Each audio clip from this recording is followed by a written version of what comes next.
Reborn as the leader of a villain group. Ch 26 to 56. 26. Attack. Chapter 26. Attack. The world was on fire. At least, that was how it appeared to Colts, the hero. Upon hearing strange noises coming from outside, Colts dashed out of the inn, and there, he saw a horde of monsters that should have stayed inside the dungeon. It was midnight. There were no stars in the sky. Only the moonlight served as the light source to illuminate the slum where people were dying everywhere. The poor people of the slum died horribly, with their eyes dyed in fear at the sight of monsters. Why? Who? However, before he could ponder even further, screams of man echoed from afar. The screams of lives being extinguished rapidly. Gah! Ki. There were no guards in the slum. After all, this place was quite literally a lawless zone. No soldiers would rush here even if a horrendous incident were to happen. The only public institution here was the guild. However, even those people of the guilds were running for their lives.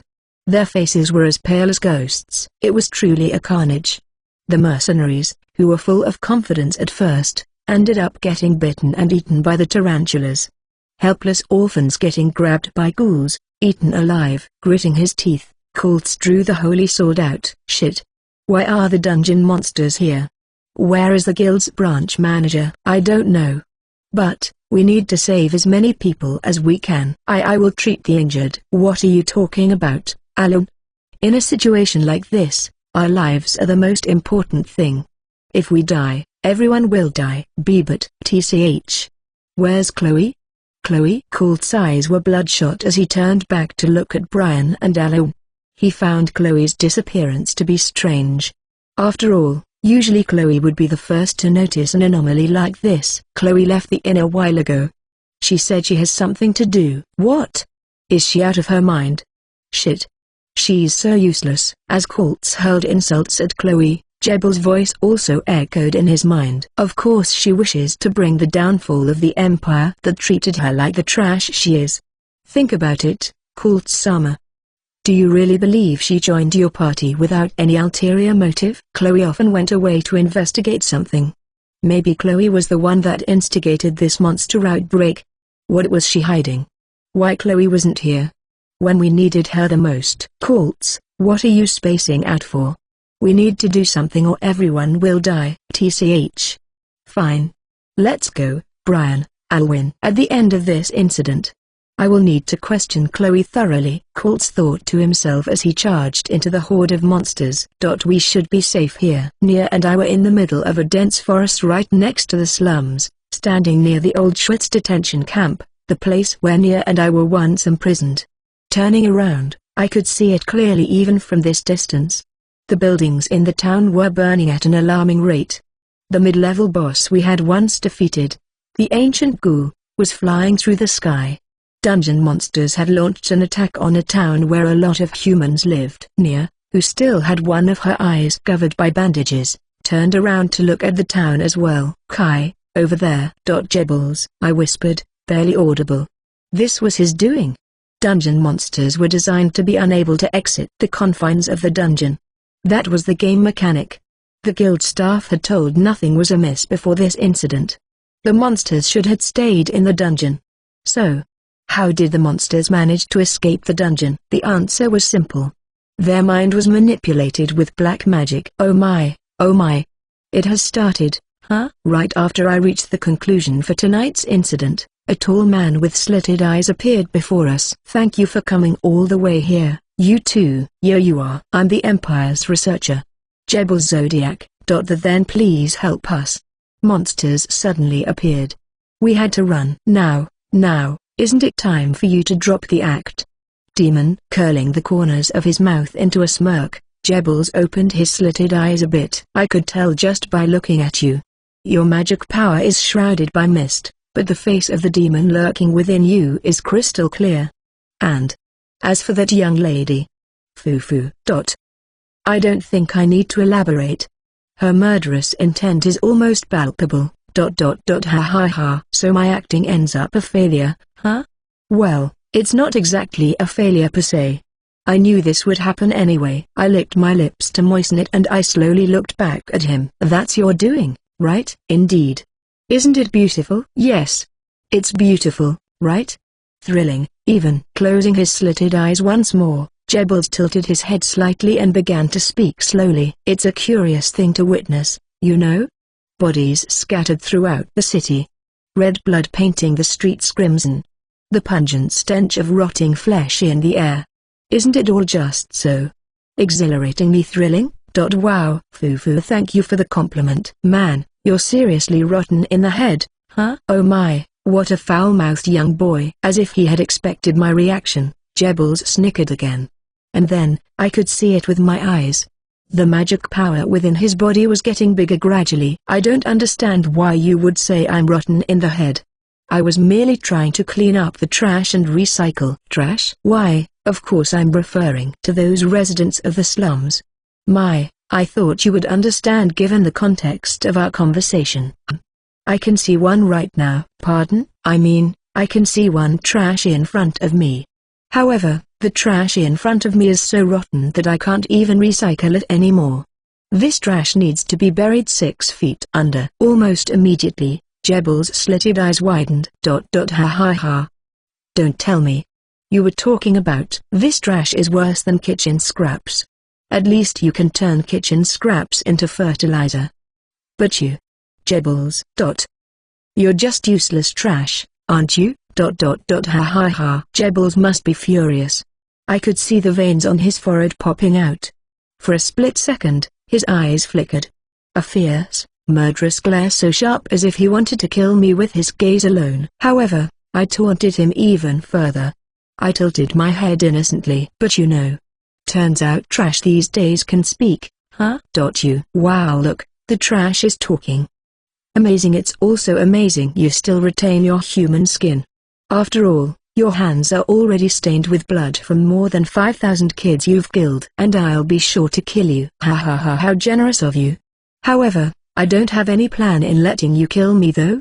I don't believe in superstition, but I know one thing for sure. With a smirk, I continued on. You're about to die 5,000 times. Huh? I will make you experience the same pain all those children you've killed experienced. Every single death. I will let you taste it to the fullest. You shall suffer in agony. I will make you feel every death with your mind. With your body. All of the deaths. Ha ha ha ha ha! Exclamation mark tilde as expected from a demon. Truly, as expected from a demon. No? The demon here is you though? I shrugged. My voice remained as calm as ever. Well, I guess you will understand it after I let you taste the same pain you've inflicted on others. Maybe after 5,000 deaths. You finally realized, maybe I was the demon after all. Fufafu my. I didn't expect you'd be this amusing. Can't say the same about you though. Jebbles, you're even more boring and disgusting than I thought. That last mockery must be the final straw. Jebble finally opened his eyes wide and clasped his hands together. Young boy, I'll teach you one important thing. Oh? What is it? Magic is like two sides of the same coin. The deeper your knowledge about magic is, the more you will know how to suppress it. And, whether you're a demon or whatever it means, you'll be killed by me, you damn brat. Jebbles finally revealed his true nature. A pitch-black aura emanated from him. Gradually, what appeared to be small drops of magic particles gradually transformed into a massive membrane, almost like a curtain. The black curtain descended down to envelop us from above. Even the moonlight couldn't pass through the dark membrane. The whole sky was covered by the magic curtain. I activated my magic vision to see through the true nature of this black curtain. So it's like a barrier that absorbs the target's magic power. But wow, its massive size is pretty impressive. In front of me, Jebbles stood together with a triumphant expression on his face. His hands were clasped together. So, this was his plan all along. He instigated the massacre in the slum and then he would manipulate our minds so he could put the blame on us. Had we chosen to fight in the city, he would find the right opportunity to ambush us and capture us alive. But, since we chose to run away to hide our identities, Jebbles decided to confront us head-on like this. Even if you have the power of a demon in your hands, the foundation of the demon's power is still magic. Fufu, fret not. I won't let you die. Not today. I want to take my time dissecting your body. Oh, of course, I wish to do it while you're still conscious. Oh, ooh. You've really thought everything out, huh, Jebbles? I can't help it.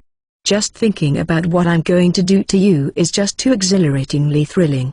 Foo. I see. I'll be sure to put this on my list then. Then, just as the curtain was about to crush me and Nia, I squeezed Nia's hand tightly and said, I will be sure to add that way of dying into my list. Thank you for the creative input, Jebbles. 27. The Empire's True Goal. Chapter 27. The Empire's True Goal. Foo. In a basement not far from the blown-up Schwitz detention camp, Jebbles let out a creepy laugh as he stared at the two children strapped on the table. Yes. One boy and one girl. Jebbles has managed to knock Kai and Nian out, turning them into his living sacrifices. I've been hearing rumors about demons for a long time. A mysterious existence that transcends human understanding. It's overwhelming power that makes everything in this world possible. I've always desired that power. Test tubes containing corpses and ominous culture fluids. Crimson red bloodstains and claw marks on the wall. This was Jebbles' laboratory. All of the horrific deeds Jebbles had done, all the suffering the sacrifices had suffered here, everything was etched in the walls of the laboratory. Jebbles hadn't expected his plan would go this smoothly. However, since he had finished all of the preparations needed beforehand, things should be proceeding just fine. Jebbles looked down at the two children. Their magic power had completely depleted. Their eyes were still closed shut. Jebbles then started talking to himself. The place where magic power gathers in humans. The magic core. It's here, right above the navel. Foo. If I gouge their stomach out, I'm sure I'll get to see something fascinating. But before that, I need to conduct thorough tests to see how the demon's magic power affects their bodies. All of the preparations were complete. Jebbles called for someone to bring these two unconscious children to the basement. He then had their limbs bound tightly with chains to ensure they wouldn't be able to move at all. He wished to hear their cries as he dissected them alive. Those tormented cries were like music to him. Just imagining Kai's face contorted in pain was enough to make Jebbles' heart race wildly. Thrills surged through Jebbles' spine, intoxicating him. Hearing Nia hurling curses at him as he tortured Kai didn't sound bad either. After all, Nia was always by Kai's side. Her cries must be delightful to hear too. He planned on slicing the skins off their fingers one by one, taking his time to enjoy the sensation. A sinister smile appeared on Jebbles' face and soon enough, Kai opened his eyes. MMH. NNH. Oh my. Good morning, huh? Where is this place? Foo, this is my laboratory. Kai lifted his head as much as he could, given that all of his limbs were still chained. He strained his neck to try to scan the room. Even just from a single glance, it was easy to assume that this place must be hell. After all, every person in those test tubes had their bodies mangled and torn apart. Oh, you must be curious about those things? Well, I guess you could just say they are the byproduct of my experiments. Black magic can bring the dead back to life. I'm in the middle of experimenting that, so I have to preserve their bodies. But they don't have arms? And that person over there doesn't have legs, and that person have their abdomen cut open and organs spilled out. Yes. That's right. Well, it's not a problem though. I can just sew them back up later. You. Foo nice. I like the look in your eyes. Yes, keep cursing me. Keep hating me. The more you do, the more enjoyable it will be for me to torture you. Even after the insanity spewed out by the psychopath, the boy's face remained calm. Annoyed by the boy's whole being, Jebbles sat down on a chair next to the boy. Alright. Well, let's have a little chat first, shall we? I'm going to tell you what you're going to be used for. You're probably planning on doing something stupid, aren't you? Or, I'm hurt. I'm about to reveal some of the top secret information of the Empire to you. I'd appreciate a little more praise from you. Go to hell, you disgusting creep. Foo, don't worry. I'll be sure to preserve your body in one of those test tubes as well. Jebbles let out a short sigh before continuing. You see, I don't really understand the meaning of taboo. Huh? For example, they say murder is taboo, right? But why? I don't see what's wrong with murder. Why shouldn't we commit murder? Why is it wrong to conduct experiments on people? I have zero interest in hearing your shitty thoughts. Well, I don't see you have any choice in this. I will tell you anyway. After all, don't you think you should understand why you're going to die? Foo. And so, I've been dabbling in black magic for a long time.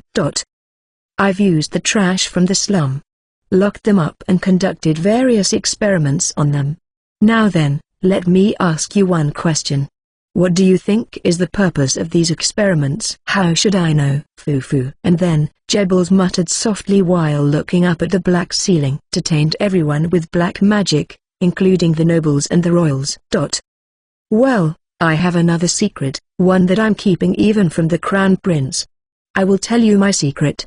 To put it simply, I just wish to see a carnage where everyone becomes mad and tries to kill each other. Foo. Even after hearing those words, Kai only narrowed his eyes. He didn't even look the least surprised. After all, he already knew.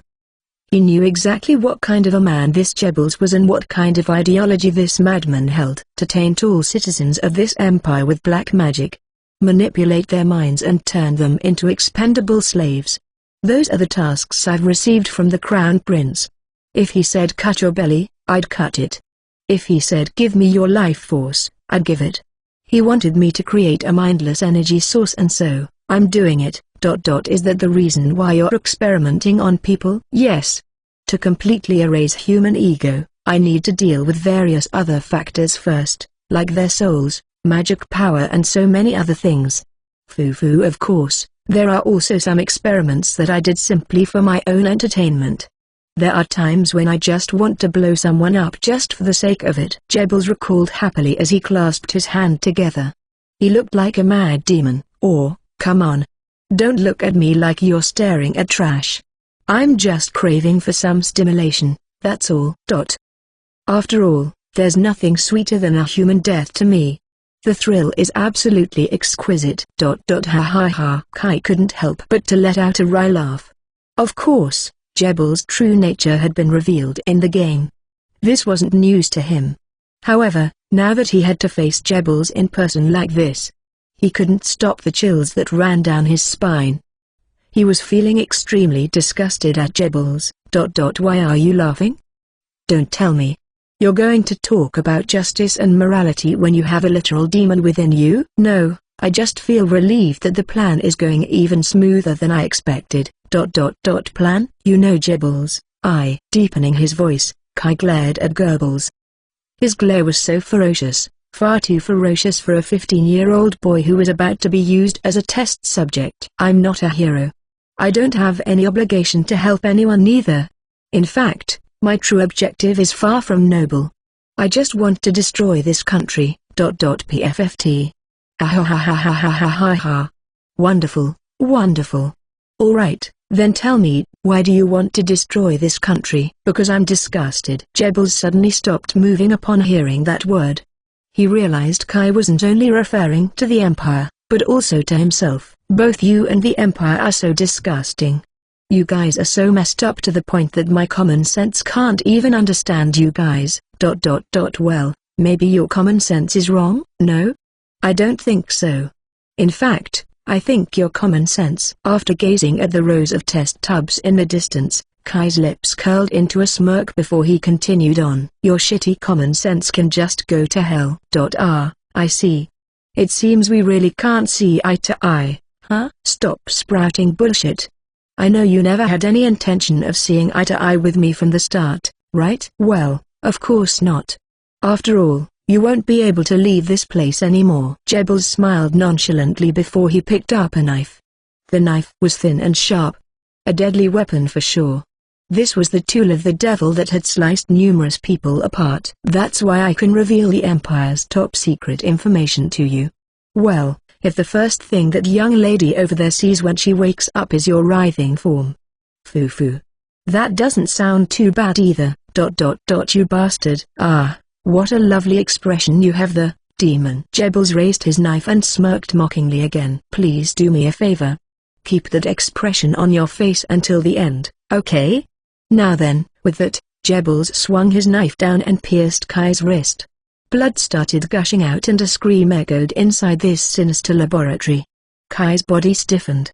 Under normal circumstances, Jebels should have burst out laughing by now. That was how it was supposed to be. After all, Jebels had done this thousands of times before. And yet, ugh. The moment Jebels stabbed Kai's wrist, he was the one that screamed. Not Kai. His slitted eyes widened, he screamed while clutching onto his right wrist. What? What's happening? Why? Why is blood gushing out from my wrist? Ugh. Shit. You bastard. Ha, you bastard. What? What have you done? I told you. Didn't I? As he said so, Kai effortlessly lifted his upper body, as if the chains tied to his body didn't even exist in the first place. Wow, you're going to die over 5,000 times. Yo, you son of a. But man, you really have no manners at all, huh? Manners? See? Look over there. Kai pointed with his chin and Jebels obediently followed his gaze, and almost immediately, Jebels' face contorted into one of shock. Standing at the entrance of the laboratory was a person who shouldn't be there. With silky black hair cascading down to her shoulders and a pair of brilliant golden eyes. It was Chloe, someone who was supposed to be fighting the horde of monsters in the slum. You didn't even greet your guests when they arrived at your place. How rude, you bastard. You. Jebels' voice, dripping with madness and fury, echoed within the laboratory. Hearing that, Kai laughed cheerfully before he shrugged his shoulders. What's wrong? Is there a problem? T/N. Oh, how the turntables. Grave accent. 28. Sprouting Desire. Chapter 28. Sprouting Desire. Something is wrong. This isn't supposed to happen. Why is Chloe standing there?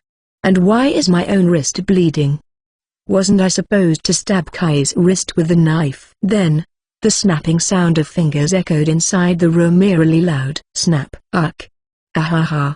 Ahahaha. Jebels laughed maniacally. He refused to succumb to the pressure of the situation. He, who had been kneeling due to the overwhelming pain in his wrist, stood up slowly. He then glared at Chloe. Calm down. Just think about it. Logically speaking, it's impossible for my wrist to get stabbed by me. It must be a trick. Or manipulation. Or maybe an illusion created by that boy. That means the Chloe in front of me must be an illusion too. You killed her, didn't you? While Jebels was trying to organize his thoughts out of desperation, Chloe's voice suddenly rang into his ear. The smirk returned to Jebels' face. He then tilted his head to the side at Chloe's question. Killed? Whatever do you mean? Number 3278. A girl with long silver hair. Do you remember her? I'm not sure. Do you really expect me to remember every single piece of trash I've discarded? Jebels sneered, and at the same moment, Chloe, who had been standing far away from Jebels, suddenly closed the distance in a second and pointed a knife at him. The swift movement made Jebels' spine tremble. So, you don't remember her? This is quite a surprise.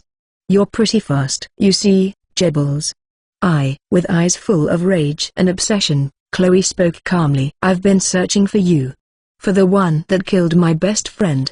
So I can avenge her death. I don't quite understand, to be honest, but I do think you're on the right track here. I might be the right target for your revenge. After all, I was the one who conducted all these experiments. Foo. There, Chloe suddenly chuckled. Do you have any idea how much I've been longing for this moment? Do you even know how much tears of blood I've shed, training every night? Also, I can slice your disgustant face and body to pieces. Is that really something you should say? No one would expect a member of the hero's party to say something like that, you know. Well, isn't that because you're a demon? Chloe then turned her attention to Kai. The chains that had tied Kai's limbs had vanished, as if they had never existed in the first place. Nia, who had been lying on the bed behind him, also got up and removed the bandages covering her eyes. Nia's sharp red eyes gleamed. Jebels gulped nervously, and then Chloe continued on. Kai, I can kill him, right? Yeah. This revenge is all yours after all. Kai ha. Kai ha.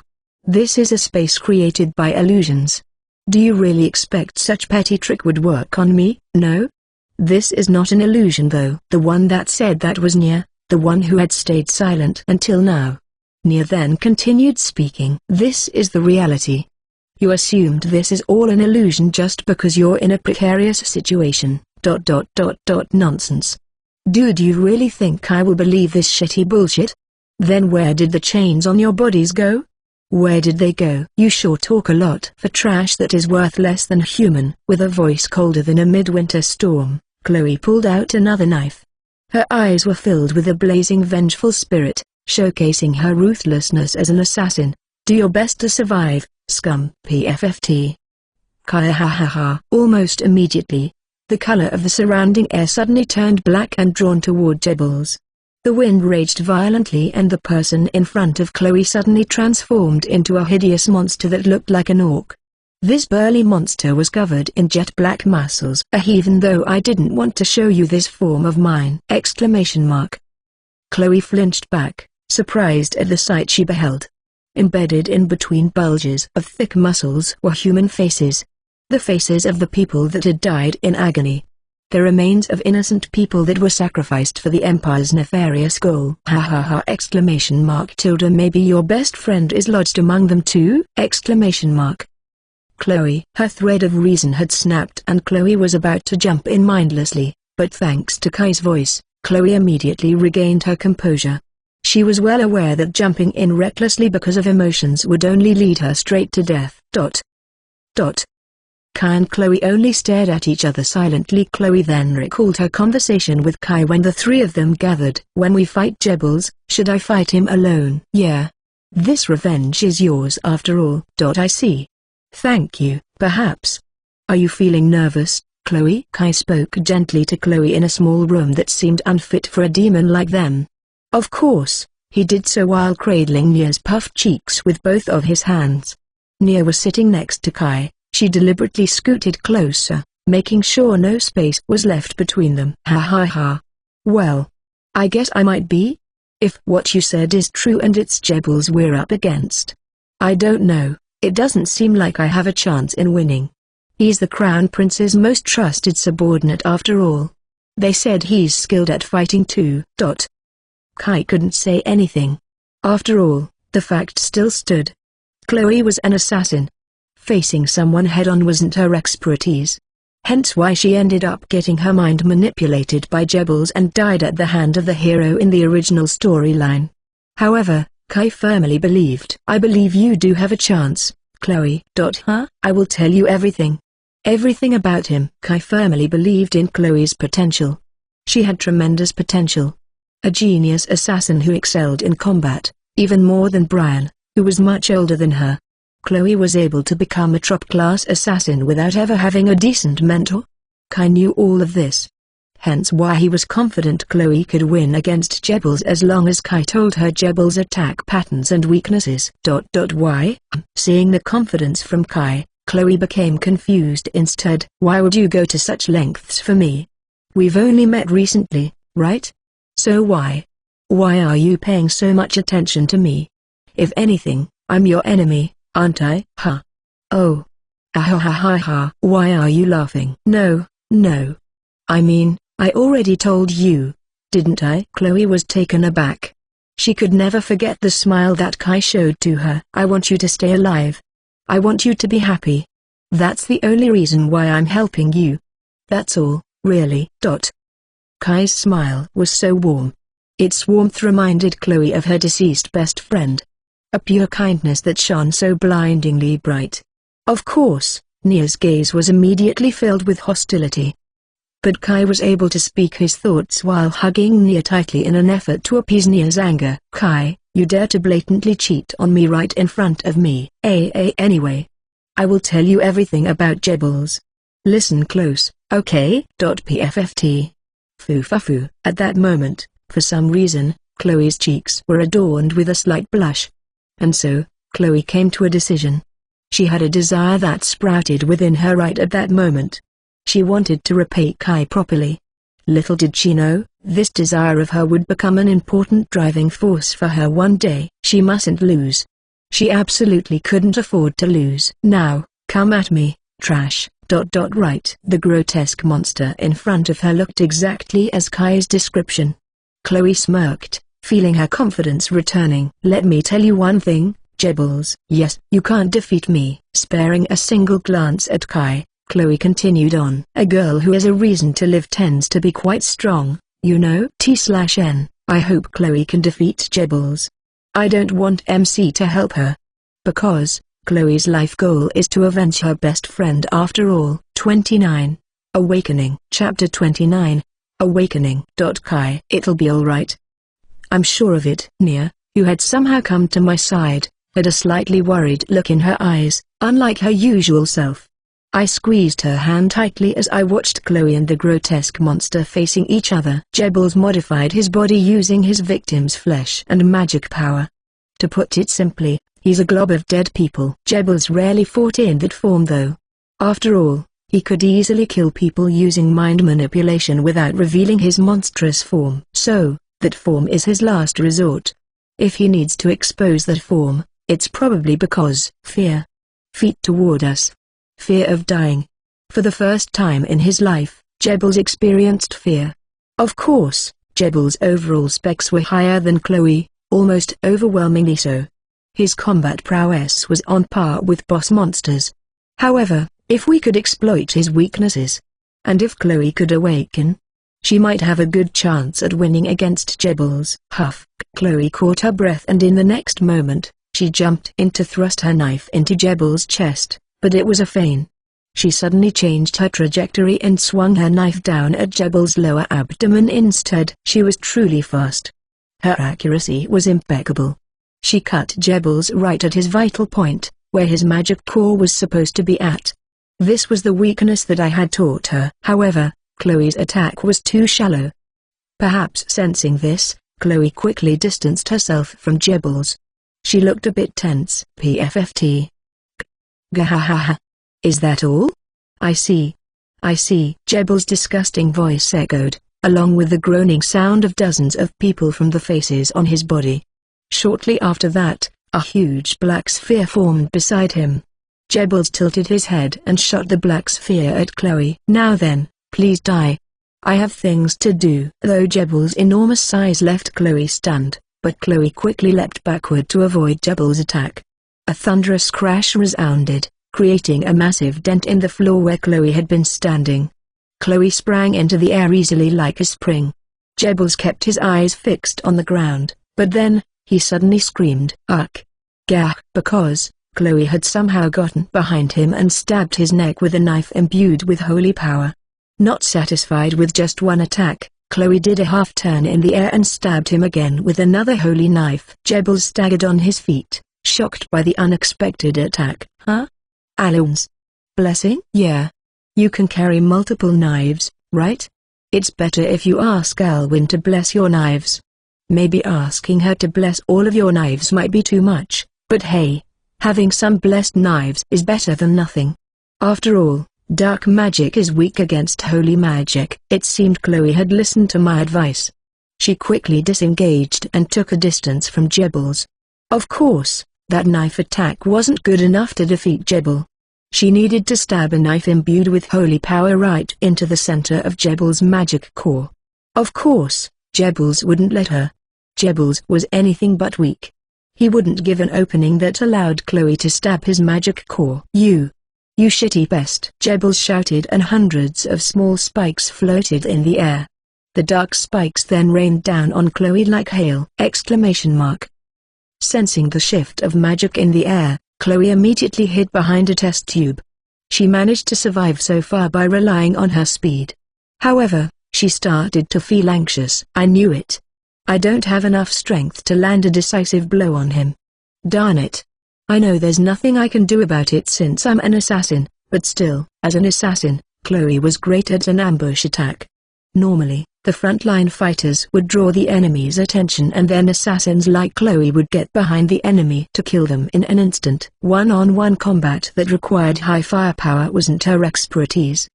If Chloe hadn't memorized Jebbles' attack pattern, she would have been seriously injured by now. Huff. Huff. TCH. Sure enough, even though Chloe could predict Jebbles' attack, She was still having a hard time. Chloe was breathing heavily. Her eyes narrowed into a glare. Blood flowing from her cheek, grazed by the spike. The tide of the battle wasn't in her favor. Ah, that's right. Foo-foo. I've thought of something good. Jebbles spoke. He sounded more confident than before upon seeing how beaten Chloe was. I will have Kultz kill you. A hero chosen by the Holy Sword killing his own comrade. Ah. Don't you think that would be quite a sight to see? I don't think so. After all, you will die here. Foo-foo. I see. Then, allow me to change your mind. Jebbles looked up at the ceiling before he then continued on. That is my specialty after all. Jebbles then stared at Chloe, his eyes glowing red. This was Jebbles' most emphasized characteristic in the game. His ability to manipulate his enemies' minds. However, I had taught Chloe a way to overcome this attack. PFFT. Ahahaha. My, what a surprise. Ahahaha. Chloe closed her eyes. To put it simply, she just needed to avoid making eye contact with Jebbles. That was the way to avoid getting your mind manipulated by Jebbles. In her past life, Chloe didn't know about this trick. Hence why Jebbles managed to get her under his control and made Kultz kill her. Although Chloe managed to avoid Jebbles' mind manipulation attack, but Chloe was still at a disadvantage. Kai. No. Don't. Nia's hands were getting colder and colder. Whether she had started to feel affection for Chloe, or maybe Nia was simply too kind for her own good, but Nia's face had turned glum. This is her vengeance, Nia. I shook my head and kept my gaze fixed at Chloe. Chloe rolled on the floor to avoid the hail of spikes. Considering the vast difference in power and Chloe's impaired field of vision, the odds were overwhelmingly against her favor. Nonetheless, I decided to believe in Chloe. Besides, although Chloe died far too early in the game, but I knew just how talented Chloe was. Chloe couldn't afford to keep her composure. The rain of spikes kept grazing her skin, gradually tearing her body apart. Chloe gritted her teeth.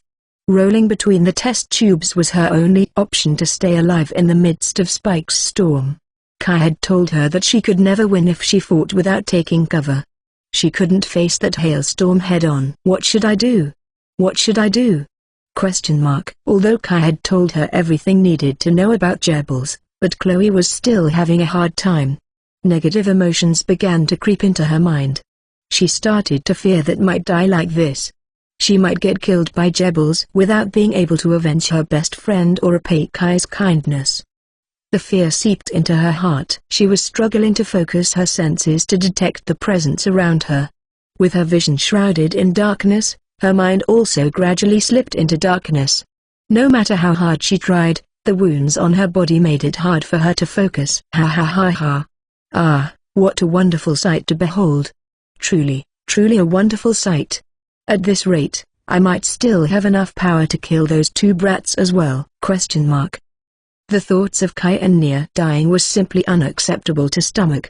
Chloe knew how strong those two were, but she wanted to be the one to kill Jebbles. The rain of spikes ceased.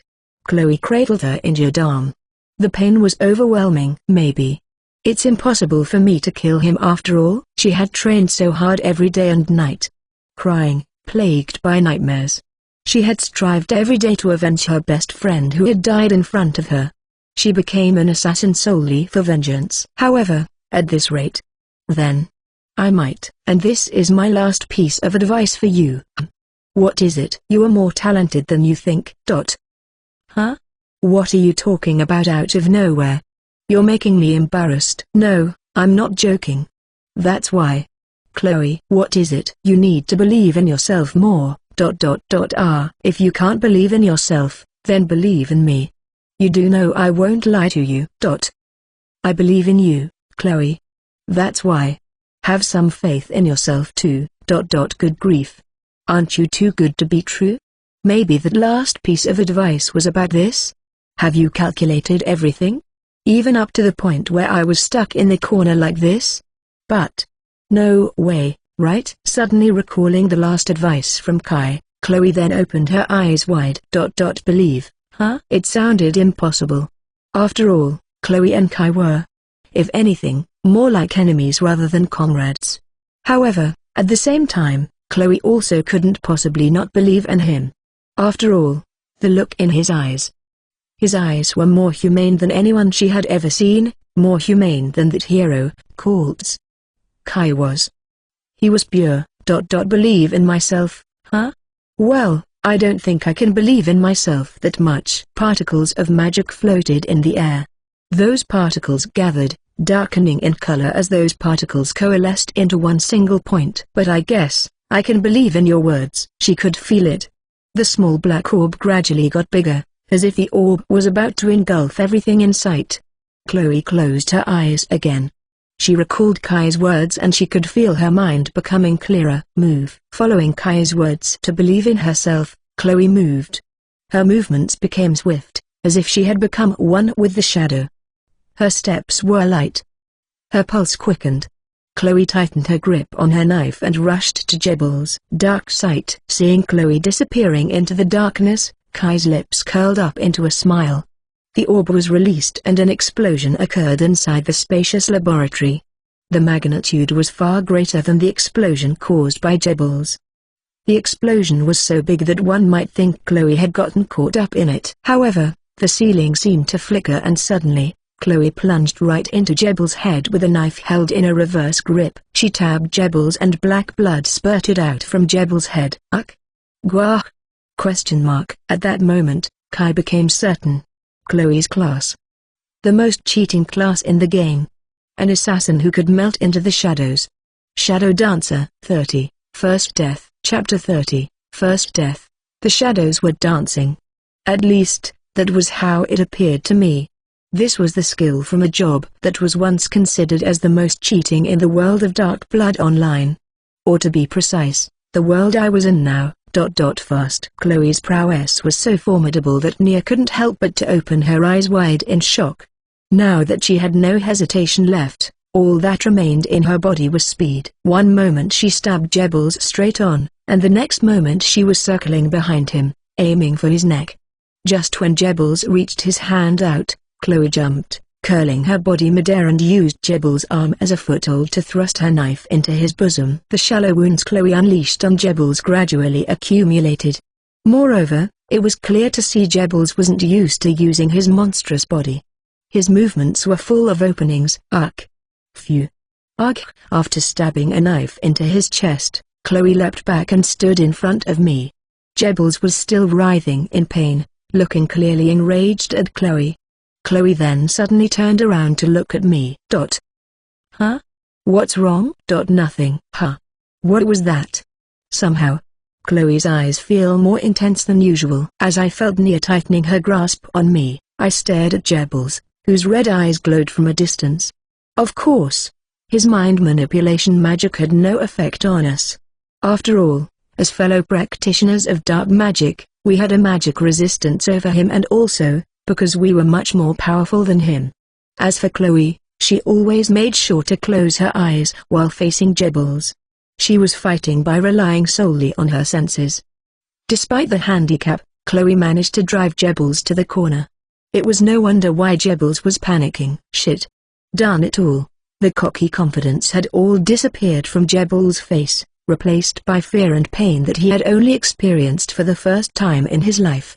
However, that wasn't enough. Not nearly enough. He hadn't suffered enough. He deserved to suffer the worst death possible. Kai, that guy. I can kill him, right? Chloe turned her attention back to me again as she asked me that question with a serious expression on her face. It seemed she had completely regained her confidence. Her eyes were shining without any shred of doubt in sight. I glanced at Jebels and smirked. Sure. You can kill him. But I snapped my fingers. Can you wait a little bit longer? After all, Jebels needed to die about 5,000 times more. What's happening? Jebels was at a loss. The calculations he had perfected in his mind had went awry. Why? How? Just a moment ago, he had the upper hand, and yet now he was being toyed round by that trash. Nothing made sense. Just how come that girl knew how to counter his mind manipulation skill? Not to mention the girl's movement. It was almost as if she could predict his attack.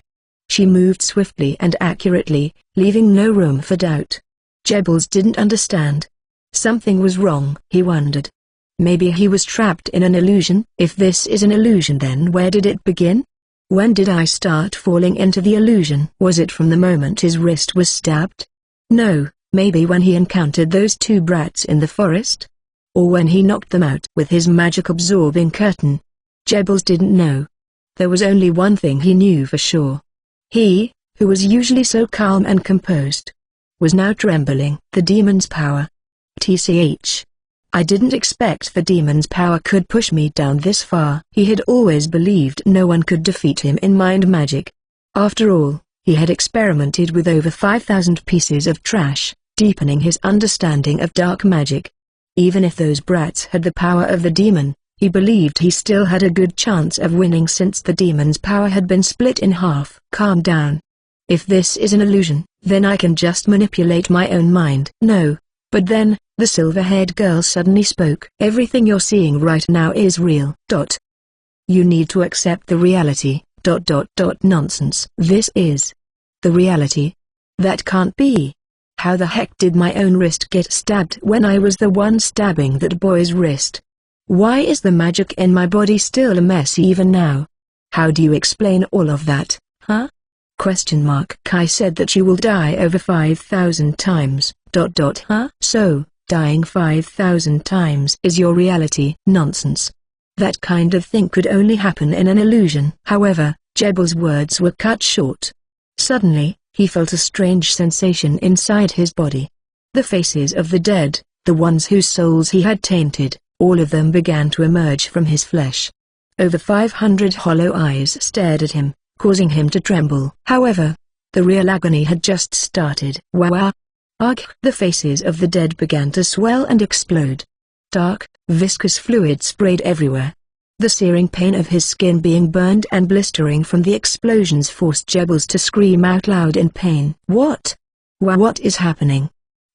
Amidst his screeching scream, the girl spoke again. This is your reality. Caught in the vice of those red eyes, Jebbles found himself unable to utter a single word. Distorted cries filled the space around him, reverberating endlessly. His body burst apart like fireworks, every inch of his body exploded. The pain was immeasurable, beyond anything he ever knew. Jebbles couldn't even scream anymore. Gah! This is the pain you've inflicted on others. Even amidst the ringing pain, the voice of the girl with glowing red eyes was crystal clear. He wanted to escape. He wanted to run from this pain. However, he couldn't.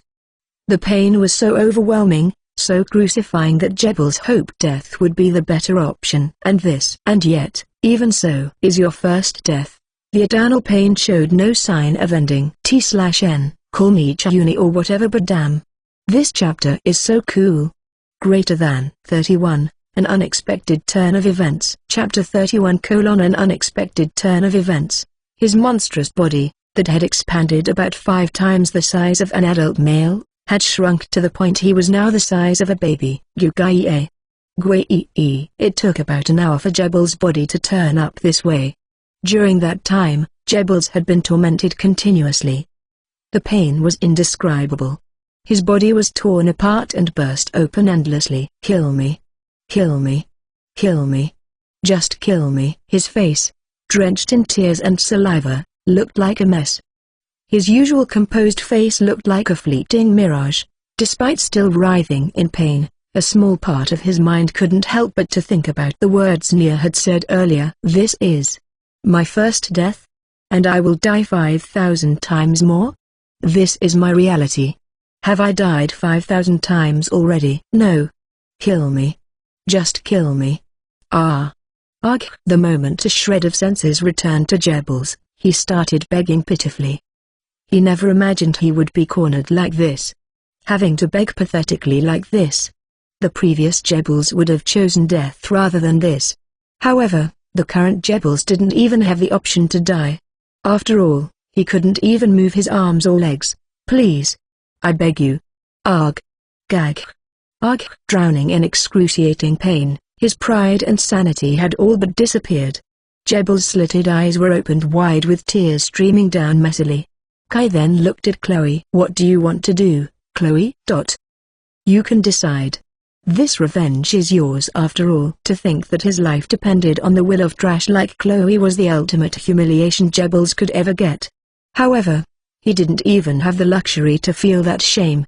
He tried his best to look up pleadingly at the trash he had despised so badly. However, Chloe, huh?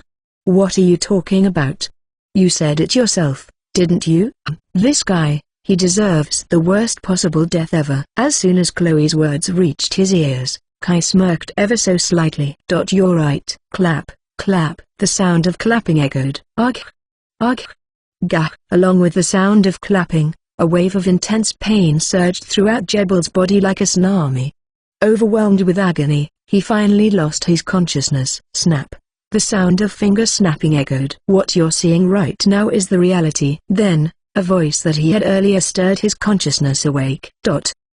And this reality, you need to accept it properly. Don't you mess with me. Before he could think twice, he was already screaming those words out loud. And by the time he realized it, 3 people were standing before him. Kai and Nya. Their hands were still interlocked. They were staring down at Jebels from the table. And then, there was Chloe. Her face was icy cold, ruthless. Then, his body. His perfect body that he had crafted with black magic. It was the same. Everything. Everything was the same. Everything was the same. This. You ugh. Ugh. You ugh. Everything repeated. He would die again. He would experience the same excruciating pain again. Again and again, repeating endlessly. Dozens, hundreds, thousands of times. Jebels had no way of escaping from this agony. No. Ugh. Ugh. Kai already told you, didn't he? That you will die more than 5,000 times. Ugh. Then, as if the girl was oblivious to Jebel's despair. That's why. Dying more than 5,000 times is your reality. The girl's cold voice pierced Jebel's mind. Grah. Kill. Kill me. I'm begging you. Kill me. Kill me. Writhing in pain while clutching his entire body, Jebel's screams echoed in the air. Chloe had mixed emotions watching this scene unfolding before her. Right now, Jebels was experiencing the worst pain imaginable.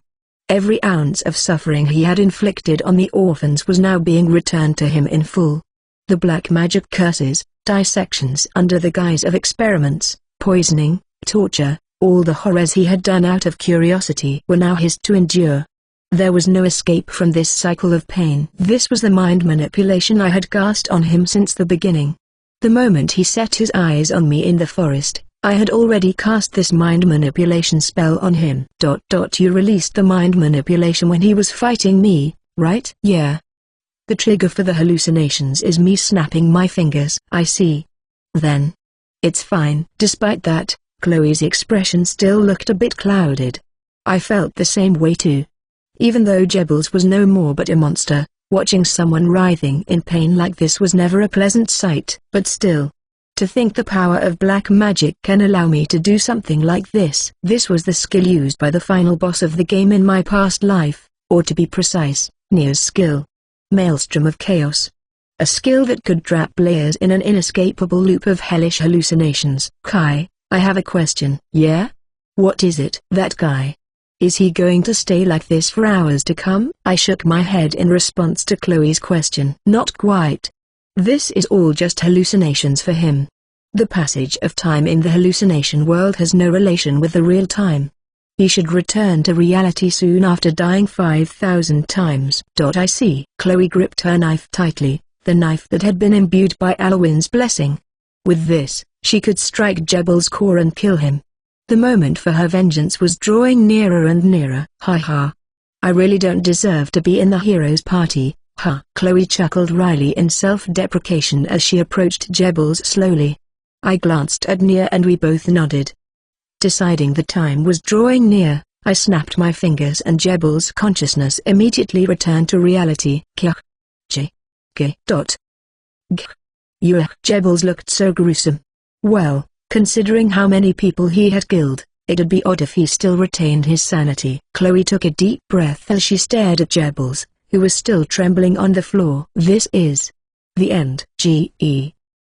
Goodbye, demon. A sharp sound of a blade piercing through the air could be heard. Jebel's eyes widened, before his orbs rolled back, leaving only the whites visible. A pathetic end for the once vicious psychopath. Phew. Without pulling her knife out, Chloe slowly stood up and approached us. Thank you, Kai, Nya. If it weren't for you two, I would have been dead already, Chloe said with a bitter smile on her face. Her face was clouded with various emotions.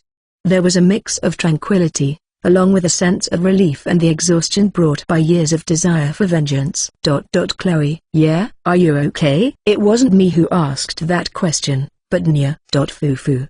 Yeah. I'm fine. Thank you, Nya. Then, that's good. Yeah. I'm really fine. I don't have any regrets. But still, Chloe must be feeling complicated on the inside. I could understand her feeling, somehow. Chloe, shall we head back to the slum? The monsters summoned by that guy must be still swarming in the slum. Yeah, let's do that. If we stay here for too long, Kultz is going to suspect. However, right when Chloe was speaking, a sound interrupted her. The sound of hurried footsteps descending the stairs. There, through the broken door, a blonde-haired young man appeared. It was Kultz, the hero. What is this? Kultz, Chloe, you. Oh? What an unexpected turn of events. 32, Time for Punishment. Chapter 32, Time for Punishment. What? What is this? Chloe? Hi. Seeing Brian and Alwyn entering after Kultz, I couldn't stop myself from sighing. Just how did things come to this? Well, this was all my fault though. Everything turned astray the moment I intervened in the story and killed Jibbles. Chloe. No. Kultz. It's not like what you. I knew it. You really are a traitor. A traitor? It was an unexpected accusation, one that widened not only Chloe's eyes but mine as well. The person who said it scanned the room before he stared at Chloe with a gaze full of disgust. The monsters running rampant in the slum. This disgusting facility. All of this is your doing, isn't it? Wait. How did you end up with that conclusion? Listen to my side of the story first at least. Shut up. Shit. I can't believe someone who made a place like this is in the same party as me. Were you planning to wipe us all out someday too? Indeed. Given the current situation, I could understand why Kultz would suspect Chloe. While the slum was being attacked by monsters, Chloe was nowhere to be found, and then Kultz found Chloe in this underground laboratory. Plus, the test tubes had shattered during her fight with Jibbles. The contents of the test tubes were spilling everywhere. Hideous corpses and culture fluid were scattered about, and in the center of everything, there was Jibbles. Dead with a monstrous body. I really didn't do it. Everything was that guy's fault. That monster, Jibbles. What? Everything was Jibbles' doing. That's right. That man was the root of all evil, you know?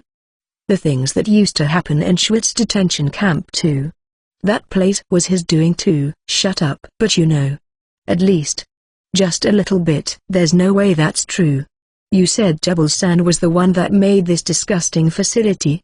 Jebel-san is the Crown Prince's right-hand man. The Crown Prince. The Empire. They would never allow such evil things to go unnoticed. Can't he at least pretend to believe her? Even just for a little bit. The bond between Kultz and Chloe wasn't shallow at all. They had fought life and death battles dozens of times. Chloe had saved Kultz's life more than once. Why would he push her this far? Why wouldn't he be willing to listen to her words at least? Feeling irritated, I couldn't stop myself from speaking in a deep voice. Oi. Huh? That's enough, Kultz. I didn't have any intention to make Kultz my enemy. After all, he was the character I had played for 4 years. I had put more than 10,000 hours into playing him. I wanted to have an amicable relationship with him if I could help it. However, I couldn't just stand by and let him do Chloe dirty like this. What?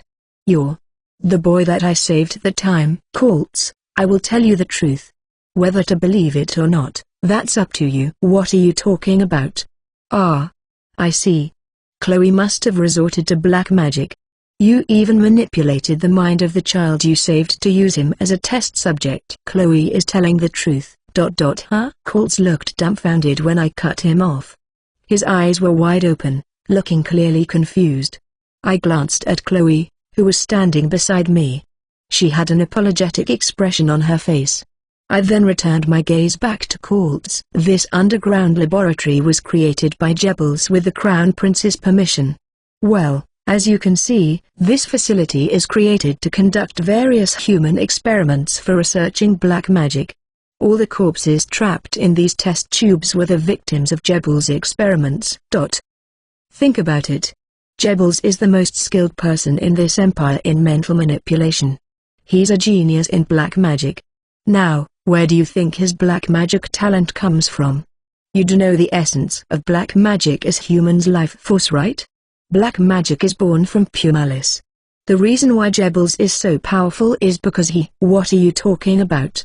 You— And at that moment, I realized. Kultz was genuinely stupid. With his eyebrows furrowed, he exclaimed. His voice was full of disbelief and disdain toward Chloe and me. You expect me to believe that? The Crown Prince allowed this facility to be built. Human experiments? Ha ha. Ha. You better stop spewing bullshit.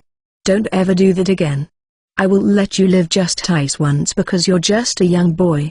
But if you dare to spew such bullshit again, I will consider you to be on the same pedestal as Chloe. An evildoer. This guy. He's hopeless. There's no helping him. Chloe. Evildoer. That's right. Just think about it. Look at the current situation. While the slum was being attacked by monsters, Chloe was lurking in this sinister hellhole. Look at the wounds on her body. She must have been fighting someone. And it doesn't occur to you that the opponent she fought was that monstrous Jebels over there? Ha. You've got it backwards. She was conducting black magic experiments on Jebels when he transformed into a monster and attacked her. Otherwise, it wouldn't make any sense. It doesn't add up otherwise. And you truly believe that from the bottom of your heart? Of course. The Crown Prince and Jebels-san have put so much trust in me. I'm the hero. The one chosen by the Holy Sword. The church also hailed me as a hero. At this point, I wasn't even angry anymore. I was exasperated. Just how did he end up with that conclusion? Why could he only see what he wanted to see? Why didn't he question anything? What was he fighting for? What was he striving towards? Why didn't he have any intention to question anything? Why did he never take a step back to think things through? This guy. I'm sorry, Chloe. But you will have to die here. Wait. Kultz. Are you really planning on killing Chloe? You should have at least listened to her side of the story first. That's right, Kultz-sama. Chloe-san is an important comrade of ours. She has saved us so many times. You two can still say something like that after seeing all of these? You both knew Chloe often went away to investigate something on her own. That's true, but I don't think Chloe would do something like this. Yes. Chloe-san. There's no way Chloe-san is the one behind this. Kultz took the holy sword out. The blade that was meant to strike down the enemies of justice, to strike down evil, was now pointed at Chloe. She's an assassin. Someone like her doesn't know the meaning of dignity and sacrificing yourself for the greater good. Kultz. Surrender quietly, Chloe. If you do, I will spare your life. I know I should have just killed you, but this is my mercy for you. Surrender, Chloe. Chloe didn't even look surprised at Kultz's action. She just stared at her blankly. Her eyes were devoid of any spirit. They had been together for so long. Fighting together, helping each other, sharing countless meals and conversations. Sure, they sometimes argued, but despite that, despite all the time they had spent together, the trust they had built was shattered in an instant. To be regarded as evil without a shred of doubt by her comrade. I felt sick. I truly felt like throwing up right now. Kultz's righteousness. His version of righteousness that didn't consider anything. His extreme ideology. It was almost like a cult. Blind, destructive, unyielding faith. There was no hint of doubt in his heart. Nya. Yes, Kai. I called out Nya's name in a deep voice. Nya then immediately stood up on top of the table, like she had been waiting for this moment. In an instant, the air changed. The bloody and damp air turned into darkness. Black particles danced in the air, gathering around Nia. Chloe is Kai's cheating partner. Nia opened her previously bandaged eyes, staring at Colts, who looked flustered. Her eyes were red, a symbol of a demon, but Chloe is a good person. Clad in pitch black aura, Nia stared at Colts. Sensing the anomaly, Colts looked up at Nia. He looked flustered. However, it was already too late. You are a bad person. It's time for his long overdue punishment. 33. The Humiliation of the Hero. Chapter 33. The Humiliation of the Hero. The dimly lit laboratory was suddenly enveloped in black magic power. The hero party, excluding Chloe, could only stand in astonishment as they witnessed Nia's red eyes glowing. A sinister magic, something only demons could have. You deceived us, didn't you? Why won't you trust your comrades? What? You're on that monster's side. Nia glanced at Jebel's corpse before she stared at Chloe. Nia had a glum expression when she stared at Chloe. You are a monster. Don't joke with me. The moment Colts realized the nature of Nia's magic power, he tried to rush to Nia with the holy sword in his hand, fast, as expected from the one chosen by the holy sword. His growth was tremendous. Well, he still wasn't strong enough had the story proceeded as original though. AIGH, Colts. Brian, the elven archer screamed. Why? Because I had just kicked the guy who was about to jump at Nia. Colts was easily kicked away. Probably because he didn't expect I'd kick him. He fell near Jebel's corpses. His eyes widened as he realized whose corpse it was. It seemed Jebel's corpse looked uglier than he thought. Well, if we're talking about ugly, Colts is as ugly as Jebel's though. Colts. I lifted the dark sight skill I had used to cover myself and glared at him. You're not a hero. Cough. Cough. Yo, you guys a shadow, huh? You're just a delusional fanatic with a strong sense of elitism. Colts. Yo, you monster with mismatched A's. Uck. Brian. Alwyn. What are you guys doing? Hurry up. Stop. Hi. Don't move. Just when Colts was about to order the other two, Nia intercepted. Her voice rang out clear and loud. I don't want to kill people who have nothing to do with this. Don't move. This is an order and my personal wish. Neither Brian, who looked vexed, and Alwyn, who looked frightened, could bring themselves to say anything in return. After all, the tide was extremely against their favor. Just a moment ago, they had been fighting desperately in the slum and now, they found themselves having to face a demon.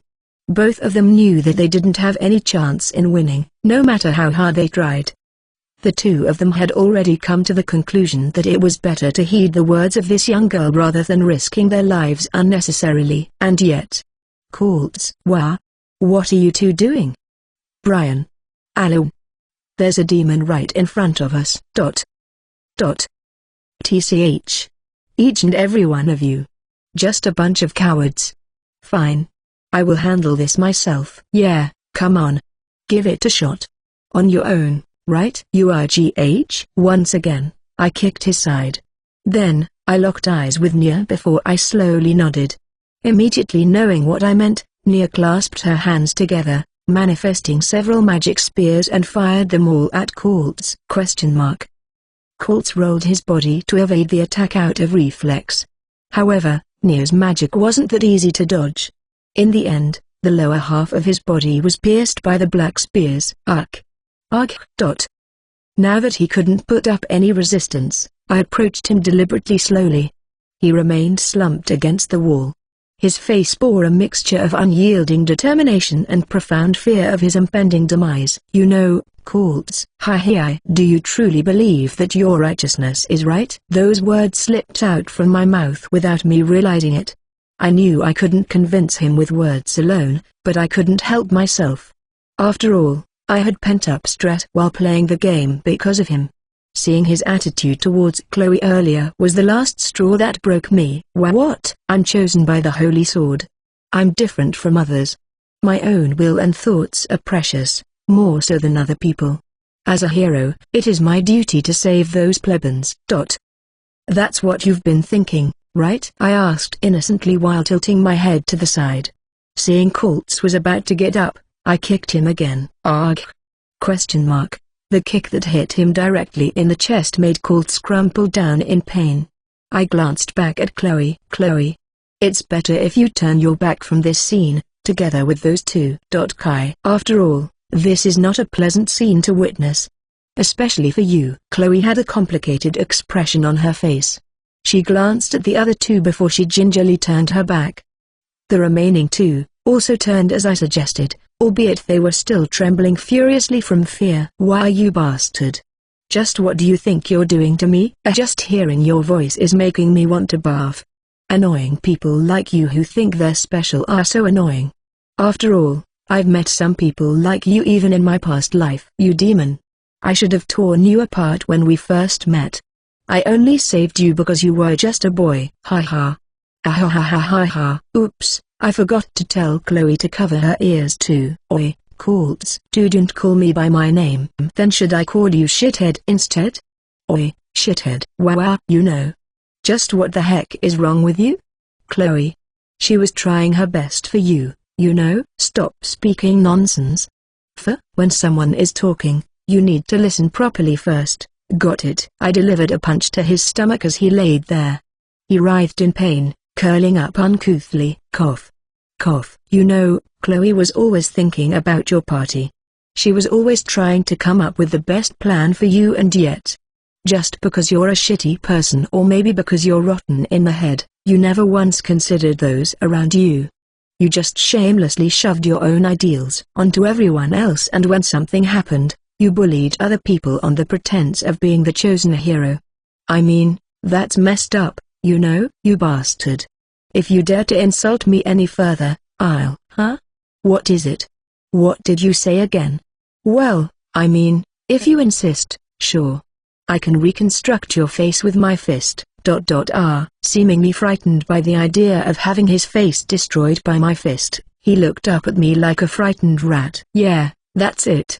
What a nice sight to behold, I thought to myself as I picked up the holy sword that had fallen to the ground. Then, I looked down at Colts. You won't bother to investigate things properly first. You only see what you want to see and think only what you want to think. That's why, you're not a hero, Colts. You're just a shithead. You.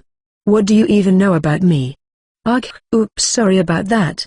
Getting hit by the hilt of a sword must have hurt, huh? But seriously? Killing Chloe? Jebbles couldn't even kill her, and yet. Do you seriously think you can kill her? Ugh. I hit his body with the hilt of the sword again before I squatted down to meet his eyes. His face, the pure determination that had filled his face before, had disappeared, replaced by fear and humiliation. You came with that conclusion just because you refuse to admit that the Empire is the evil one, right? What? After all, if the Empire was the evil one, that also meant the whole existence of your life was for naught. You want to believe that you are the hero fighting for the Empire and all, but, oh, what do we have here? Over there, there's Jebbles, a piece of trash who played with human lives without remorse. This Jebbles, that doesn't even look like a human anymore, is surrounded by dozens of corpses. The corpses of his victims, of course. That can't be. This laboratory. Everything is Chloe. Come on, think with your brain for a second. Do you seriously think Chloe could do something like this? I raised the corner of my mouth into a smirk before looking at him with genuine pity. A laboratory this big, with all this advanced technology. You think all this stuff came for free? Of course you need to be rich to build this. Yes, at least someone as rich as the Crown Prince. You bastard. Ugh, so noisy. And you know, this lab isn't the only one. Do you remember about Schwitt's detention camp? The one that exploded? Do you know what was happening there? They treated children like filthy livestock, experimenting on the myth the children collapsed, over and over again. And if the children were a bit good-looking, they would be used to satisfy the men's carnal desire. You see, Colts. This Empire is hell. Don't you dare insult the Crown Prince. He saved my life. Oops, my bad. I forgot. You're not human after all. After punching his stomach, I patted his shoulder and continued on. But well, your savior, I'm sad, Colts-san, after all, I'm also your life savior, you know. Cough. Cough. What nonsense. No, I'm not speaking nonsense. After all, The one who defeated the ancient ghoul on the 12th floor of the dungeon was me and Nya. Huh? In that split second, Coltz's eyes, which had been contorted in pain, now widened from pure shock. He just laid there, stunned in silence. I continued on, a mocking smile was spreading on my lips. Come on, don't you remember? The mid-boss suddenly appeared and all you except Chloe were knocked out? It was me and Nya who saved you back then. What? That can't be true. Ah ha ha ha ha ha. Just think about it logically. There was no way Chloe could carry all three of you to safety by herself. Don't insult me any further. If you dare to say anything more, I'll... Guy, you shithead, it seems you still don't know your own place, huh? You're just the Empire's lapdog. Someone like you doesn't even have the right to scream. Cough. Does it hurt, having your stomach punched over and over? But you're the one that tried to kill an innocent girl first, you know? Not to mention, she's a precious comrade of yours who has saved your life countless times. Cough. Cough. You shithead, this is your final warning. Grabbing his head by the hair, I lowered my voice so Chloe couldn't hear me. I'm sparing your life this time because of Chloe. However, if you go on another rampage without caring about other people, I won't be so kind to you anymore. And also, I have one last piece of advice for you. Looking at his face that was covered in tears and saliva, I spoke again. If you value your life, don't you dare lay a finger on Chloe ever again. If you do, I will literally tear you to pieces. Perhaps he realized that he might actually die if he continued to be stubborn. After meeting my gaze, Coltz trembled before he nodded several times in quick succession. T/N.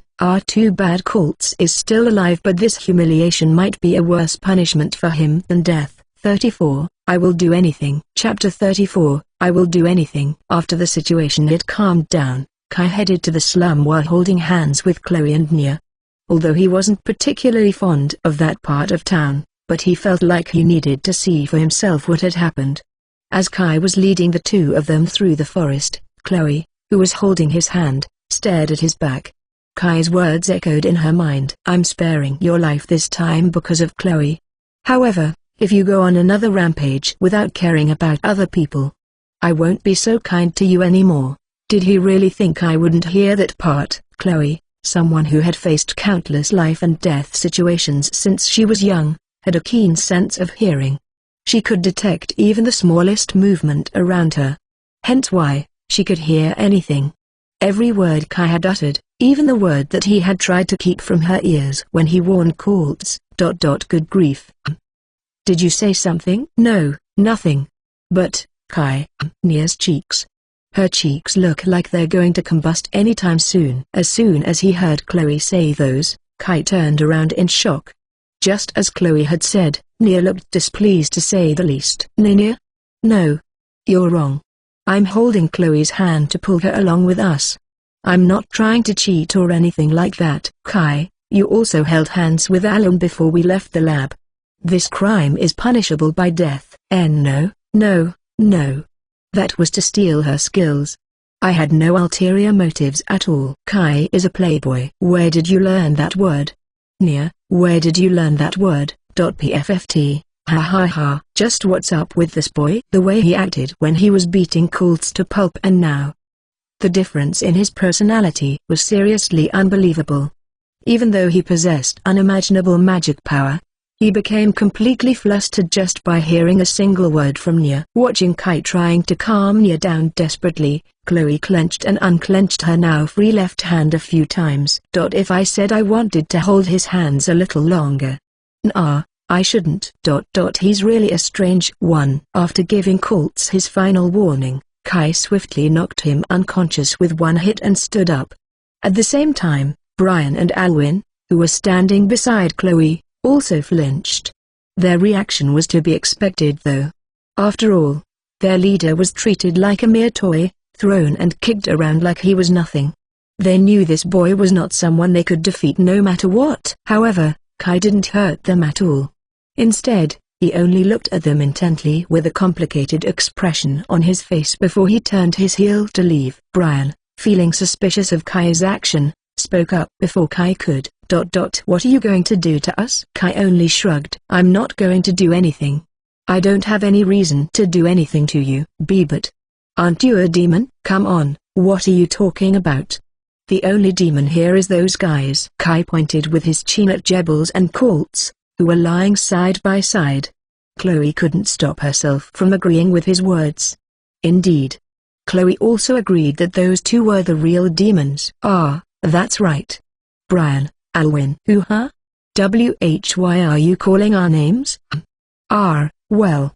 It will take too long to explain everything, so I will skip that.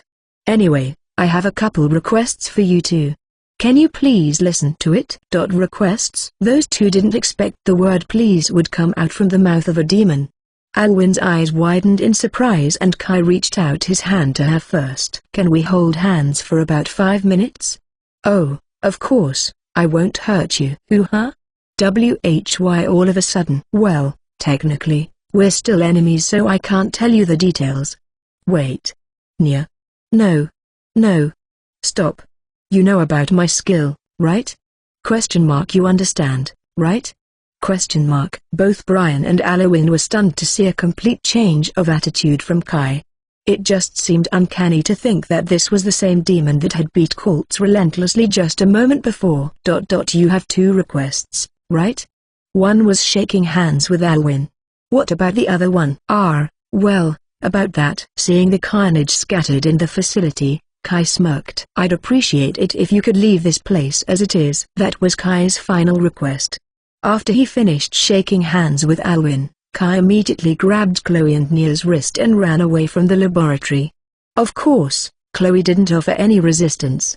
Although she felt bad for Brian and Alwyn, but she really didn't want to see Colts' face a second longer than necessary. I demand 1,000 pats as punishment. I don't mind it. But if I pat your head for 1,000 times, your hair will fall out, you know. You have to take good care of your hair. I have a lot of hair, so it's not a problem. What? Is that on purpose? Are you trying to pick a fight with me now? PFFT. I don't understand why Kai is getting angry. You little ... foo-fa-foo. Ahahaha. This is really fun. Being with them made me feel at ease. I felt happy and peaceful. Chloe couldn't stop herself from wishing she could stay by their side. Hey, Kai. And so, Chloe thought she had to make things clear. After all, Kai had helped her so much so that she couldn't possibly repay his kindness in this lifetime. What should I do from now on, huh? I will do anything, you know? If it's for you, anything goes. After all, not only you've saved my life, but you also helped me with my revenge. I'm no longer a member of the hero party. I'm completely free now.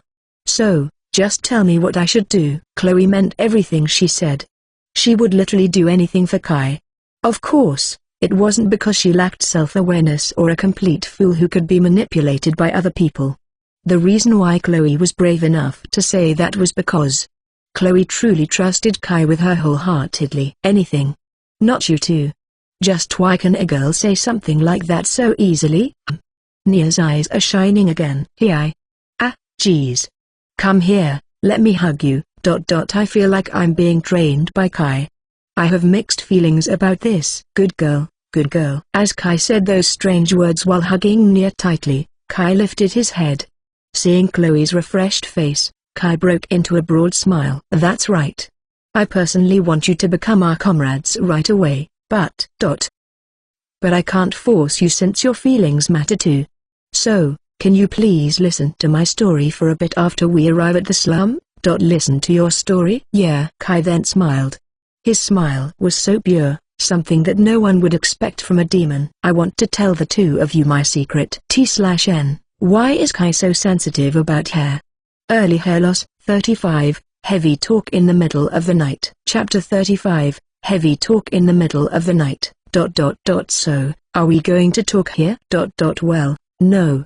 It's a bit difficult to talk here. After arriving at the slum, Chloe and I sighed as we looked at the inn we used to stay at, or at least, the remains of the said inn. Well, I already expected this outcome though. After all, just a few hours ago, monsters from the dungeon were rampaging in the slum. Though it seemed the Imperial Army, likely summoned by Jebbles, had cleaned up the monsters. Hence why the slum didn't get totally obliterated. We could still see people that had lost their homes huddled together throughout town. Kai, over there. Following the direction Nia pointed her finger at, I saw a soldier kicking a man like he was trash. Being called in the dead of night to the slum must have irritated that Imperial soldier. Kai, can I kill him? No, let's not cause any more commotion today. We're the one that's going to get in trouble if we do that. Given that my moral consciousness was still trapped in my past life, I believed I should help the man lying on the roadside. However, causing more commotion here would only cause disadvantage for us. We had just killed Jubbles, so if we also massacred the Imperial army that was supposed to come helping the slum, my plan would get disrupted. I wanted to destroy this country from within. Being treated as the absolute evil wasn't exactly what I had in mind. Kai, if you're looking for a place to sleep then, there's a cave nearby. What do you think? Do you want to head there? Chloe's nonchalant suggestion caught me off guard, causing me to widen my eyes in surprise. Right. There was a small dungeon in the form of a cave near the slums. Only I know the location of this secret spot. There's no monsters and the entrance is quite spacious. You should be able to rest comfortably there. So? How about it? You wanted to talk, right? Chloe said confidently. A secret spot, huh? This girl. There was no way she knew the true nature of that cave. Right? Well, whatever. Based on my memory of the game, there were no monsters on the surface, and even if there were any monsters, we could just defeat it. Yeah, you're right. I could use a quiet place right now. Let's go. We might attract unwanted attention from the Imperial army if we stayed in the slum for too long. And so, we made our way into the forest while trying to be as discreet as possible, and finally, we reached the cave Chloe had mentioned. The entrance leading to the underground dungeon was spacious enough, even through the monitor screen from my past life. However, the entrance looked so much larger now that I was seeing it in person. We both sat down on whatever spot we wanted. Since we were sitting near the mouth of the cave, we had a clear view of the night sky. The stars were shining brightly.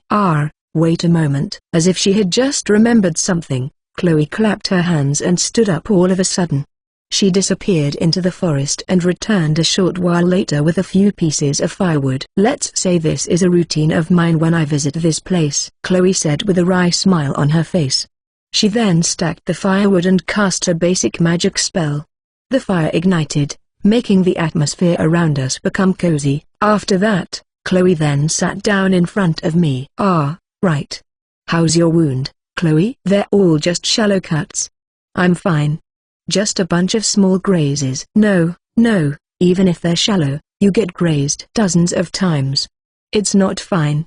Come on, let me see. I suddenly concerned about her wounds, I stood up and knelt beside Chloe. Despite her resistance, I grabbed her arm and lifted her sleeve, revealing countless shallow scratches on her body. Even though the wounds were shallow, they must have hurt quite a bit. Just why would she pretend to be tough? There was no need for her to bear it herself. Still, a girl's body felt really soft, huh? Well, I never touched a girl's body before after all. Chloe, stay still for a bit. Using the healing magic I took from Alwyn earlier, I began to heal Chloe's wound. What a relief. I was a bit worried that because my magic power was more suited for black magic. However, it turned out I could use holy magic just fine. With this, I didn't need to worry about using other types of magic then. Is this holy magic? How did you? This is my unique skill. One who stands at the boundary or whatever, huh? Unique skill? Well, I will explain everything later. For now, let me heal all your wounds first. Ninya-san? This isn't what you're thinking. I know. Then can you please stop sulking? That I can't do. Humphrey. Pouting, Nia turned away from me. I stood there, flustered at Nia's reaction. However, Chloe chuckled, finding this situation amusing. I didn't notice this before, but Chloe. She laughed a lot. In the game, she stayed expressionless most of the time. She was more like the cool type. I didn't know she was actually the type that could laugh a lot like this. Alright. I think that's all for the arm. Let's see. Knee next is Fufu right tilde. I have scratches on my legs, stomach and my sides too, you know. Why did you have to say it like that? Even though I was trying my best not to feel conscious of it. Ha ha ha. Don't worry, don't worry. I have potions with me anyway. Scratches like these can be healed with potions anyway. If you have potions then you should have said so before I started healing you. Well, I mean, you were the one that suddenly came close to me, Kai. Crap. Nia was glaring at us with a terrifying look on her face. Seemingly realizing that things would turn foul if she kept teasing me, Chloe also started sweating nervously. We then began to explain things to Nia desperately. After we calmed Nia down, somehow, I then started getting into our real topic. Where should I start? Well, first of all, I'm not from this world. Huh? What do you mean by that? You see, this is the world of a game I played in my previous life. And then, I told them everything. How I was the world top ranker player of the game. How this world was the world of Dark Blood Online. How, for some reason, I woke up in this world. The details of my skills and status bar and also Nia's fate if she hadn't met me. Everything. I tried to explain in a way that could be easily understood by them, but I also paid attention to their reaction. Of course, the two of them were surprised. What I told them was beyond their wildest imagination. Even Nia, who usually remained expressionless, actually widened her eyes from shock. So in shorts, we're the characters from the game you mentioned. Yeah, and I was the top-ranked player of that game. Why do you feel the need to flex? Well, your knowledge has proven to be useful so I can't say anything about it but... Kai. Are you going to go back to your original world one day, huh? Do you want to return to your original world? I mean, since you suddenly found yourself in this world, that means... It wouldn't be strange if you suddenly found yourself returned to your original world, right? So, oh, no. You don't need to worry about that. Well, I can't say the chance of me suddenly returning to my original world is zero, but I personally don't have any intention to go back to my original world. Why? Well, I was bullied a lot in my original world. As soon as I said that, Chloe's eyes widened in shock again. Seeing their response, I felt like I had made a mistake.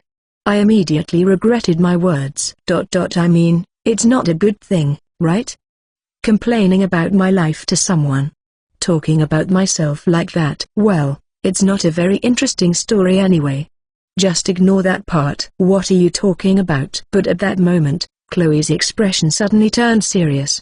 She cut off my attempt to evade the topic. Her eyes were filled with determination, curiosity and trust. We're comrades, aren't we? Besides, you're my lifesaver. I want to hear it.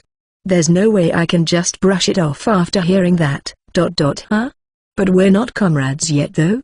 I haven't asked her to join us yet. Or did I? In any case, it seemed Nia also shared the same sentiment as Chloe, judging from how she tightened her grips on my hand and staring hard at me. Her eyes practically demanded me to tell her everything. To quickly spill everything out. Well, it can't be helped. With a wry smile, I began to speak. Well, to put it simply, I was abandoned by my family. Then, I started telling them the memories of my past that I wanted to forget, one at a time. T/N. You see, MC doesn't want to talk about his past not only because MC is ashamed of his past, but also in JP culture, talking about yourself is not a good thing if you're not super close. Especially something heavy like bullying and all. 36. A night where warmth spread. Chapter 36. A night where warmth spread. Well, this is a common thing in my original world. The perfect eldest son will receive all the love and attention from the family while the troublemaker second son is left ignored. Growing up, my family was wealthy and of course, my parents had a lot of expectations from me since I was young. And so, I worked hard in my own way, trying my best to meet their expectations. However, my brother was what people call a genius who could do anything. By the time I realized it, all of my parents' attention and love was focused solely on him. My relationship with my older brother wasn't bad per se. However, there was a gap between us that just naturally emerged and both of us didn't know how to bridge that gap. And so, I became more and more distant from my family and my parents gradually lost interest in me. My father, who ran a company, had already decided that my big brother would be his successor even before I entered high school. I spent my days being mentally exhausted by the pressure and neglect, and then, an incident occurred. Do you know what school is? Basically it's a facility similar to a magic academy here. And well, there were various things that happened there. It was a typical story. A story about how you became the target of bullying if you stood up for a kid that was being bullied. I did exactly that.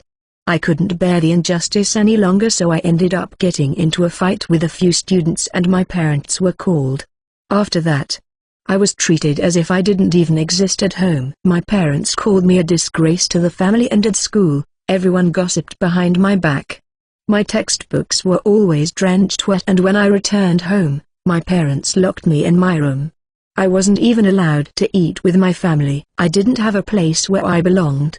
Of course, I couldn't stand it. I thought about locking myself in my room and dying just like that.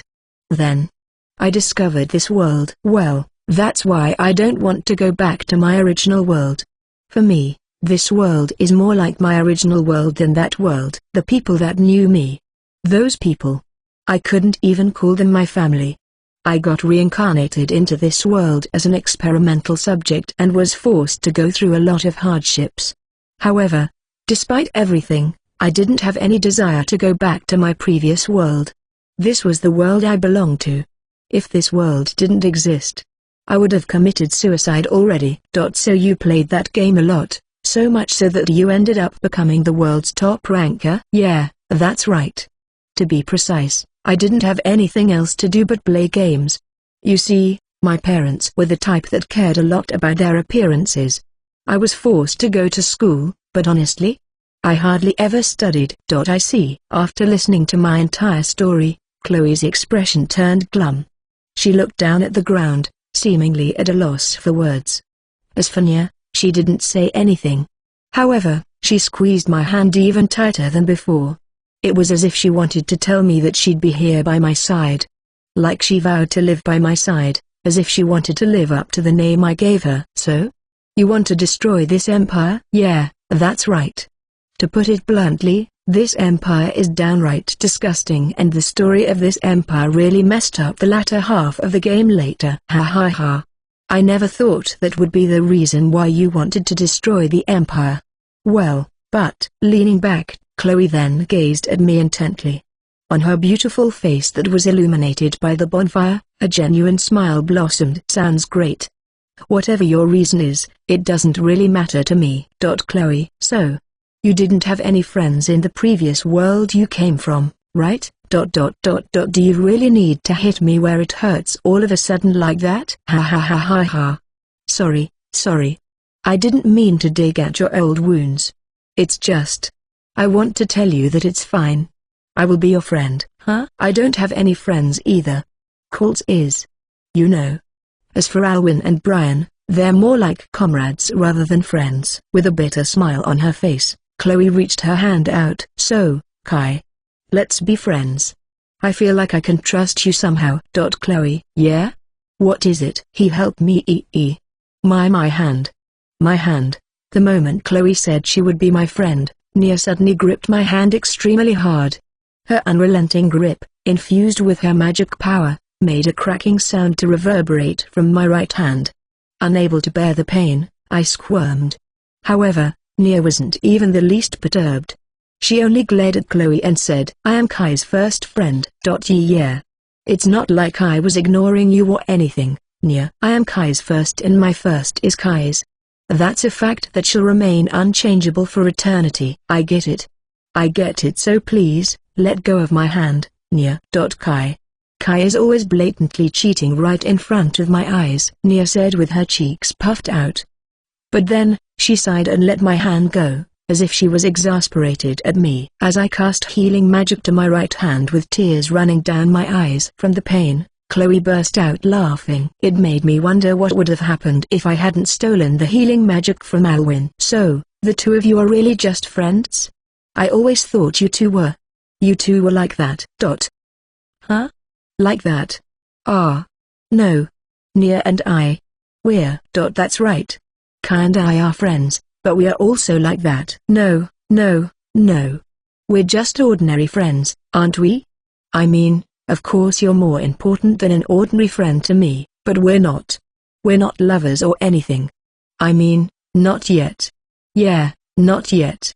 Ah. Feeling an extremely terrifying murderous intent directed at me, I had no other choice but to lie my way in order to keep my life. Shit.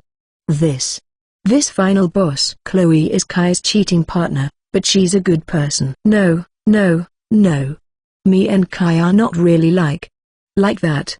Yeah, we're not. I mean, I knew it. Chloe is Kai's cheating partner. Enough about that. Anyway. Nia, Kai, thank you for helping me. I know I've thanked you too many times already, but I just want to say it again. Thank you. Fufu. Chloe is a good person indeed. Nia then showed us her smile, which she rarely showed, and then she went over to Chloe. She then crouched down in front of Chloe and reached her hand out to Chloe. I have Kai. However, I don't have any other friend but Kai. So, I have a favor to ask from you. I want you to be my friend.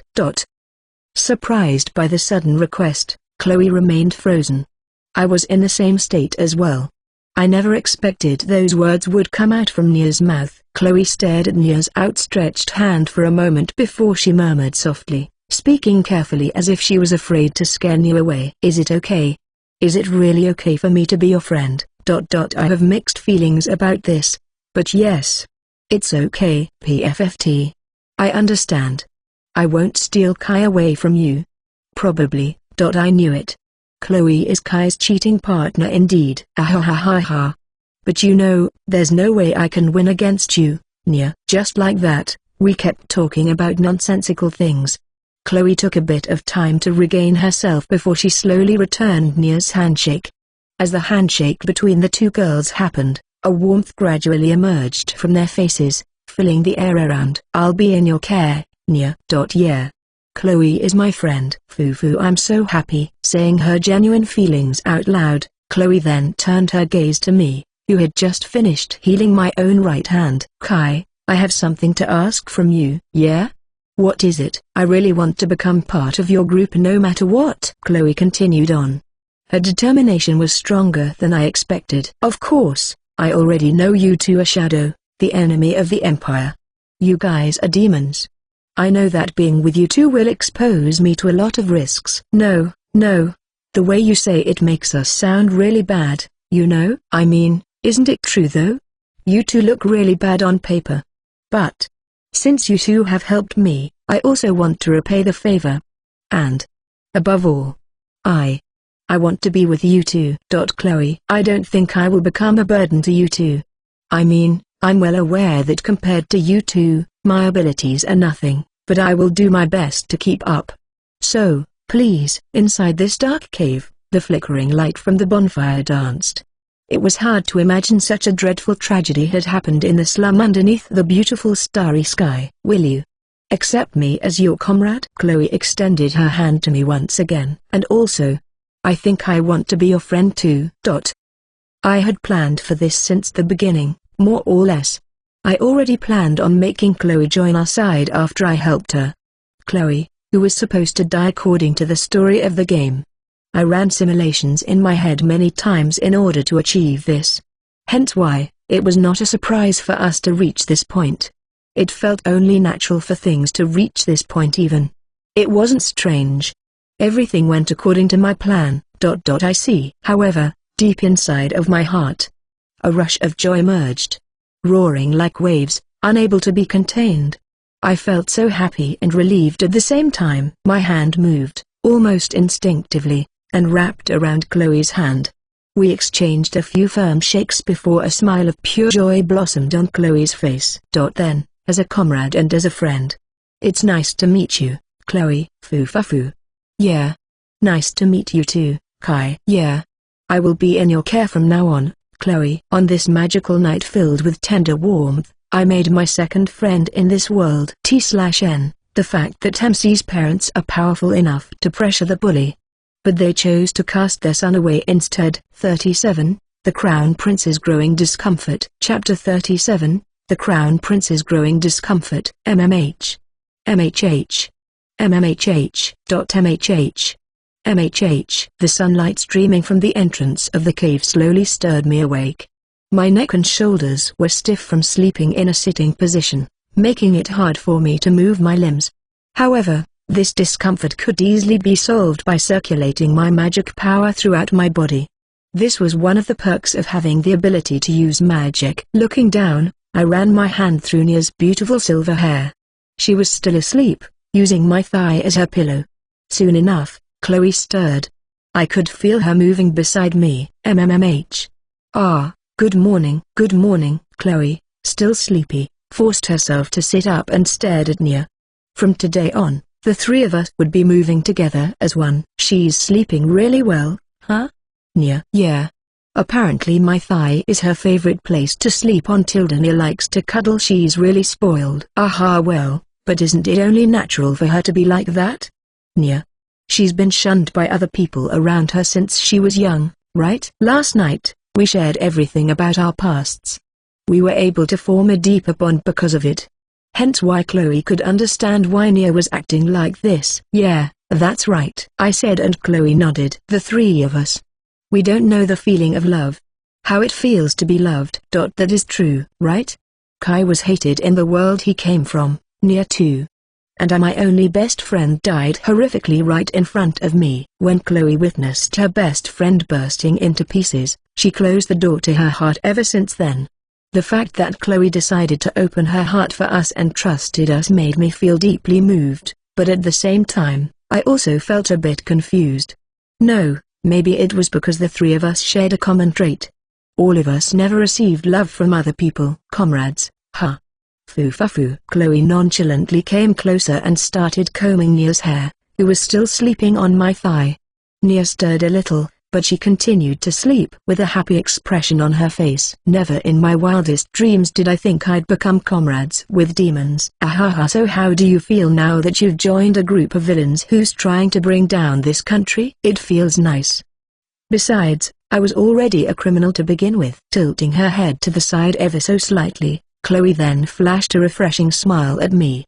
The juxtaposition of her jovial smile and her words were a bit jarring. Let's happily destroy this empire together. Yeah, happily, huh? We never knew what it felt like to be loved. Hence why, we could shower each other with love without any reservation. The sense of fellowship that was growing in this group of criminals. We were almost like a family, albeit the word family didn't quite fit us either. Let me say it again. It's nice to have you with us, Chloe. In response to my words, Chloe nodded happily. Strange. In the Adele Imperial Palace, Adolf, the second prince of the empire, was beginning to feel restless because he still hadn't received any report from Jebbles. Don't tell me, Jebbles. No, impossible. This kind of thing had never happened before since he appointed Jebbles as his trusted aide. Jebbles was a madman, someone who was obsessed with dark magic and genuinely enjoyed torturing people for human experiments. However, Jebbles was loyal to Adolf and he always achieved remarkable results. And yet, Adolf hadn't received any report from Jebbles for more than 5 days. He started to wonder if Jebbles had betrayed him. However, upon remembering Jebbles' true goals and his usual behavior, the doubt dissipated from the Crown Prince's heart. There's no other choice. I need to send someone to Jebbles, he thought to himself, and as he was about to call a knight. Your Highness.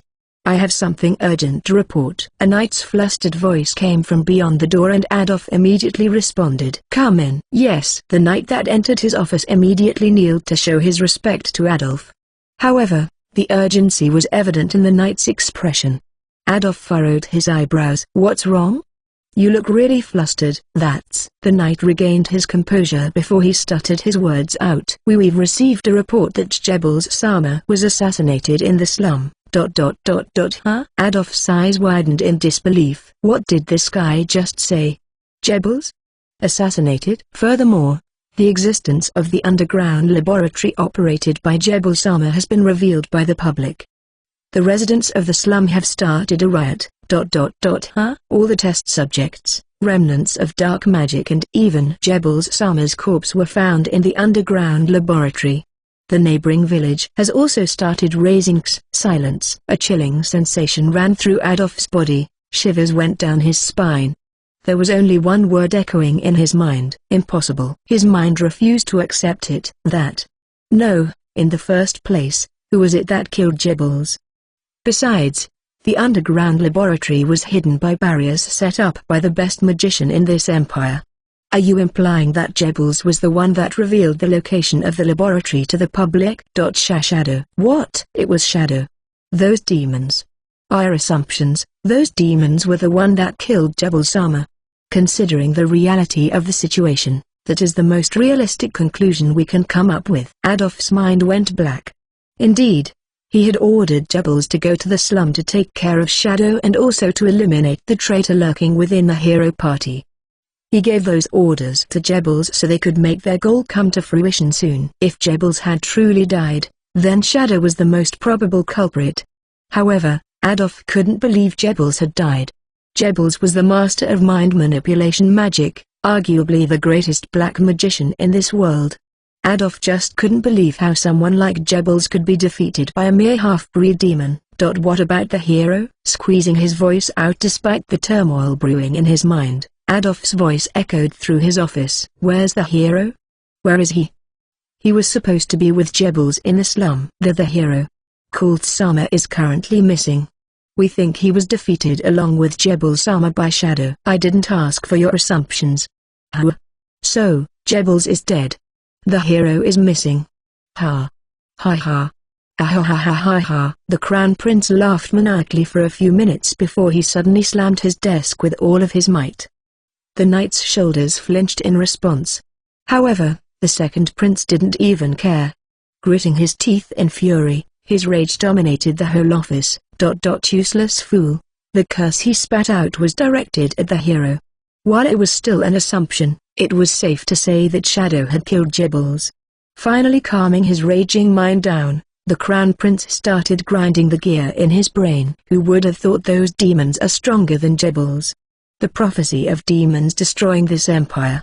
I always thought that prophecy is nothing more than a foolish fairy tale. But look at where we are now. I shouldn't have just sent Jebbles alone. I should have sent other personnel along too. Ha ha. Ha ha ha ha. Jebbles, someone he had sent to nip the bud early, ended up dying humiliatingly. And so, the Crown Prince decided. It was time for him to gather all of his resources, combining all the power in this empire to treat Shadow as the absolute evil. The rebellious traitors of the empire shall be purged. Now that the empire had lost Jebbles, who was one of the key figures in the empire, they couldn't afford to be lenient anymore. I'm heading to my father's office. We must inform him of the danger and rally all citizens against them. Your Highness. Adolf was about to leave, but he couldn't help but to clench his fist upon seeing another knight entering his office. What is it? Get to the point quickly. Your Highness. We've received a report that Chloe, a member of the hero party, has joined Shadow. Huh? Not only that, but she's also exposing Jebbles-sama's true identity and motives to the public, causing the public opinion of the empire to deteriorate rapidly. Ha. Ha ha. Just what? What? What is happening here? No, this outcome is not a surprise, to be honest. The moment Jebbles died and the existence of the laboratory was leaked to the public, it was only natural for the empire to lose the people's trust. However, that wasn't the problem. The gnawing discomfort Adolf was feeling wasn't about losing the people's trust. He felt as if he was being toyed by someone. As if he was dancing in the palm of someone's hand. It was as if the other person already knew all the moves Adolf would make. The growing discomfort intensified, to the point he felt like he was being strangled by someone. Even though this was only the first incident, but the discomfort he felt was unbearable. All the more reason to report to my father, Adolf said with a sinister smile etched on his face. His fingertips were horribly cold from a combination of anxiety and stress. T/N, no, but can we talk about Hanya is the one being pampered instead? So cute. 38, Resistance. Chapter 38, Resistance. The slum looked even worse than before now that the building here had been destroyed. In the midst of the destruction, a rumor began to spread. A rumor that said the reason why the monsters in the dungeon attacked the city was because the upper echelon of the Empire wanted to massacre the people of the slum. Then tell us, how the hell did those monsters from the dungeon manage to get outside? It was that Jebel's guy's doing, wasn't it? If you dare to come any closer, I will kill you. Ha. Go ahead. Kill me. Thanks to the Empire, we've lost everything anyway. Come on. Kill me now. Let me see you do it. Kill this guy. You guys. What are you all doing? Draw your swords, now. A man was confronting 3 Imperial soldiers, who looked itching to kill him. Madness was spreading throughout the slum. Nia and I nodded to each other with our hoods up. Things were going well. Alwyn and Brian kept their promise. They left the laboratory as it was. The day after the incident with Jebels, we revealed everything to the people in the slum, including the laboratory. Of course, by we, I meant Chloe. Nia and I stayed hidden in the background, letting Chloe take the stage. People knew Chloe as a member of the Heroes Party. Chloe was trusted by the people of the slum. Besides, the people get to witness everything. Everything. The misshapen corpses lying on the floor. Jebel's monstrous body. And many more. The document about Jebel's research and the human experiments that had been conducted in the laboratory were also revealed. The news of the Empire's wicked deeds spread like wildfire to the public. Yo, you bastard. Why you guys not draw your swords out? Do you want to be killed too? Ha ha. You filthy Imperial dogs. We thought you'd come to help. But you're here to massacre us, aren't you? Right? Let's go, Nia. Okay. The rage of the people who had been victimized by the Empire had reached its peak. They were so enraged that they were ready to kill the Imperial soldiers dispatched here. Negative emotions like anger were contagious. In order to bring down this country in an efficient way, we had to shape the public opinion to suit our goal. Now that we had taken the first step to our plan, Nia and I headed to the guild, where Chloe was waiting for us. Nia. Over here. Yeah. The moment Chloe, who had been sitting on the counter table, saw us, her expression softened and she beckoned for us to come over. Nia and I stood beside Chloe and removed our hoods. As our red eyes were exposed, the crown began to rustle. Shadow. So it was true. A member of the Heroes Party is siding with the demons. We could clearly hear the shocked voices of the crowd from behind us. In response to that, Chloe stood and confidently said, "That's right.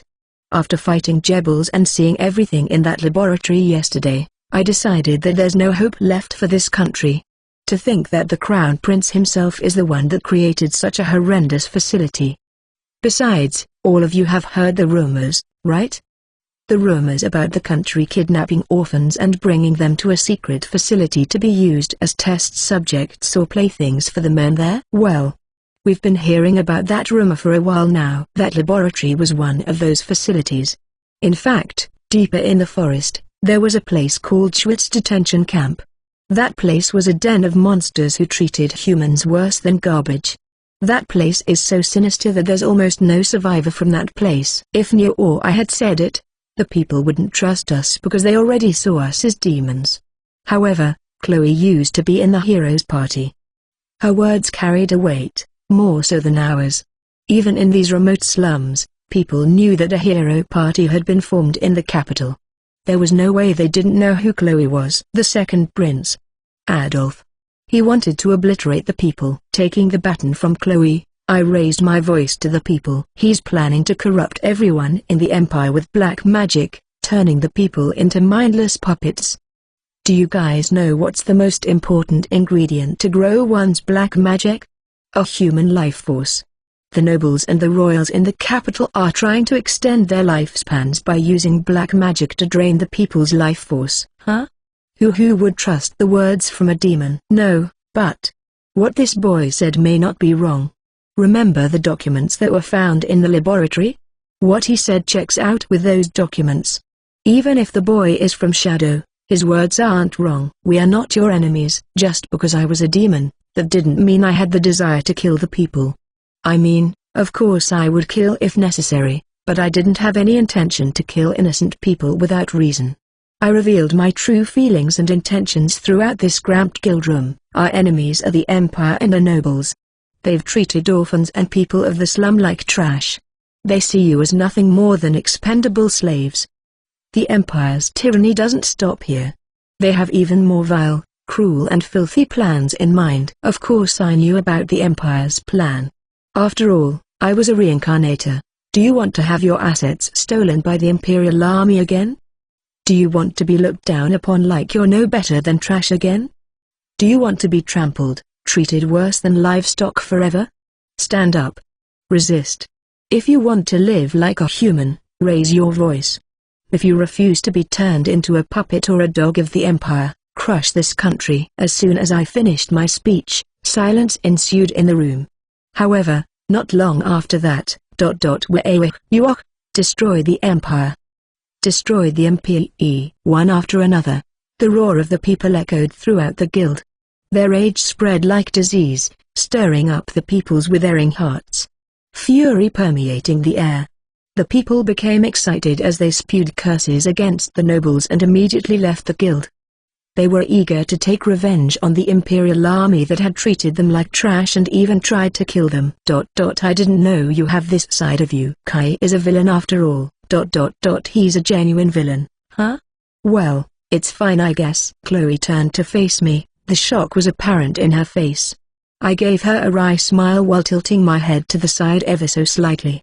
According to the game's storyline, the resistance group in this country would have happened a bit later. However, if I wanted to overthrow this country, I needed to change the public opinion to suit my agenda. Hence why I had to stir the people's rage. Near, Chloe.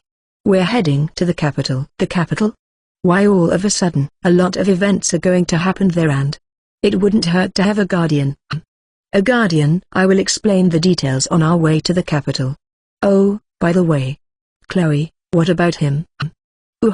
Fufu. I tied him up tightly in a private room on the second floor of the guild. Ah, thanks. Leaving our table, we then moved to the second floor of the guild. We opened a rather big door and inside the room there was a pig. I mean, Vector, the former branch manager of this guild. His arms and legs were bound. Tears streamed down his face as he looked up at us in panic. Hi. Paul, please. Spare my life. I beg of you. Please spare my life. Yeah, sure. We can still use you for various things, so sure.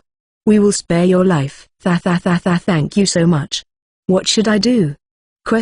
Just tell me. I will do it. The pigsty guy who had been so haughty because of his position in the guild had all but disappeared. All that remained of him was pathetic trash, begging for his life. I raised two of my fingers at him. First, prepare a carriage for us. I know the guild is not doing the best financially, but I'm sure you can do that much for us, right? ? Yes. Absolutely. What else? Well, looking up at the ceiling, the corners of my mouth curled up into a smirk. Written documents alone wouldn't be enough to stir the people's hearts. We needed something much more stimulating. In this world, there's projection magic. I mean, there's something called a camera, right? Yes. I don't care if it's a magician or a camera magic tool. I want you to bring it to me. Right now. While crouching down, I locked eyes with the man who was trembling from fear, so much so that he had turned pale. Once again, I smirked as I looked at him. We need to obtain proper evidence for everything, no exceptions. 39. Brian and Alwyn's confusion. Chapter 39. Brian and Alwyn's confusion. At an inn in a small village a little away from the slum, Brian and Alwyn were staring at Colts, who was still asleep. Both of the girls had a solemn look on their faces. After last night's commotion, Brian quickly called the Imperial Army to help them bring Colts to this inn. However, Colts showed no sign of waking up even after morning came. Hey, Alwyn. As more time passed, the scene that those two had witnessed made the suspicion take root in their heart.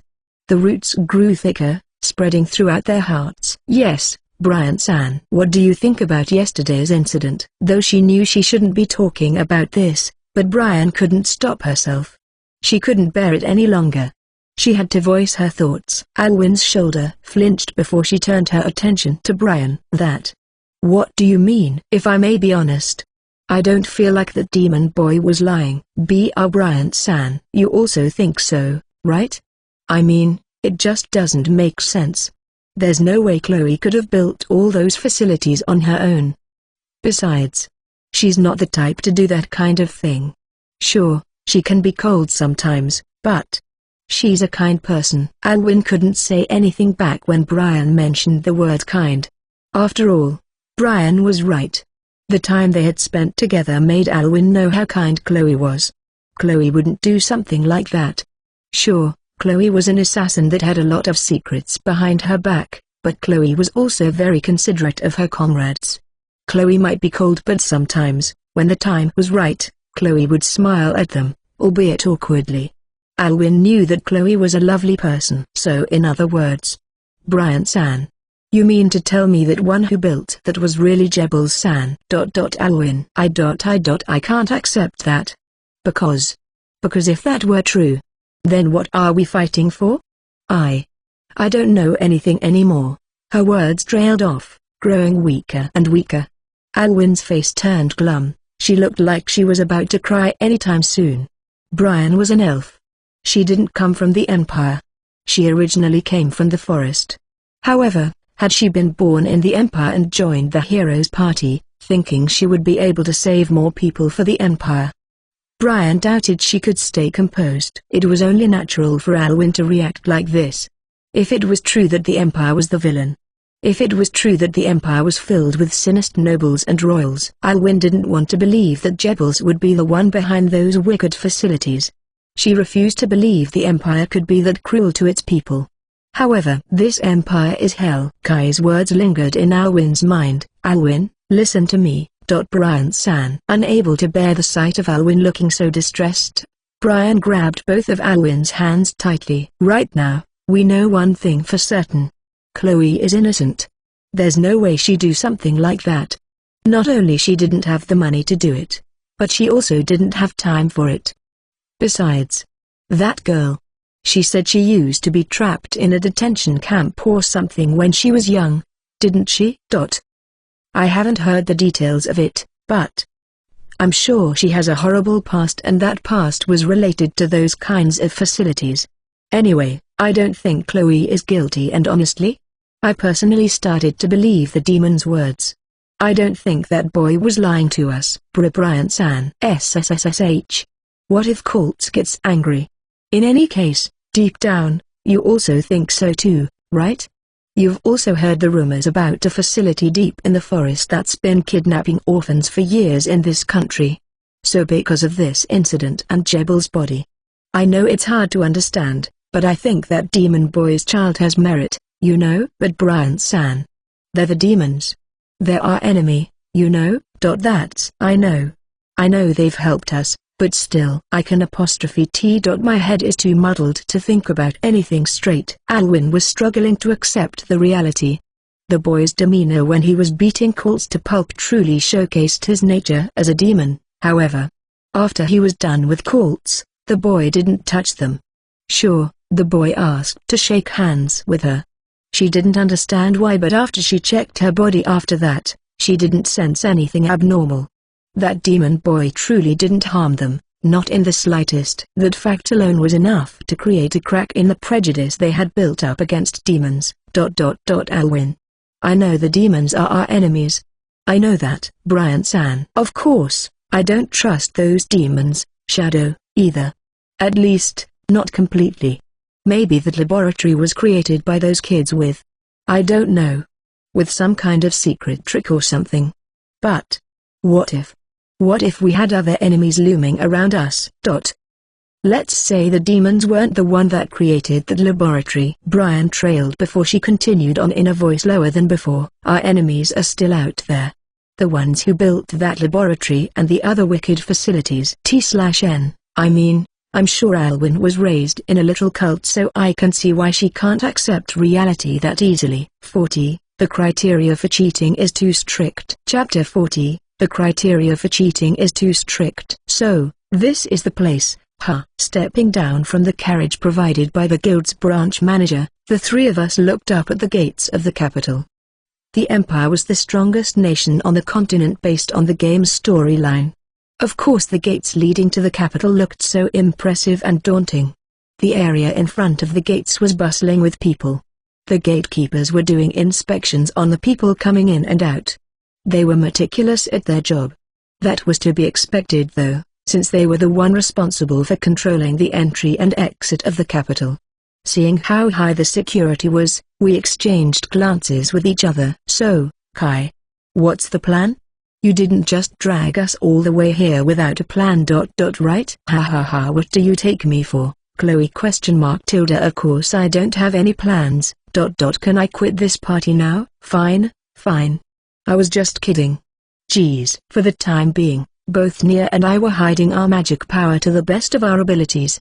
Nia was wearing a blindfold to hide her red eyes, and judging the level of these guards, I doubt they could see through our trick.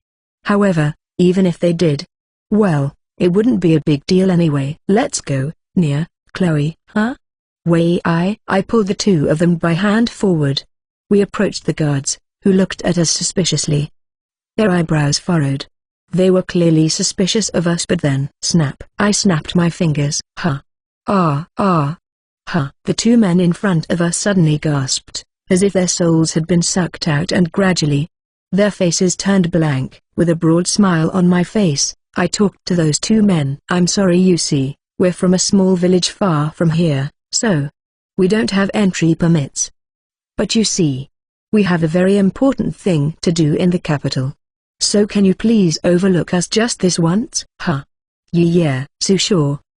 Please, go right ahead. For some reason, the men started sweating nervously and nodded in panic. Chloe was staring dumbfoundedly at me with her mouth gaping open. I only shrugged at her before I grabbed Nia's hand again and passed through the castle gate without a hitch. Gradually, the scenery before us changed. This was the scenery I had seen so many times in the game. The town resembled 18th century France. Tall stone buildings lined up on the road. The voices of the people filled the heart of this bustling city. This was the Adel, the royal capital, and this place was also the den of evil, where the Empire's darkest secret had taken a deep root at. I thought you didn't have any plans? While I was basking in the afterglow of witnessing the scenery I had only seen in the games, Chloe talked to me. She looked exasperated. I shrugged my shoulders again as I led Nia by her hand. The most important thing in games is flexibility, you know. I see now. Wonderful, how wonderful. So the demon's power is basically just a tool to scam people. You're in the same party as the said demon, you know? Come on, it won't hurt you to take more pride in us. Foo, you really have ways with words, huh? Chloe softly chuckled before she gazed intently at the streets of the capital. Something she must have seen many times before. By the time I realized it, I had become quite close with Chloe.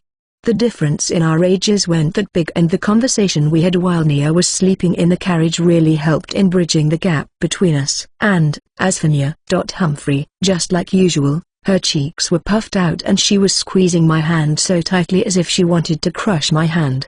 Wincing at the familiar that had become something familiar to me, we headed to the back street, leaving the crowd away. We had two objectives here. One was to secure a place to stay from the night, and two, to investigate the movements of a certain individual in my mind. Based on the original story, that person should be locked up in the castle. However, since I had changed the trajectory of the story in order to keep Chloe alive, I needed to check the situation first just to be safe. You know, Kai, I have a question. Seemingly a question suddenly popped up in her head. Chloe asked me a question while we were on our way to an informant broker. Yeah? What is it? The person we're searching for, real, he's a man, right? No way. I mean, real is not a male's name. What's wrong? Yo, your eyes look a bit scary. Nothing? My eyes are always like this though. No, your eyes are definitely not like that. Definitely not like that usually. Wait. Why do your eyes look like you're dead on the inside? Just what makes you look like that all of a sudden? Kai. Nia? What's wrong? Your eyes are glowing, you know. Even your blindfold can't hide the glow, you know. I believe I haven't heard anything about meeting real. Is she a woman? Right. Nia, You were sleeping in the carriage so you didn't know, huh? Well, to sum it up, we're looking for a guardian. Rhea is a pretty famous businesswoman, you know? She's loaded, good at gathering information and many more. She will become a great ally for us. So she's a woman, ... What is happening here? We were still in the middle of spring, but my body felt cold, colder than winter time. Chills ran down my spine as I realized both Nia and Chloe were glaring at me. The intensity of their glare was so intimidating that I couldn't utter a single word out. Nia then gradually tightened her grip on my hand. Then, the two of them started having blood-curdling conversation nonchalantly. Chloe. Yes, Nia. Chloe, can you forgive people that cheats? ... Yes, I can. Of course I can. Me too. However, do you think we should just leave Kai's hand be? That's a bit. I think we should snap his hands at least once. Wait a minute. How does this count as cheating? I haven't done anything. I didn't even say anything suspicious. Argh. ? A scream filled with horror echoed through the alleyway. After that, I trudged toward the informant with tears running down my face as I tried to heal my injured hands. In the meantime, both Nia and Chloe were holding onto the hem of my clothes. T/N, building a harem with possessive girls. MC is definite and M. 41, Reels Past. Chapter 41, Reels Past. She spent her whole life being treated like a dog by the Empire only to be sacrificed by the person that killed her mother. Such was Reel's destiny, the boss of Roddy Trading Company. Reel sighed deeply. She was at her wit's end, not sure how to deal with the trading company that bore her mother's name. ... Our profits are dropping again. Roddy Trading Company was one of the most prestigious companies in the Empire. However, the company had been on the decline recently. Everything was because of the Pope. Grinding her teeth together, Reel grabbed the dagger lying on the desk and stood up abruptly. A photo of the fat Pope was stuck on the wall. Taking a deep breath, Reel thrusted the dagger into the photo over and over again until the photo became tattered into pieces. She slashed the Pope's head, eyes, nose, ears until his face couldn't be seen anymore. The Pope was the leading figure of the Empire's state religion. The church and the royal family shared a long and intimate history together. The deep-rooted connection between religion and politics led to extreme faith and materialism. To put it simply, the amount of donation the company gave to the church would greatly affect the company's profits. In business, trust and image of the company were crucial. However, because the church had extended its influence into the country's economy, Roddy Trading Company began to suffer. Other trading companies had started to avoid forming a business partnership with her because of the pressure from the church. Because of its resistance against both the church and the royal family, Roddy Trading Company's reputation was steadily worsening among the populace. The reason for this was because Reel, the current head of the trading company, vehemently refused to donate to the church. Furthermore, her father, who had collapsed from the shock of losing his wife, never gave a single penny to the church when he was still leading the company. However, how could they donate to the church? After all, their precious wife, their beloved mother, was burned at the stake as a sacrifice right before their eyes by the church. How could they possibly bring themselves to make donations to the church after that atrocity? You are pig. After striking the portrait repeatedly like a mad woman, Reel fell to her knees right here and there.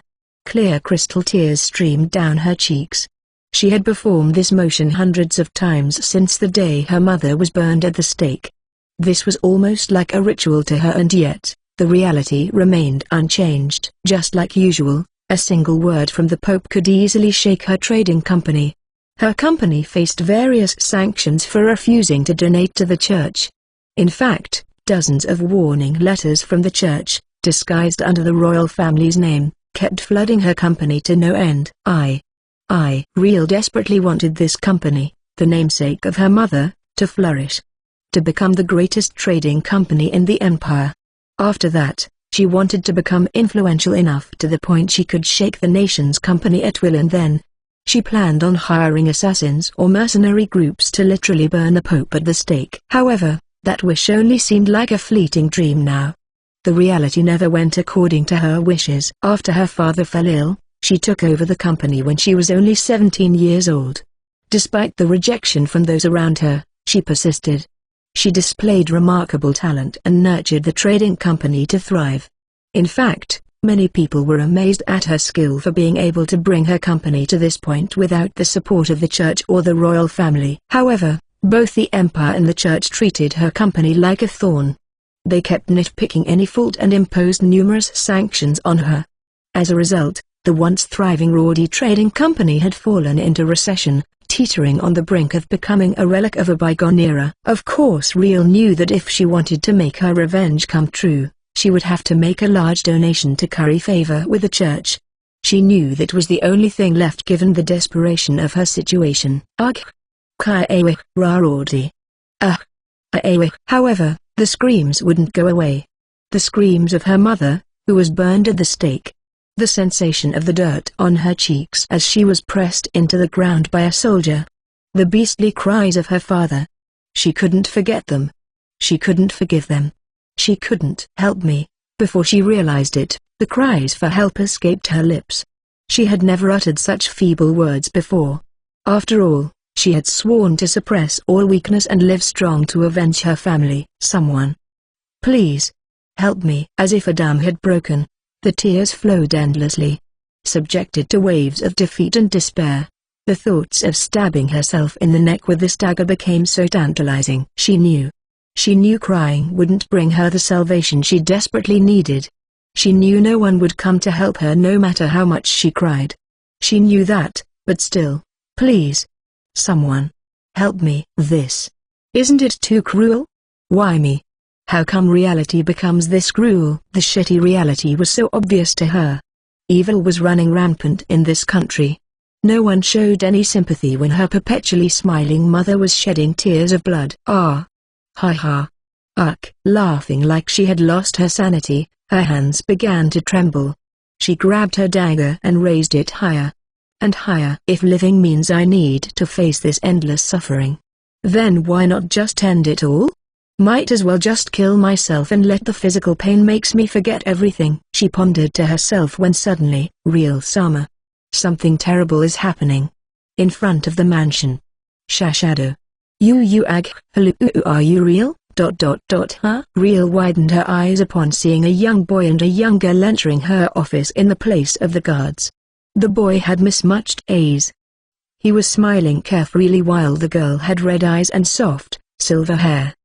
Behind them, there was a slightly older but beautiful woman with black hair and golden eyes. Little did Real know, these people would become her important comrades. She would then spend her days together with them in the future. However, the current Real only stared at them.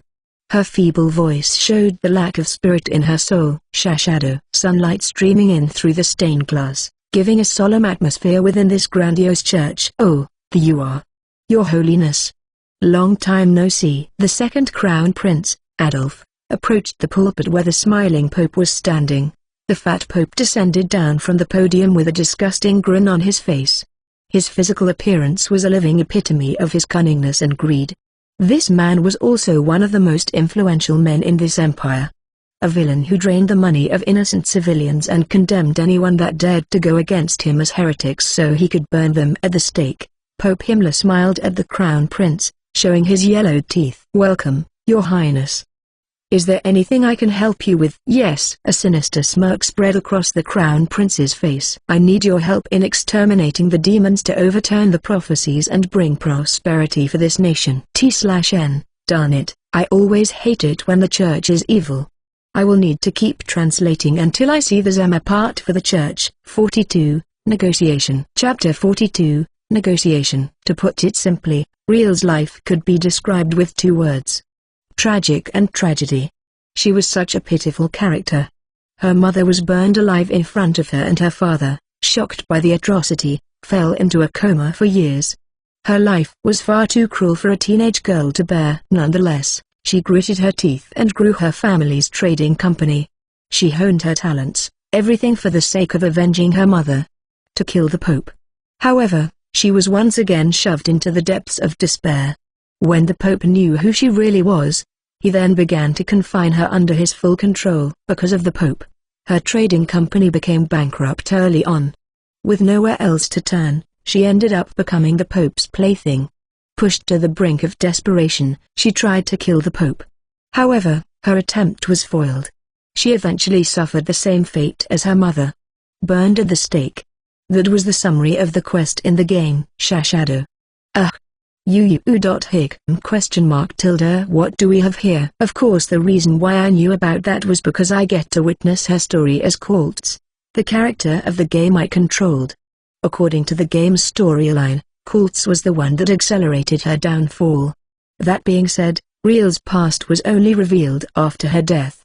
When I was witnessing her death, I only thought of her as a pitiful character. However, upon learning her past and everything that had been going on in the Empire, I was deeply shocked. Me and my guild members at that time, we sent hundreds of emails, complaining to the developers for the injustice. Thanks to that traumatic incident, Riel's past became engraved within part of my memory. How come you're here? Shadow. Shadow was supposed to be in the slum. Well, we just got here today. By the way, you really have to fire your guards, Riel. As soon as they saw us, they ran away like a scaredy cat. Good riddance, those guys have no loyalty at all. To be fair, that's yours and Nia's fault. I'm not at fault. Kai is the one at fault. Always him. Why? What did I even do? You kicked the guard that stood in our way and picked a fight with him. You even said shoot or something, Chloe said, seemingly exasperated. Well, yeah, I guess I did all that, I thought to myself before I returned my gaze to Riel. Even though she had a strong heart, but she was actually pretty cowardly. She was trembling all over while gripping the dagger in her hand firmly. Despite her threatening stance, her eyes showed nothing but fear. Yeah. Couldn't have a worse first impression than this. I couldn't help it. They wouldn't let us in if I didn't. Kai, master of excuses, huh? Why is no one on my side? Anyway, Riel. Who, huh? What? How do you know my name? I will explain it to you later. For now, let's have a talk first. Holding my hand out to her, I flashed a grin. I think we could become good comrades. And from behind me, the murderous gaze from Nia and Chloe was palpable. After we somehow managed to calm Riel down, who was utterly in panic, we were shown to the mansion's parlor and sat around a round table. It seemed that all servants, along with the guards, had all fled. The mansion was filled with a desolate atmosphere. Good grief. No one in this mansion has any shred of loyalty. So. What do you want to talk about? You're Shadow, right? Hey, are we really that famous, huh? You keep calling us Shadow for some reason, but you know, we never once claimed to be Shadow. Do you really not know? Or are you testing me now? We wouldn't do something so annoying after coming all the way here. I'm genuinely curious. That's all. Riel seemed to hesitate, not knowing whether to speak or not until eventually, she decided to tell us anyway. There's a prophecy that's been around this country since long ago. According to the prophecy, a demon will appear to consume this world and remake it completely. Because of this, the church has been sparing no effort in searching for the demon in prophecy. Everyone in the Empire has been living in fear of demons. Huh? I didn't know there's a prophecy like that in the game. There is. I don't know about the game you are talking about or whatever, but recently, people have been talking about how Shadow was the cause of the monsters rampaging in the slum. Shadow also built an underground laboratory to conduct black magic experiments. Anyway, Shadow is definitely the bad guy here. Oh, no. We're not going to kill you. We won't do anything to you. Honest. Come on, continue on. Riel-san, you can continue talking. This guy may be a playboy, but he's a man who keeps his word. Which part of me is a playboy? I'm not. Encouraged by Chloe's words, Riel then continued on. Anyway. That's the rumors that have been spreading in the capital. The people's perception of demons is getting worse and worse because of it, but I know the truth. Huh? The truth? The one who built the underground laboratory was Jebels, the Empire's black magician. I'm right, aren't I? I couldn't stop myself from widening my eyes in shock. After all, it seemed the information spreading in the capital had been carefully fabricated by the Empire. The information was manipulated to suit the Empire's agenda, and yet, Real knew the truth. This was a surprise. Despite looking like this, I'm the boss of the Rorty Trading Company. I have a good information network. I know I don't look the part, but I'm a leader of a company, you know? Yeah. I know. You've really worked hard on your own all this time, Real. Phew. Oh, it's nothing. Ahem. Anyway, I'm here to negotiate with you, I said to her in a more serious tone than before as I leaned forward at the table. As soon as the word negotiate escaped my lips, Real's eyes practically sparkled. The vacant expression she had completely disappeared. She really showcased her dignity as the boss of a trading company. Perhaps, she had started to trust me a little since we didn't immediately try to kill her. Or maybe the Pope had pushed her into a corner that she didn't have anything else to cling to. Negotiation with demons, huh? What do you want me to do? To put it simply, we want your financial power and your voice. As you've mentioned before, we're being treated as literal demons. The prejudice is making it hard for us to bring this country to ruins. Bring this country to ruins? But with your power, you can easily wage a physical war with the Empire, right? Of course we can. But there are two main reasons why we won't do that. I raised two of my fingers at her. Real was still being cautious of us. And what are the reasons? The first reason is my personal attachment to the people. Perhaps not expecting the word attachment would come out of my mouth, Real looked extremely flustered. However, for me, this reason didn't sound strange in the slightest. I loved this game. Or to be precise, I loved the characters of this game. This was a game I had played for more than 10,000 hours. Of course I was personally attached to this game. This was also the reason why I didn't kill Alan and Brian back then. Right now, they might be my enemies, but at the same time, they were also the characters I had seen hundreds of times through the monitor screen. I couldn't possibly harm them that easily, given how I had grown attached to them. Moreover, there were heartwarming romantic stories and other touching tales between the mobs and other NPCs that unfolded through doing the side quests. Hence why I didn't have any plan on turning the whole empire into my enemies. In fact, I believed this personal attachment of mine toward the characters of this game was one of the reasons why Chloe decided to stay by my side now. And the second reason is, well, I guess I want them to go through the worst possible pain. I don't want them to go off in the easy way. Pain? Yeah. That's all, really. There were too many disgusting bastards in this game. Not just Jebbles. The Crown Prince, the nobles, and the Pope too. In fact, cults could be put in the same category as them. After all, cults still decided to turn a blind eye to the dark side of the Empire even after knowing the whole truth. That guy still fixated on defeating the Demon King like an idiot. Since Cults was the character that I personally controlled, I actually had mixed feelings toward him. If he repented, I might forgive him, but the chances of him repenting was close to none. In any case, an eye for an eye. A tooth for a tooth. You also use that phrase often, right? I was determined to return all the pain those disgusting bastards had inflicted on other people. I wanted to do what I couldn't do as cults in the game.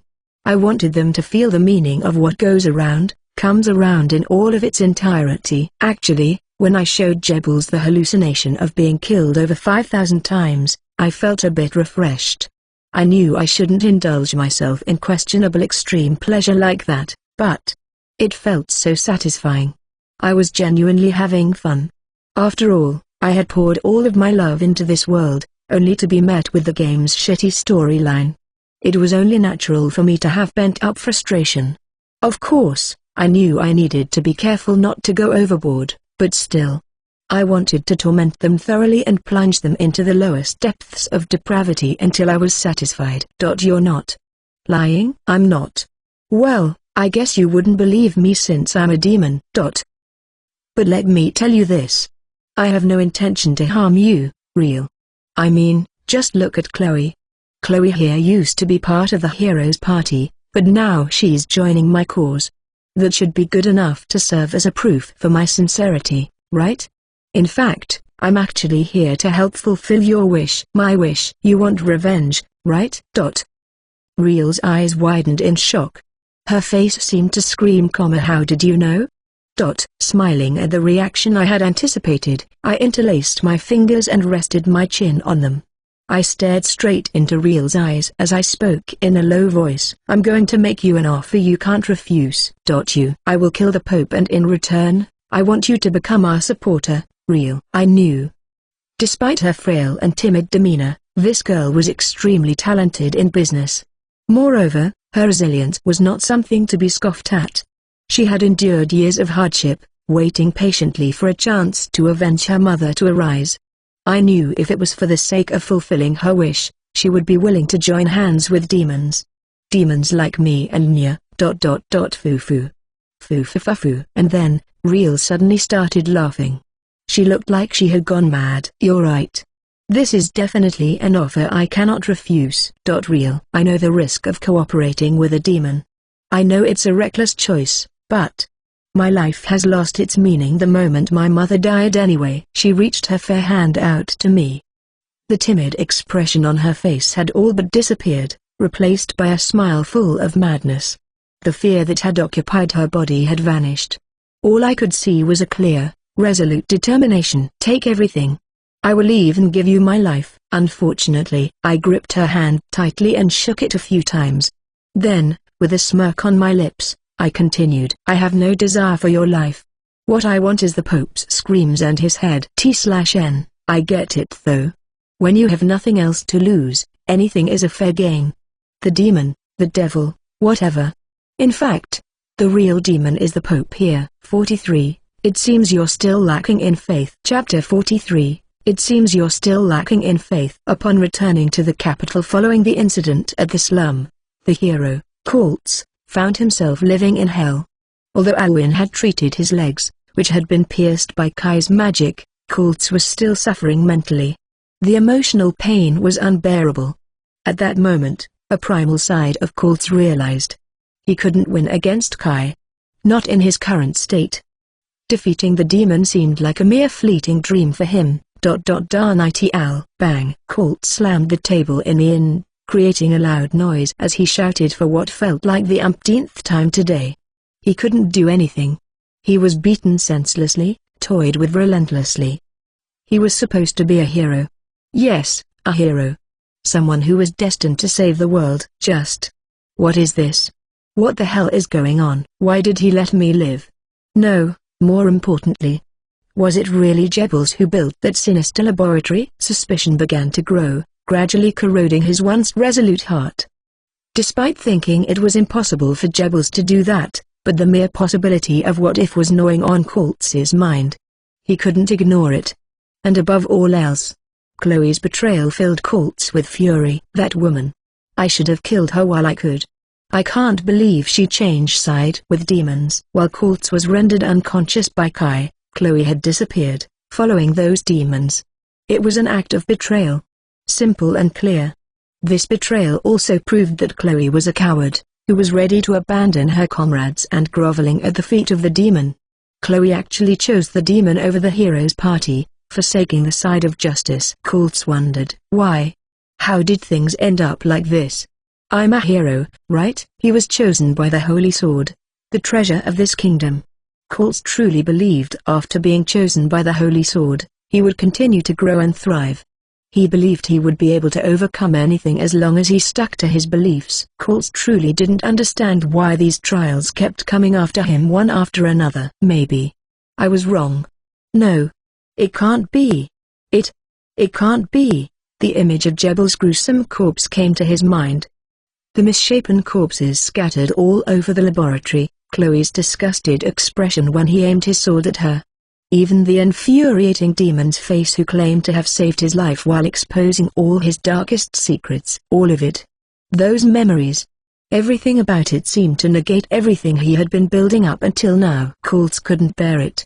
Because it felt like his own common sense was being denied. Because it felt like the bright future he hoped for and the beliefs he stubbornly clung onto were wrong. No. Clutching his head with both hands, Kultz began chanting frantically like a lunatic. No, no, no, no, no, no, no, no, no, no, no, no, no, no, no, no, no, no, no, no, No, no, no, no, no way. There was no way the demons were right. This must be part of the demons' scheme. The demons must be the one that created the laboratory. Kultz didn't know why, but he was convinced. He was absolutely sure the demon somehow created that laboratory and experimented on Jebels. He had to believe. He had to. Otherwise, he would lose his mind. Kultz refused to bend his beliefs and ideology. It was easier to live thinking as he had always been. After all, everyone around him had always told him that was the right thing to do. Kultz also convinced his belief was right. I want to defeat the demons and become a hero. There's no way the Holy Sword would choose me if I was wrong. I wouldn't be chosen as a hero if I was wrong. Ha ha. Ha. No no. In the first place, why am I even being swayed by the words of a demon? Demons are the enemies of humanity. The evil beings that should be eradicated. Ha ha. Ha ha ha. Right. Chloe was an annoyance in my party anyway. She didn't have a single qualification to become a hero. Kultz thought he should have kicked her sooner. Thinking about the words of a demon was pointless. Jebels was used by the demons. The Pope, who had saved his life. The Crown Prince, who should be the ruler of this country. None of them were wrong. After all, if they were wrong, that would be the end of everything. Foo. Maybe I should go hunting. Kultz wondered, why was he lost in thought like this all by himself? It wasn't like him. He decided he should keep doing what he was best at. Moving his body without thinking about trivial stuff. The hero stood up with his holy sword in hand. Alan and Brian said they have something to do today. I guess that means I'll be going to the dungeon alone today. Alone. Now that Chloe was gone, the party had been reduced to just 3 members. Just 3 of them. I wonder why. I thought that if I become a hero, I'd be surrounded by wonderful comrades. That's always been my dream, yet. Ha. What am I thinking? I should hurry to the dungeon. With the holy sword firmly grasped in his hand, Kultz left the inn and headed for the dungeon. No one was beside him. He was all alone. Meanwhile, Alwyn, who had returned from the slum, was meeting Pope Himmler in one of the rooms in the church. Himmler-sama, there was an incident. I see. Is that so? Alwyn told everything in detail to the Pope. From the events in the slum, to the underground laboratory and even her encounter with the demons. She also mentioned her confusion about why the demons had helped them once and didn't kill them despite having the chance to do so. After Alwyn finished retelling everything, the fat Pope only nodded with a compassionate look on his face. Alwyn's expression was glum. She was seriously contemplating whether to speak her mind or not. Eventually, she decided she had to speak. Taking a deep breath, Alwyn stared at the Pope. She couldn't run away. After all, she was a cleric, someone who should be the epitome of goodness. Yes. And also, Himmler-sama, there's something I'd like to ask. Ooh. What is it, Alwyn? The one that built that laboratory. Was it Jebels-san? Alwyn was convinced that there was no way Himmler didn't know about this. The Empire had a strong relationship with the Church. Religion and politics had always been intertwined in the Empire.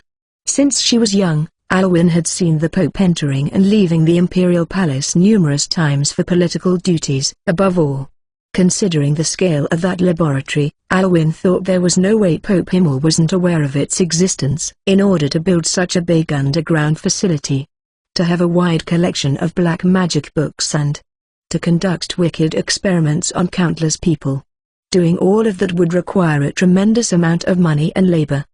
The entire kingdom would need to join hands to make it possible. Alwyn. However, the Pope stood up and placed a hand on Alwyn's shoulder. It seems you're still lacking in faith, Pope Himmel said. His voice was eerily unsettling. Huh? I never thought you out of all people would be swayed by the words of demons. You, the one with the most holy power in this church, actually harboring such impure thoughts. I do have to say, I'm disappointed, Alwyn. But, Alwyn, I think you will have to repent for your sin later on. Pope Himmel opened his slitted eyes and smirked. Do you really think the Empire, would the nation of God actually commit such an atrocity? Black magic experiments? Even if it was true the Empire was the one behind it, what could the Empire gain from experimenting in black magic? Think about it, Alwyn. You are someone who will inherit my position. A very talented future pope. Please, erase such disrespectful thoughts from your mind. Alwyn, you are someone chosen by God. You are different from other people. Pope Himmel. Now. It's best if you refrain from talking back. Foo. Alwyn. It's not too late yet. Go to the chapel right away. Kneel before the cross and repent. Pray so God will forgive your sin for being seduced by the sweet whispers of the demons. Cold sweat ran down Alwyn's spine. Alwyn was feeling horribly uncomfortable. With his gaze still locked on Alwyn, Pope Himmel continued on. After all, there's no way the Empire is evil. Foo. T/N. The epitome of gaslighting your way. Macron _ Macron. 44, Superior Cube. Chapter 44, Superior Cube. And so, we ended up finding a wonderful interplace in the form of Real's mansion. Finally, we were able to sleep in soft beds after so long. Sure, I could circulate the magic power within my body to keep the fatigue at bay, but sleeping in a comfortable place was still the best indeed. Upon waking up, I quickly washed my face and headed to Real's room. What? 5 million gold? Yes. I would appreciate it if you could support us at least that much. After hearing the amount I mentioned, Real's eyes widened as she shrieked. Why? Why do you need 5 million gold? There's something I want to buy. No, to be precise, there's something that I need to buy. There's an item that can only be obtained in a deal. You are ugh. Suddenly looking devastated, Real looked like she was going to try as she hung her head down. Yeah. Well, I already expect this kind of reaction though. 5 million gold wasn't an amount a mere commoner in this world could earn even if they spent their whole life working their bones. Feeling a bit guilty, I explained my reasoning even further to Real. It's something that we need no matter what. There's a huge difference between having it and not having it, so we really don't have any other choice. You are ugh. Sob. Wow. Don't cry. Why are you crying all of a sudden? Because you will kill me if I refuse, right? You're a demon after all. If I refuse, you will definitely kill me. But. Sob. Whoa? Wait, Real. When I was desperate to calm her down, the door to the room suddenly swung open, revealing Nia and Chloe. The two of them were staring at me with eyes full of contempt, like they were staring at a piece of trash. Kai is making a girl cry. Not only you're a demon, but you're also a piece of trash. No. It's not like that. Well, I mean, technically speaking, you're not wrong. But still. Also, Chloe, you don't deserve to call me out for this. For your information, this item is meant for you. Huh? F for me. Chloe's cheeks flushed red for some reason and she was smiling bashfully. Meanwhile, Nia was glaring at me intensely, so much so that she might shoot lasers from her eyes. Pig. My debt keeps piling up and I'm losing more and more business. For this is just a one-time thing. I promise. I won't ask a large sum of money from you again. After that, I told Real exactly what I planned on buying and how that item would be used. In the end, I somehow managed to get 5 million gold from Real. During my explanation, Real kept on sobbing miserably. Because of that, I vowed in my heart that I would repay this favor many times over to make up for it. Artifact? Chloe asked and I nodded in return. Yeah. You don't have any, right? After we calmed Real down, somehow, the three of us immediately headed to the market in Adele. Our objective was of course, to buy an artifact for Chloe. While Nia and I had artifacts like a ring, a necklace and a one-handed sword from the dungeon in the slum, Chloe didn't have anything. I don't have one, but do I really need it? I mean, I think I'm already strong enough without one. Yes. You are strong. Chloe is definitely strong. I'm not trying to imply that you're weak or anything. I waved my hands frantically to dispel any potential misunderstanding. But our next enemy is the Pope, you know? He's one of the most powerful people in this country. We don't know what kind of dangers await us and most importantly, I'd be troubled if you were to die.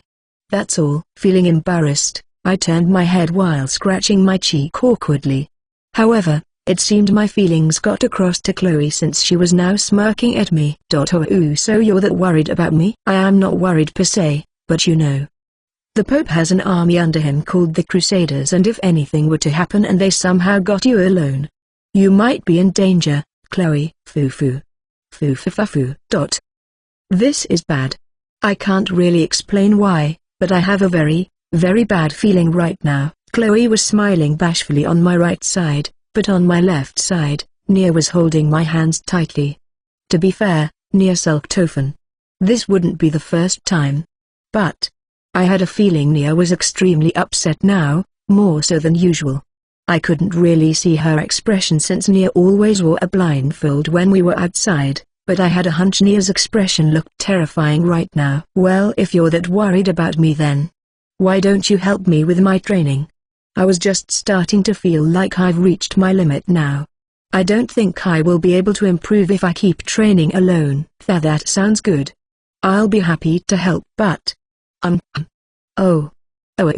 Finally sensing the shift in Nia's mood, Chloe then flashed an awkward smile my way.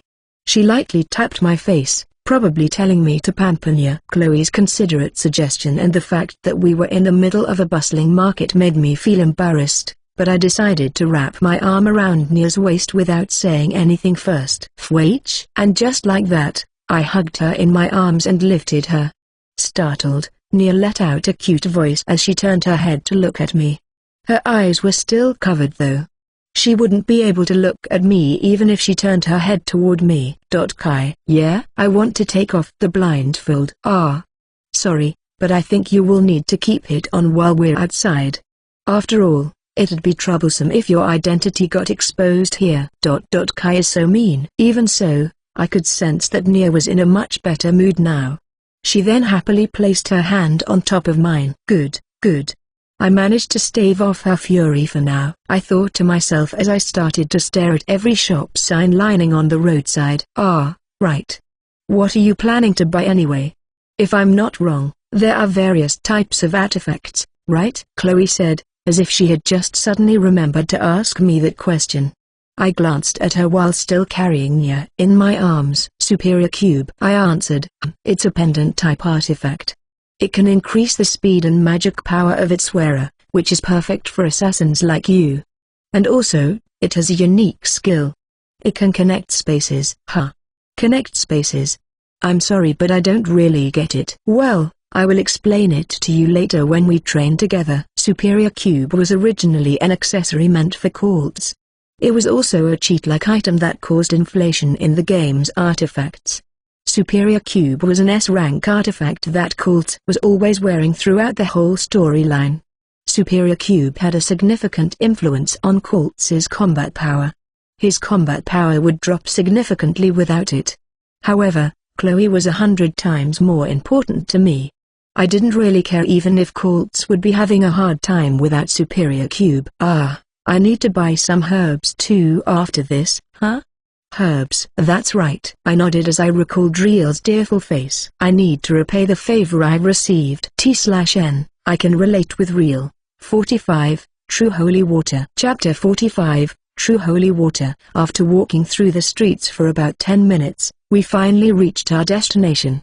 Upon seeing the sign of the shop, Chloe widened her eyes and turned around to look at me. A blacksmith? And this place looks pretty old too. Are you sure there's really an artifact in a place like this? Well, the older the better, right? After all, artifacts are relics from ancient times. This blacksmith certainly didn't look like a treasure trove. The place looked tattered and it was clear to see the top-notch adventurers didn't frequent this place. However, I knew there was a treasure hidden in here. I knocked on the door before entering the blacksmith. I sat down on a chair and called out to the blacksmith who was working in the corner. Excuse me, can I ask you something? Oh. A customer. After confirming his appearance, I cheered in my heart. Just as I expected. This blacksmith didn't look like a typical blacksmith. He didn't look burly or tough. On the contrary, he looked really pale and frail, like he could collapse at any moment now. His hair and beard were all white. He definitely didn't look like someone who would be hiding ancient relics inside his shop. Indeed, Upon seeing the old man, Chloe also tilted her head to the side, looking clearly confused. Smirking, I approached the old man. Yes. I'm here because there's something I want to buy. Oh, I wonder what makes you come to this run-down place. So? What do you want to buy? The superior cube, ... Huh? I want to buy the superior cube. The moment I said it, the eyes of the closed-off old man opened wide. The sharpness was so intense that I could feel shivers running down my spine. His glare was palpable. How did you know about that? You. Just who are you exactly? I'm just a normal adventurer passing by. But anyway, where's Yanishka-san? Is she at home? Wow. How did you know my daughter's name? There are rumors circulating around here. Rumors that the holy water distributed by the church might be fake. You know, the holy water that the people are being forced to buy. That rumor has been spreading like a wildfire recently. In fact, despite buying those holy water for 10 years, your daughter's illness still hasn't been cured, right? The old man's expression shifted from caution to pure shock. Seeing that reaction, the corner of my lips curled up ever so slightly. I remembered the story from the side quest of this game. The old man in front of me was Zinneman. He used to be a popular blacksmith in the capital. His wife had passed away a long time ago, but he still had his beloved daughter. The two of them managed this shop together, living in peace until an incident occurred. Father. Somehow, I feel dizzy for some reason. After uttering those words, his beloved daughter suddenly collapsed. Zinneman exhausted everything in his possession to cure his daughter. He sought help from the best doctor in the empire, spent his entire fortune to buy herbs and even purchased holy water from the church, all for a sliver of chance to cure his daughter. He really exhausted everything for his daughter. However, her condition only worsened. Eventually, Zinneman fell neck-deep in debt. He was eventually driven out to this remote part of the town. I trusted them. I thought there's no way those clergymen would deceive other people. I knew those holy water didn't have any effect, but they told me it was because I lacked faith. Or maybe she hasn't drunk enough holy water yet. I've been buying those holy water for 10 years. 10 whole years. Zinneman-san. What? What do you want from me? The hell with holy water. The hell with faith. They dare scurrying into the minds of vulnerable people who have nowhere to turn. Brainwash them and force them to buy their useless water. The hell with the church. That organization is nothing but filthy blood-sucking parasites stealing the money out of the people. I told them that I wouldn't buy any more because I started to doubt the holy water, but then they suddenly threatened me. They said the Crusaders would pay me a visit and put me on a trial. Just what sin did I make? I never did anything wrong to them. Just what? Just what is my sin? ? Seemingly to understand the situation, Chloe clenched her fist in frustration while frowning deeply. Nia, who was sitting beside her, pursued her lips as she listened to the old man's fury. The situation is worse than I thought to myself as I moistened my dry lips. In the game, this side quest didn't leave that much of an impact.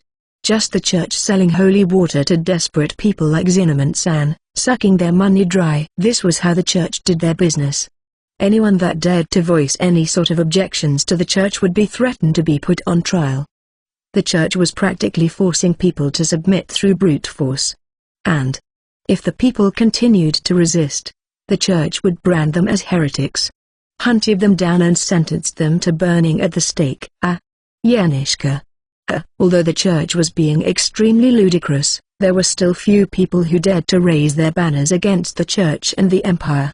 Of course, if they continued to resist, they would be branded as heretics and sentenced to burning at the stake. However, there was another ridiculous twist to this tale. The reason why Zinneman-san's daughter collapsed was because she was being experimented on in secret. Yes. She was part of the black magic experiments conducted by the royal family. The main goal of the royal family and the church was to turn the citizens of this country into mindless puppets and use them as energy sources. Because of this experiment, Yanishka-san was now in a coma. The game didn't give too much details about how Yanishka-san became experimented on. Most probably, she drank the holy water from the Crusaders by mistake, thinking it was holy water. Of course she wouldn't have known that holy water was actually a sinister liquid infused with black magic. Are you okay, Zinneman-san? Ha ha ha. Sorry about that. I showed you an ugly side of me, huh? Ha ha ha. You see, I have a lot of pent-up frustration. Ha ha. Anyway, where were we? Right. The superior cube. I'm sorry, but that item is not for sale. That pendant is a precious relic that has been passed down through the generations in my family. I won't sell it, no matter how deep in debt I am. Of course. I'm not that brazen to think I can buy such precious items with money alone. What do you mean by that? What if I tell you that I can cure your daughter? Almost immediately, the old man's weary eyes suddenly lit up, brimming with vitality again. I observed the change in his expression carefully as I delivered the words I had prepared beforehand. Of course, I won't ask you to hand me the artifact right away. I will only purchase it from your hand after your daughter is healed. You see, I know about a medicine that hasn't been distributed in the Empire yet. Medicine, you say? Then what's the name of this medicine? Power Elixir. Power Elixir was a potion that only appeared in the second half of the game. The raids and bosses were so difficult to defeat that regular elixirs wouldn't cut it, and so, players clamored for a better potion. From that, we got Power Elixir. This potion restored HP and MP to 100% and cured all status ailments. It was a pretty rare item, even within the game, and fortunately, I knew how to make it. I was a reincarnator after all. Power Elixir. Yes. I'm pretty sure we can cure your daughter with that. I have never heard of that potion before, but can it really save Yenny? Like I said, I'm not 100% certain, but it's definitely worth a try. Oh, and as for how much I'm willing to pay for the superior cube, smirking, I stared at Zinneman-san. How does 5 million gold sound to you? So, you asked me to lend you 5 million gold for that man named Zinneman? All to help him out? No. Helping people isn't really my thing. Besides, didn't I already tell you that I will use 10% of the 5 million gold to buy herbs? Upon returning to Real's mansion, I unloaded a sack full of herbs that I had brought onto the floor as I told Real what had happened today. For some reason, Real had a tender smile on her face after she heard my story. But you're really going to use that power elixir to save Yanishko-san, right? It's more like an afterthought. It's not my main objective. Besides, Yanishko-san is like a mascot character of the market. If someone like her suddenly recovers from her illness, the public will surely be on our side. Having the support of the public doesn't sound bad. That's all. Foo-fa-foo. You're not demon-like at all. Wait, were you even listening to what I said? Everything I do is for my own benefits, you know? I'm only thinking of my own self-interest, you know? Of course, hearing Zinneman-san's scream did move my heart a little. However, it was also true that I genuinely wanted to help Yanishko-san while I was at it, but I didn't know how to describe it, but I felt conflicted. I deliberately acted in a way to show I did all of this solely to obtain that artifact, so when someone said my action was not demon-like, I didn't know what to feel really. As I awkwardly scratched the back of my head, Chloe nudged me with her elbow. Foo-foo, she said, you're not demon-like. Kai may be a cheater, but he's not a scum. Enough already. Let's drop this topic now. Anyway, Real, I want you to start preparing to distribute this product in about a week. Huh? In a week? Yeah. I think everything should be ready in a week from now. I pointed at the sack full of herbs with my thumb before I shrugged and smirked. Unfortunately, I won't be able to see that bastard of a pope fuming from rage with my own eyes. You call that holy water? You guys are selling nothing but tears of blood from exploiting your people. I will show you what true holy water really is. T/N, Zinneman-san snapped back then. Poor guy. Opening parenthesis, 46 to 100 million gold. Chapter 46, 100 million gold. Hey, did you hear? Roddy Trading Company is selling a new potion. Roddy Trading Company. But I thought they can't be trusted. It's different this time. Rumor has it that this new potion can even curse diseases that even the holy water from the church can't heal. Huh? Really? 2 weeks had passed since we started selling power elixir. The Empire had started to go mad because of this potion. Just one sip of it could fill your stamina and magic power to the maximum, and it was touted as a cheat-like item that could cure any curse of abnormal status condition. This revolutionary potion was unlike its predecessor and began to capture the attention not only of the adventurers, but also from common folks throughout the Empire. Faye. I'm coming back to life. This thing is way better than that shitty church's holy water. Like 100 times better. Ha ha ha ha. Took the word out of my mouth. What holy water? It's just expensive water with no real effect whatsoever. Ha ha ha ha. And then, here stood the person who suffered the most from the sale of power elixir. Darn it. Just what the heck is going on? Why is there such an item circulating in the market? Your holiness. This is terrible. Because people are only focusing on power elixir, the sales from holy water are plummeting. Shit. Damn it all. This. How did this even happen? The Pope exclaimed as he slammed his desk. The donations and the sale of holy water was the church's most important way of making money. In this country, the church's authority was absolute. The people of the empire flocked to holy water and donated to the church without any question. However, recently the church had become more daring in their intention to make money. Although the church never said donations were obligatory, but they used other means to force people into donating. Either by guilt-tripping the people on the pretense of faith or forcing them to buy the holy water. Of course, people were not pleased, and amidst this, there came the power elixir. Of course people started flocking to the power elixir. The power elixir proved to be tens of times more effective than holy water. That was only natural though, since the holy water sold by the church was nothing but normal well water.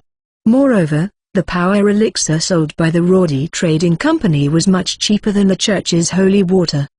There was really no benefit in buying the holy water. Roddy Trading Company. Shit. That shitty brat. I should have burnt her at the stake along with her mother. Shit.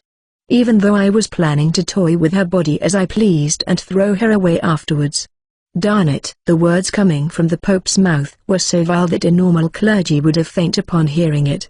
This fat and disgusting man was no longer a clergyman. His faith had long since dissolved, disappearing into the sweet temptation of materialism and carnal pleasure. This man only knew how to abuse his authority to allow him to do so many despicable things. Since several decades ago, this man had been ordering the Crusaders to give the young girls in the city a potion made from black magic. This was a drug he had received from the Crown Prince. He then took the young girls to a secret room in a church and toyed with their bodies over and over again. Riel was also one of his targets. He wanted Riel to taste the desperation of being violated by the man who had burned her own mother at the stake. The mere thought of doing a lot of despicable things to Riel excited the Pope so much. However, not only he had failed to force Riel to succumb, but Riel had also become a huge hindrance to his business. At this point, the Pope felt toying with Riel's body wouldn't be enough to appease his anger. That shitty girl. I will make her pay for wrecking my plan. I will let her taste hell. I will make her learn the pleasure of carnal desire. Over and over again until the heavenly pleasure turns into hellish torture. Grinning maliciously, the Pope bared his yellowed teeth. At Riel's mansion. I can't anymore. I don't want to make it anymore. No. Please. Help me. I rolled my eyes as I collapsed flat on the floor. Chloe and Nee were standing beside me. However, they didn't offer any hand to help me. They were only looking down at me and threw another merciless words at me. Come on, what are you doing? Hurry up and grab those potion bottles.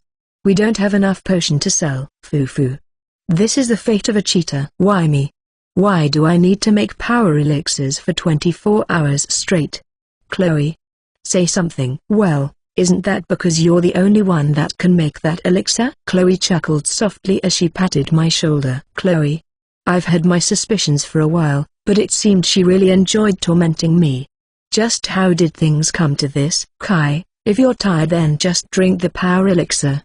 You will be bursting with stamina and magic power in no time. Do you have no heart at all? How could you be so cruel to me? A heart? What are you talking about? Aren't you a demon? Foo-foo. Nia-san? Don't you think you've been teasing me a bit too much recently? No, in fact, Why does no one stand up for me anymore? Kai, I love you but you're always working hard for the sake of other girls. Oh dear, why don't you look at it? It seems you've hurt Nia's feelings again. Foo you cheating demon. Chloe. But still, I really couldn't get used to hearing Nia's confession. She always said it so genuinely that my brain almost stopped working for a moment. On the other hand, Chloe always teased me to no end. I was gritting my teeth at Chloe when suddenly, the door to the room was slammed open. Kai-kun. Kai-kun, huh? Real? What's wrong? Oh. The completed potions are over there. In the corner there. Oh. Thank you. No, no. Not that. There's something important I need to tell you. Something really, really important. Huh? Really exclaimed like an excited little girl. I was still sitting on the floor, so I turned around and looked up at her. There, I saw tears welling up in the corner of Real's eyes as she continued speaking. I've paid off all debts of the Rawdy Trading Company today. Huh? Wait, the debt? Paid off. Wait, how much was the debt again? 100 million gold, you know? Question mark. A shattering 100 million gold. It's all thanks to you, Kai-kun. Thank you. Thank you so much. Yuah! Exclamation mark. Overwhelmed with joy, Real dove to me and hugged me tightly. I wrapped my arms around her out of instinct. I could feel the softness of her breasts pressed against my chest, causing my face to heat up almost immediately. At the same time, both Nia and Chloe were standing beside us, staring down at us with deadpan expressions. Thank you. Thank you. Pig. Yuah! I really thought I was going to die. I really wanted to die back then. Yuah! This girl is crying again. Oi. Calm down, okay? I mean, if you've made that much from the sales of the potion, that means you must be very busy, right? Come on. You need to get back to work. Yeah. But I'm so happy. I'm so happy. How? Good grief. It wasn't like I made the power elixir just for her. I just wanted to show that shitty Popolescent since he had been selling plain well water as holy water. I also wanted to get Chloe's artifact. But, well, I got to repay my debt to Real while I was at it. Oh well, whatever. Thank you. Thank you. Truly, thank you so much. Right. I've heard your thank you loud and clear. Here, wipe your tears. Good. Oh, by the way, I have 2 things to ask again. Okay. Just say it. I will do anything for you, Kai-kun. Listen here, you really shouldn't say things like that so casually like that, okay? Anyway, can I take a day off? There's somewhere I'd like to go. The potion sales were going extremely well. There was no way the Pope would stay quiet. He would definitely try to do anything in his means to crush the Rawdy Trading Company. We might need to fight them, physically. Hence why we needed to focus on honing our combat power now. It's about time for me to buy that artifact. I don't want to make Cinnamon-san wait too long and I also need to train with Chloe. Alright. So, I currently only have 4 million on hand. Can you please give me another 1 million gold? Sure. I will give it to you. 1 million or 10 million gold, I will give it to you. I will give you anything you want, Kai-kun. Is she really the boss of a trading company? Chloe's exasperated voice perfectly echoed my sentiment. Just what is happening here? No matter how I look at it, this girl is a bit. It's like she's missing a screw in her head. This girl is definitely the type of girl that can get swindled by a bad guy. And then, Nia, who had been listening to our entire conversation, quietly muttered, Kai is turning Real into a sugar mommy. Wait. Where did you learn that word? Hey, Nia-san? Where did you learn that word? Nia?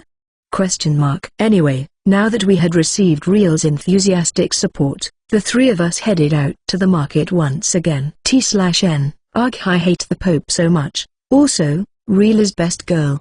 She's already neck deep in debt but still give 5 million gold to Kai here. 47. The Pope's Mistake. Chapter 47. The Pope's Mistake. We headed to Cinnamon-san's blacksmith shop, which was located in a remote place. We had been staying in our rooms for 3 weeks straight, so we hadn't visited Cinnamon-san until now. I had been making power elixirs like a slave to meet the people's demands, and furthermore, I wasn't confident enough that I could cure Yanishka. However, a lot of time had passed. I was more confident now, especially since I had proved that the power elixirs I made had the same effect as the one in the game. Ah! You guys have come. Yeah. It's been a while, Zinneman-san. Perhaps he had heard the rumor about power elixir, since Zinneman-san looked visibly relieved upon seeing us. I glanced at the stairs leading to the second floor and took a bottle of power elixir from my pocket. Let's talk about the artifact later. I want to make your daughter drink this first. Thank you. Come this way. He then guided us to a simple room with only a single bed, a round chair and a small table in it. There, on the bed against the wall, there was a woman lying still like a corpse. This was Yanishka-san. She looked exactly like she did in the game. With a faint smile on his face, Zinneman-san spoke. Can you really cure her? Can she be really cured this time? Can I believe in you? His voice was laced with anxiety. Yeah, I'm pretty sure this potion will work out. Actually, this potion I have has a stronger effect than the normal power elixirs circulating in the market. Wah? How? Well, I have my own ways. Ha ha ha. Her complexion was completely pallid. It was clear to see her vitality was dwindling. I activated magic vision, and sure enough, I could tell from a single glance alone that her whole body was infused with the curse of black magic. The flow of magic in her body was off. The power elixir I had brought was created by mixing a lot of herbs with holy magic attribute in it. I took inspiration from how to make antidotes in the game and added one new herb to the original recipe of power elixir. Of course, I had tasted this potion beforehand myself. I didn't experience any negative side effects, so it should be fine for Yanishka-san to consume this. I opened the lid and carefully fed the potion to Yanishka-san, making sure not to spill any drop. There was a sliver of consciousness left in Yanishka-san though, as could be seen from the way she swallowed the potion. Now that she had donned the whole potion, we waited for any reaction. Not long after we waited. Father, a feeble voice, akin to a miracle, echoed in this quiet room. Yenny. Father. Yenny. Thank goodness. Thank goodness. Yenny. I stepped back to let Zinneman-san had their moments, and I checked Yanishka-san's magic flow using magic vision. The remnants of black magic that had been coagulating like cancer was nowhere to be seen anymore. You did it, Kai. Chloe smiled as she patted me on my shoulder. Nia, who had secretly gripped my hand at some point, also had a tender expression on her face. We watched the scene unfolding before us silently. About 30 minutes later, Yanishka-san fell asleep again. Zinneman-san had calmed down too. Thank you so much. If it weren't for you all, I doubt I would ever been able to talk with Yenny again. I'm glad you can talk with her again. Zinneman-san. About the payment for the promised artifact. No, I don't need any gold from you. Huh? His unexpected answer caught me by surprise and my eyes widened in shock. But then, Zinneman-san squeezed my hand tightly as if he wanted to say he was merely doing what he had to do. Now that Yenny has healed, I can focus on working again. Besides, there's no way I'm making the savior of my daughter's life to pay 5 million gold to me. Oh, but that artifact is a precious treasure that has been. Exactly. Precisely because it's so valuable that I need to make sure the artifact will go to someone that deserves it. Am I right? Just take it, Kai. Chloe urged me to take it while I was still considering my options. Look, Zinneman-san already said all that to you. It would be rude to refuse his goodwill. Chloe. Thank you very much, Zinneman-san. If it's all right with you, could we also ask you to help promote the power elixir? As you can see, our potion is much more effective than the church's holy water. Ha ha ha ha. Of course. I mean, I've seen and confirmed it with my own eyes too. Yes. After that, Zinneman-san went into the back room on the first floor. He returned with a small circular pendant and handed it to Chloe. Now that we had finished our business here, we returned to Real's mansion. We were on our way back when suddenly, Chloe spoke to me in an exasperated tone. But still. Kai, you're really not demon-like at all, huh? Why all of a sudden? Your way of doing things and dealing with other people are way too courteous. It's not the kind of attitude someone would expect from a demon. So you finally noticed my charm, huh? I mean, I've already noticed that part of you since a long time ago, huh? Sorry, I couldn't hear. Ouch. It hurts. Nia. Chloe stared at me and Nia before she burst out laughing. However, not long after that, she quietly muttered her true feelings out. I really wish you were the hero, instead of cults. Meanwhile, at the church, why have the sanctions on Roddy Trading Company not been legalized yet? I already ordered that company to be isolated from doing business. The influence from the power elixir is way too strong. Moreover, the other companies that have been refusing to do business with the Roddy Trading Company have gradually loosened up. They're starting to resume trading with Roddy Trading Company again. Even if we were to take actions now, we can't. That's why I'm telling you to do something about it. Just brand Roddy Trading Company as a heretical organization that has tainted the value of holy water. What about the royal family? Have you informed the royal family yet? Well, with all due respect, it seems the knights of the royal family have fallen for the effectiveness of the power elixir. The power elixir is already spreading within the knight. I'm afraid it's already too late to do anything about it. Darn it. Darn it al. The words coming out from the Pope increasingly became more vile that no one would ever believe the Pope was the one saying that. Unable to contain his fury, the Pope slammed his desk repeatedly. He took multiple deep breaths, trying to calm himself to no avail. The situation was deteriorating rapidly.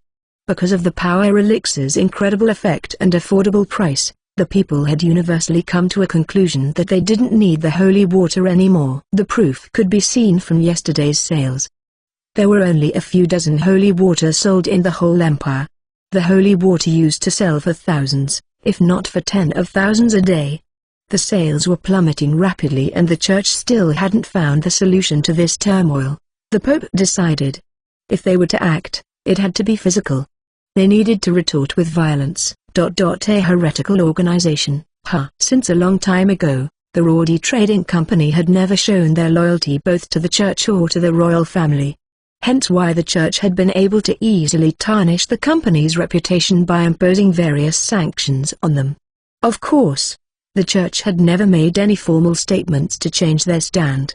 The boss of the company, Real, was still branded as heretic. However, the influence of the power elixir was so great that the church couldn't even manipulate the people's perception anymore.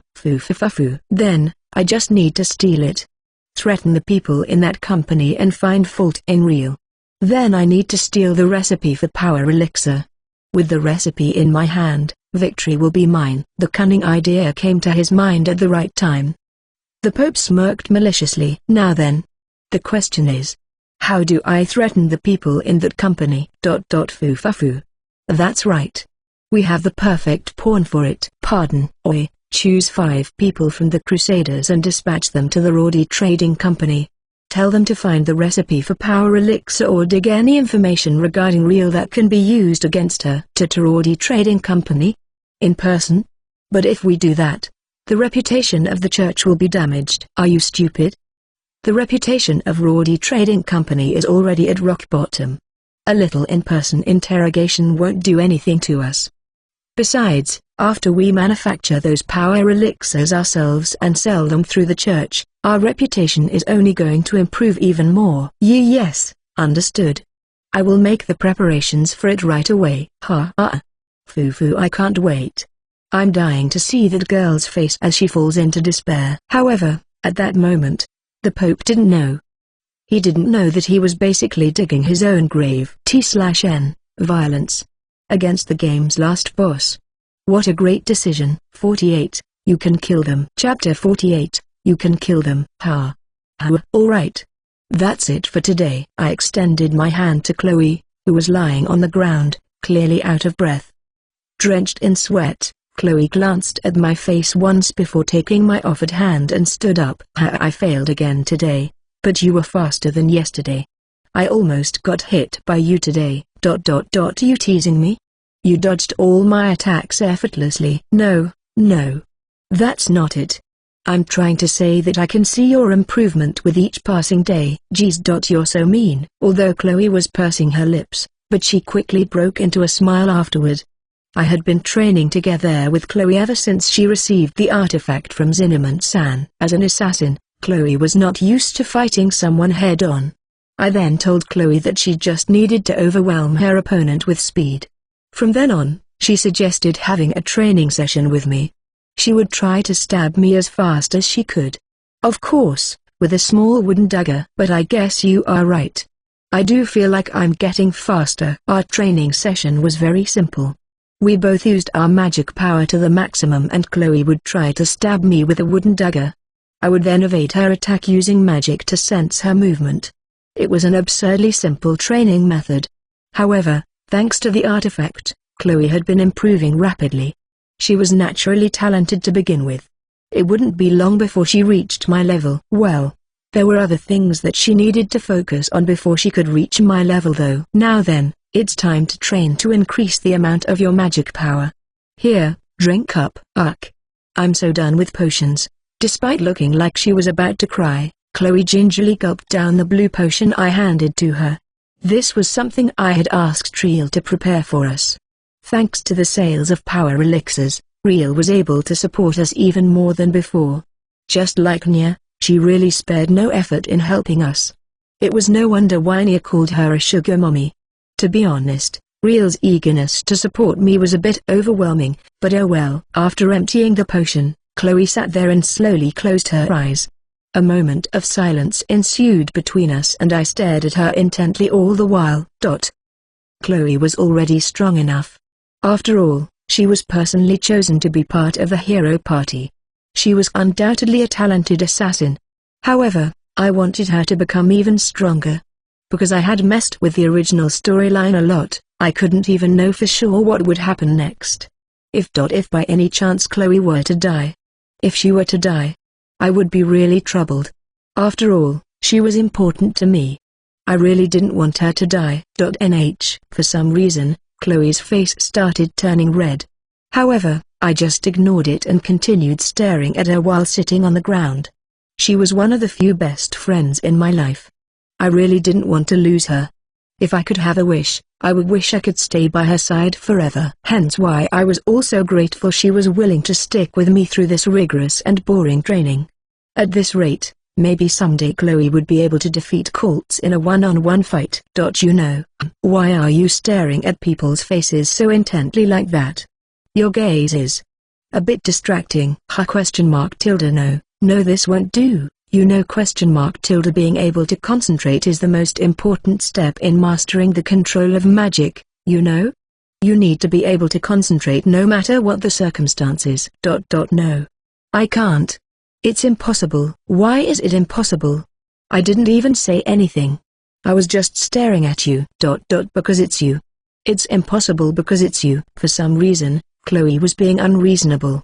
She turned her face away, refusing to say anything more. Weird. I thought Chloe was supposed to be the cool type. Recently, I realized she actually blushed a lot and even now, she kept glancing awkwardly at me. You're really an idiot. Wow. Why do I get called an idiot? Shut up, you idiot. Anyway, there's this thing that I tried last night. Can you take a look? Chloe took out the superior cube from her pocket and showed it to me. She must be talking about the pendant's unique skill. No. You can try it out here, but I think trying it out in real combat will help you master it faster. Huh? Let's go to the mansion's main gate. It seems something is about to happen there. Before long, Chloe also widened her eyes. It seemed she had noticed the voices coming from afar. Smirking, I stood up slowly. You finally made your move. You shitty Pope. Like I told you already, we haven't done anything wrong. Just what is going on here? Shut up. We've been ordered by His Holiness to search this mansion. Get out of the way. Now, as we approached the mansion's main gate, we saw 5 crusaders arguing with Riel and the mansion's guards. Riel looked furious. Her fists were clenched tight as she glared at the crusaders. Her usual meek demeanor was nowhere to be seen. She looked really fierce here. I know you guys are the crusaders, but aren't you guys exploiting your position a bit too much? Do you think you can trespass someone's private property without permission? Well, shut up. We are the messengers of God. Our actions are the will of God. Those who obstruct our path are heretics who deserve to rot in hell. What are you talking about? Everyone, get these people out of the mansion right now. Reels yelled and one of the guards immediately stepped forward to shield Reel. However, heretics deserve the worst possible death. Huh? Wei I?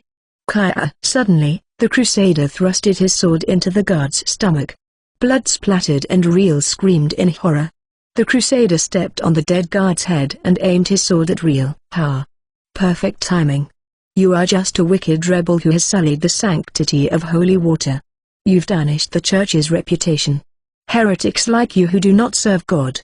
I shall push you to the depth of hell. The crusader swung his sword down at Reel. I immediately ran as fast as I could. But then, Chloe's artifact glowed in her palm and Gugwah? ? I immediately hugged Reel and slid across the ground as the man's decapitated wrist hovered midair. His wrist had been slashed so cleanly. The attack couldn't be seen with normal human eyes. The knife couldn't be seen with normal human eyes either. A perfect, clean cut. Arg? ? Wah? Uk. Cough. Cough. Gu. Gwa. Of course. The attack didn't stop just at his wrist. His shoulder, his flank, his abdomen, arms, legs. Slashes and stab wounds appeared all over his body. The ground beneath him started to dye in crimson from the blood. The attack kept coming from places the crusader couldn't possibly see. Of course, the one behind this impossible scene was none but Chloe. This was Superior Cube's unique skill, connecting space. With this skill, she could move the knives from a distance, literally tearing the man's body to shreds. Kakai. Ah. Wei I? Sorry, but I think it's best if you don't see this. It can be a bit gruesome. I covered Reel's eyes with my hand and it didn't take long before the man collapsed on the spot. Confusion was clearly etched on the faces of everyone present. What? What's going on here? You dare to oppose the Crusaders? This sin. Both His Holiness and the Empire will never. Kai. Amidst the chaos, a young girl appeared. Gripping the knot tied behind her eyes, she stepped forward calmly toward the Crusaders. She turned her head at me and asked, "Can I kill them?" "Yeah." She removed her blindfold. I looked straight at Nia's crimson-red eyes, the symbol of the demon, and I smirked. "You can kill them this time, Nia." "Now, who'll be the one getting thrown into the depth of hell? I guess it's not a bad idea to make them understand who's doing the pushing here." T/N, go Nia. Shine bright like a diamond. 49, The Dark Side of the Church. Chapter 49, The Dark Side of the Church. Arg. Red eyes were the symbol of the demons. That was the truth universally acknowledged in this world. As the Crusaders witnessed the demon in prophecy, they immediately screamed in terror. One even tried to run away. However, of course Nia wouldn't let him be. The dark red aura surrounding Nia soon took the shape of a gigantic hand. The gigantic hand stretched out straight to the running man. The man was grabbed easily.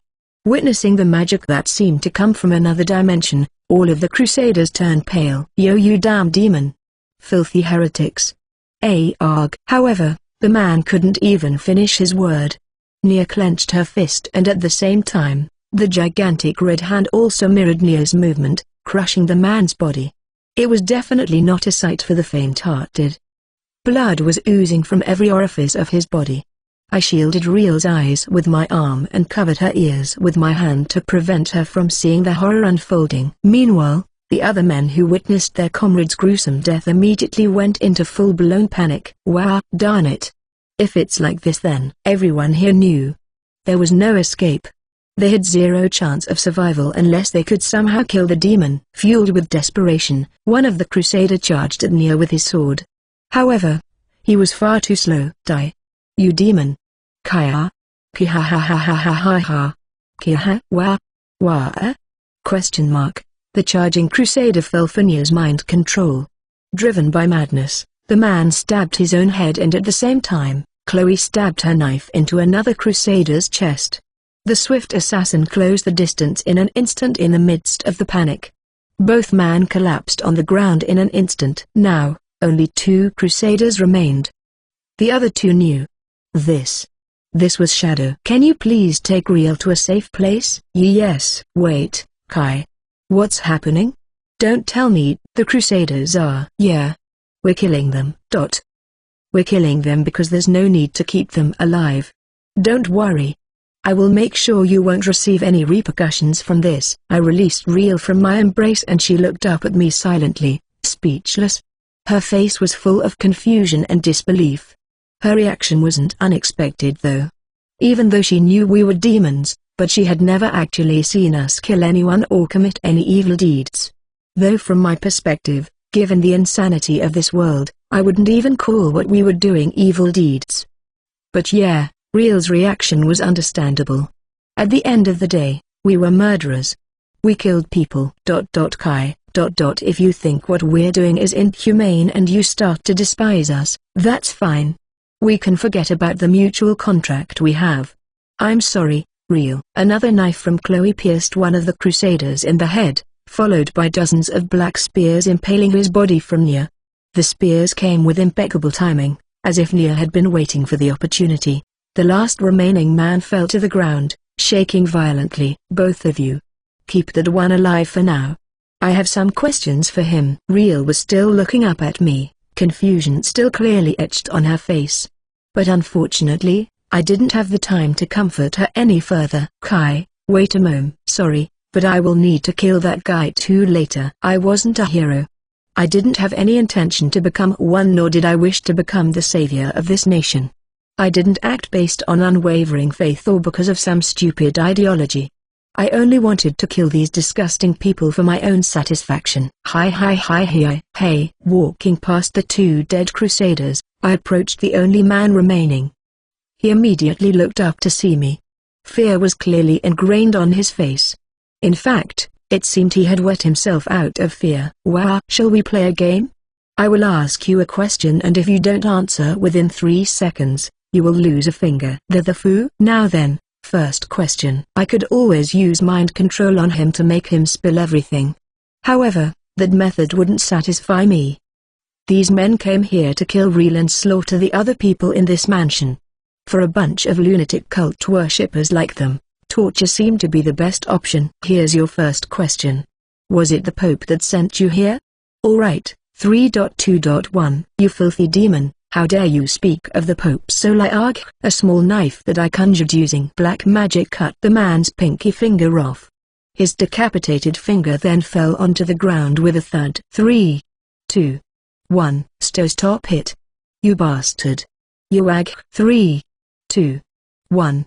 Stop. I beg of you. I will tell you everything. I will count to 3 again. Honestly. You only need to answer my question. Isn't that easy? Yes. I understand. The man must be scared shitless since his face was a mess from all the tears and snot. I raised my hand and put 3 fingers up. First question. Did the Pope send you here? That's right. His Holiness ordered us.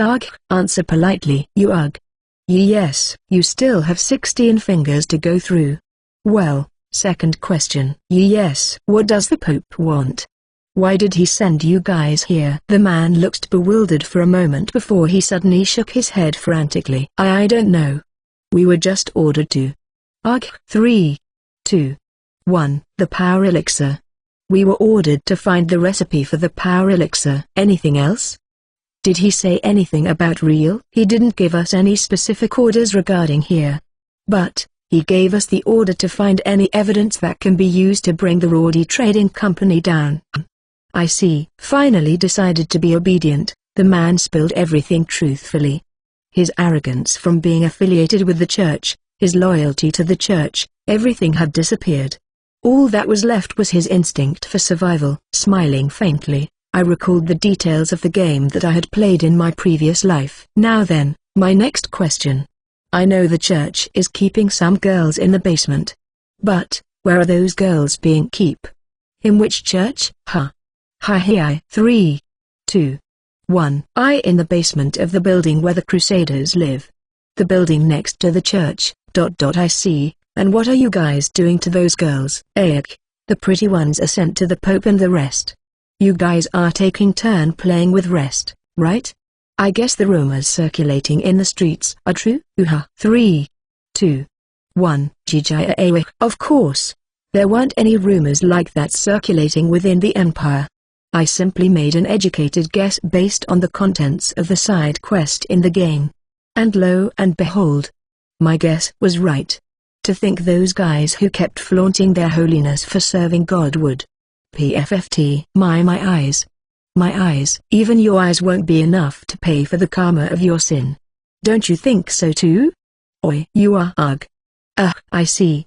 I guess you guys told them they're going to be sisters in the church, and yet, behind the scenes, you guys are actually doing all kinds of sinister things to them. Ha ha. Ha ha ha ha. I'm not even shocked anymore. I'm actually amused. The guys that proclaimed to serve God would. Ha ha ha ha ha ha. You are tilde ha ha ha ha. I can't stop laughing for real. You are ugh. I guess the next thing we need to do is hear the Pope's confession. Thank you, scum. You ag, come on, suffer a bit more. You need to suffer even more and more, just like how you've tortured those poor girls. Forming several spears made from black magic, I thrusted the spears right into his limbs. Then, I cast mind magic to make him have a taste of eternal pain. The man's body contorted in an unnatural way, like he was having a spasm. However, this was his end. Even if I didn't cast mind manipulation magic on him, the guy already lost so much blood. He wouldn't be able to survive either way. Nia, Chloe. Yeah. We'll infiltrate the church tomorrow night. Get ready. We also should clean the bodies up for real before we leave. We were risking our identities by infiltrating the church this early, but there was no other choice. I need to save those girls at least. I couldn't believe the audacity of those guys. Pretending to be holy and pure while doing something so sinister behind the scenes. They were so disgusting, I felt sick to my bones. T/N. I love how MC is not letting the last guy off easily. 50. My everything belongs to you. Chapter 50. My everything belongs to you. It was the first time she had seen anything like him. A demon, Shadow. The evil in prophecy that would destroy the Empire. The terror said to consume this world and remake everything in its path. However, Real didn't get that kind of impression from Kai. Not at all. In fact, he was far too kind to be called a demon. We're killing them because there's no need to keep them alive. Hence why I couldn't stop myself from getting surprised upon hearing that words coming out from Kai's mouth. At the same time, I realized with my very bones that this man was a real demon. For nearly a month, Kai had shut himself in the room, making power elixir for my company. We had hired the Empire's alchemist to handle the production of the potions, but if it weren't for Kai, this company would have gone bankrupt. I was saved by Kai. By a demon. Don't worry. I will make sure you won't receive any repercussions from this. We can forget about the mutual contract we have. I'm sorry, Real. Good grief. He's really throwing me off balance. Real sighed. The words that followed after kill were filled with nothing but kindness. As she laid on the bed, Real kept thinking about Kai. She remembered Kai said he would leave the mansion by tomorrow night. When she asked Kai if he had a place to return to, Kai only shook his head and gave her a bitter smile. Why did I ask him something like that anyway? He's a demon. A demon who will destroy this empire and wreak havoc on everything. And yet, geez, to think I actually want him to return here. Even after seeing his merciless side, I still can't stop myself from feeling this way. Thinking how crazy she was being, Real only sighed. The kindness he showed me might just be a facade. He's a demon after all. For all I know, he could kill me on a whim. Real came from a family of merchants. She had lived her life calculating the pro and cons. She had been trained to act skeptical from a young age. This swirl of emotions in her chest might one day threaten her life. And yet, in the first, I wouldn't be alive if it wasn't for Kai. Thanks to Kai, he was able to rebuild this trading company from rumbles and repaid all the debts. Thanks to Kai, the hope of avenging the Pope flickered again like a light within the abyss. Kai was her savior, and if she were to cast him away now, Real knew she wouldn't be able to forgive herself. She stood up from the bed. Still donned in her thin nightgown, she left the room and headed to Kai's room. Sorry for being scared. I will continue to support you, so please, I hope we can maintain an amicable relationship at least. Her heart pounded harder and harder with each passing word until eventually, she stood in front of his bedroom. She took a moment to brace herself before she knocked on the door. Yee's ? A carefree voice that sounded so nonchalant that it was almost exasperating to hear reach Tril's ears, causing her to chuckle slightly. She entered the room and upon noticing it was her, Kai widened his eyes and stared at her. Huh? Real? What's wrong? Why are you coming here this late at night? Well, that. Even though Real had prepared many speeches beforehand, but she couldn't say anything now. The words got stuck in her throat. The guilt for thinking the savior of her life as frightening creeped up her body, slithered like a snake. Another mix of emotions joined the fray, the embarrassment for coming into his room clad in a scanty attire. Furthermore, the inexplicable pounding in her chest sucked the words from her throat, forcing her to lock all the words deep in the safety of her heart. Gradually, Real found her face growing hotter. Kai, yeah? What's wrong? Say it. Just say it. Tell him that you want to support him forever. Don't forget to say thank you for all his help and apology for reacting like that before. Say it. However, before she could say anything, Kai gave her a wry smile. Are you going to back off from our deal after all? Did seeing those crusaders die scare you off after all? No. That's not true. No, you don't need to force yourself to hide it. I know, I could see how weirded out you were. Anyway, I've made quite a bit of money from the power elixirs. I'm not exactly struggling for money, so it's fine. Really. We're scary, right? Albeit his tone was gentle. But the implications of being pushed away by Kai was far too much for Real to bear. At this rate, they would truly drift apart. Kai, Nia, Chloe, all of them would leave. And no, I'm sorry, no. I don't want it. Absolutely not. Whydid you say all that anyway? I mean, I admit I was scared but… Kai, you saved me. You saved this company. You saved everyone involved in this company, didn't you? Real? Too close, even though you're a demon, but you only ever say tender words. If you're a demon then you should have squeezed us dry. You should have exploited us as you please. You're a demon, right? You're going to destroy the world, right? I mean, in that case, why do you need to be considerate of my feelings? In a flash, Real had grabbed Kai's shoulder as she shouted at the top of her lungs. Kai, albeit he was dumbfounded at Real's sudden outburst, he still stood his ground desperately. No. Being considerate is important, you know?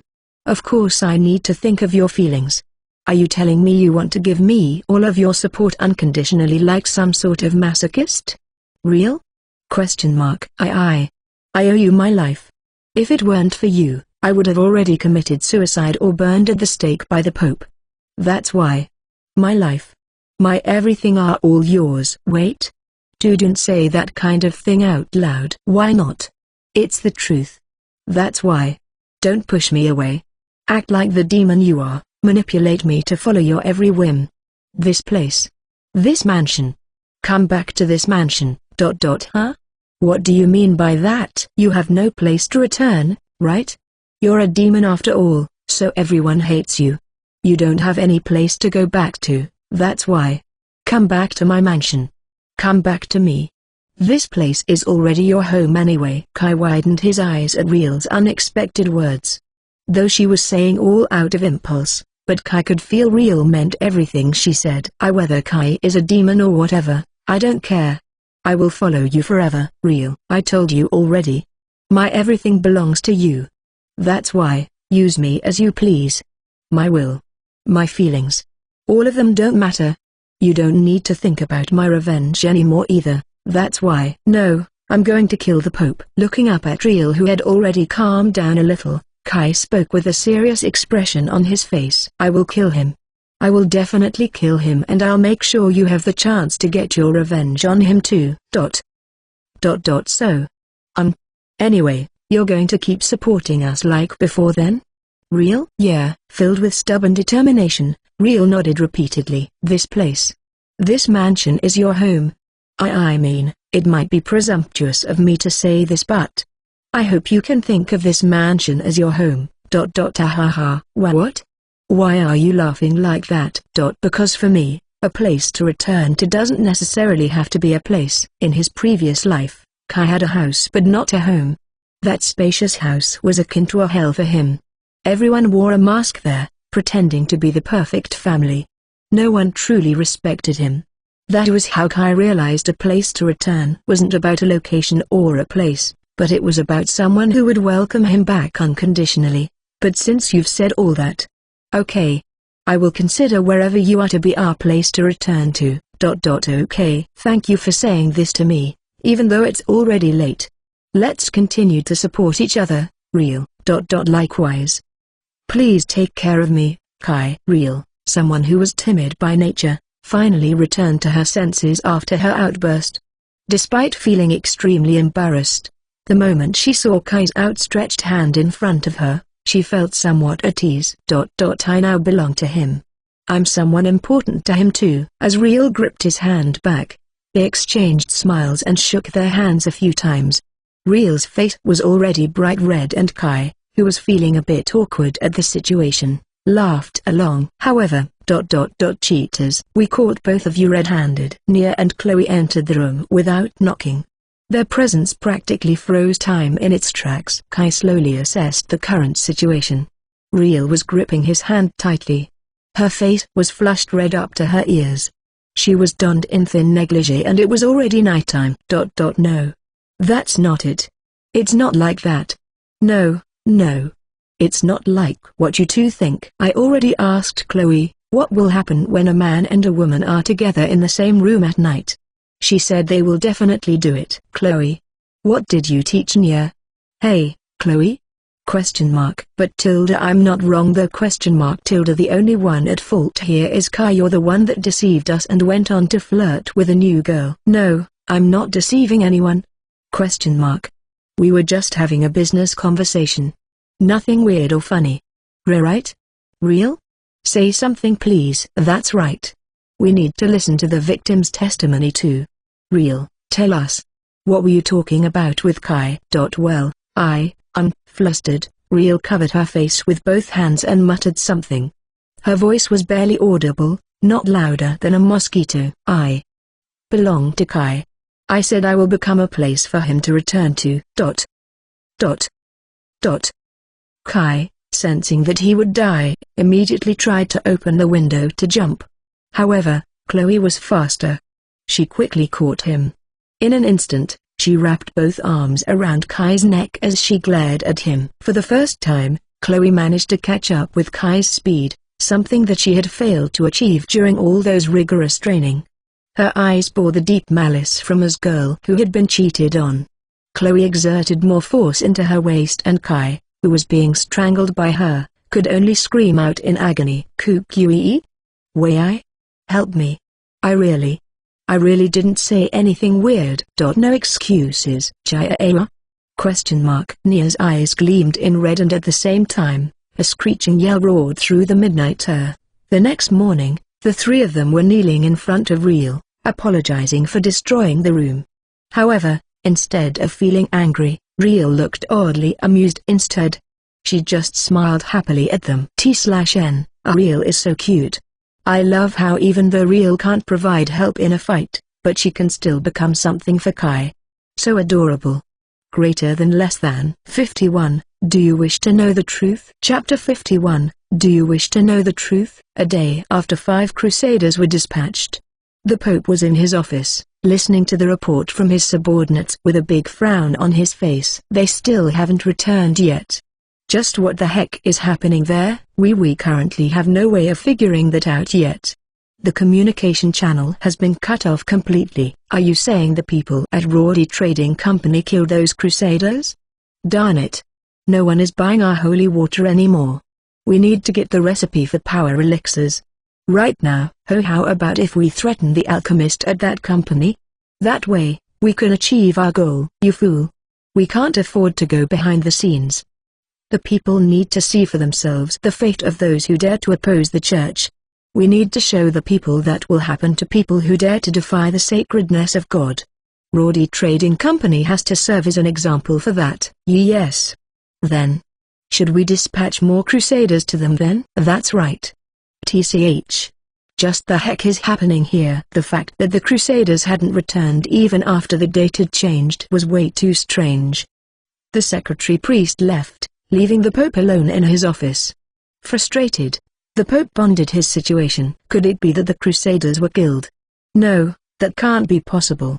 No matter how much resentment that real has toward the church, attacking the crusaders is the same as waging war against the nation.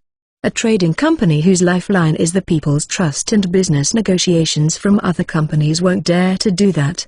So, the crusaders are being held hostage then? But do they even have people strong enough to overpower the crusaders in the first place? TCH. Just what the heck is happening here? Shit. That damn girl has made the situation much more complicated. I will need to make sure she suffers through the worst humiliation. That's right.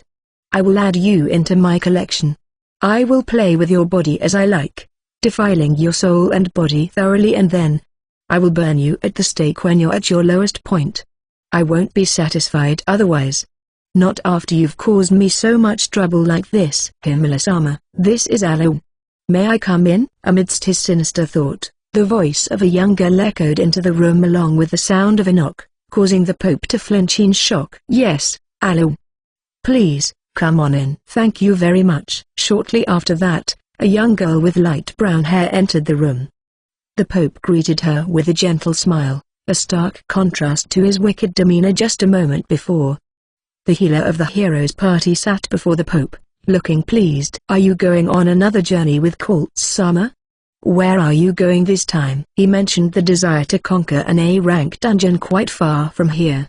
We're going to leave the capital tomorrow. I see. You're already challenging an A-rank dungeon already. As expected from Colts-sama, his growth is tremendous. Yes.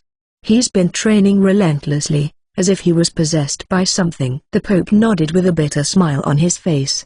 According to Alwyn, it seemed Colts to be struggling with himself.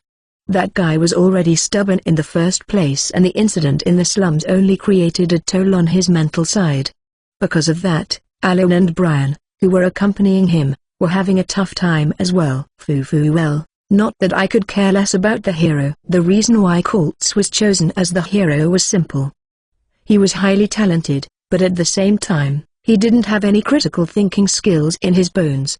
Basically, he was someone easy to manipulate for the Empire. Sure, he was really chosen by the Holy Sword, but that didn't change the fact that Colts was a simpleton that could be easily manipulated. Which was why the church sent Alwyn to accompany him. Just like him, Alwyn was incredibly talented. It wouldn't be an exaggeration to say that she was the most talented clergy in the church. If it weren't for her tremendous holy power, I would have locked this girl in my collection too. Well, not like I can do that now. Seeing Alwyn's weary expression, the Pope smirked in his mind. It was truly a coincidence that he found her. One day, someone reported a crying baby was found at the church's main gate. After he realized the baby was a girl, the Pope pretended he took Alwyn out of his sheer goodwill. However, it turned out Alwyn possessed a tremendous amount of holy power. If it weren't for that, she would have been treated like the other sisters in the church. Her potential was too great to let her be treated as a toy for the church. Hence why the Pope decided to welcome her as a disciple and raise her with care. Fortunately, Alwyn never had any suspicion of the church's dark side. She was the type to trust people blindly. Hence why Alwyn had remained safe all this time. But, Himala-sama, your complexion looks bad lately. I think it's better if you take some time to rest. Oh, no, Alwyn. I'm the Pope of this empire. I must guide the people in the right direction and guide them to heaven. The Pope knew that Alwyn trusted him deeply. To her, the Pope was her life savior. The one who took her in when she had nowhere else to go. The Pope was the one that gave her a home and taught her many things. Even so, health comes first, you know? Himala-sama, Should I cast some holy magic on you? Haha, your kind words alone have lifted my spirits, Alwyn. Now, please go quickly. Colt-sama is waiting for you, right? Yes. Alwyn looked a bit uncomfortable at the mention of Colts, but then she bowed before leaving the room. Recalling Alwyn's womanly figure, the Pope chuckled to himself. What a shame, Alwyn. I would love to violate you at least once. Alwyn was feeling glum. Starting tomorrow, she would need to face a week full of non-stop battles. No, maybe 2 weeks full even. Since the incident at the slum, Colts had lost all control. I am justice. There's no way my beliefs could be wrong. He chanted those words like a madman as he wielded his sword recklessly. Naturally, Colts had become more ruthless toward Brian and Alwyn. Just why do you two keep asking for a break? You can easily overcome physical fatigue with sheer determination. Do you really think you can defeat the demons when you're not willing to put in the effort? How Alwyn was aware. At that time, the three of them couldn't stand a chance against the demons. Colts was beaten to the pulp and neither Brian and Alwyn could move out of fear. They just followed the boy's words obediently. Colts must have felt incredibly humiliated.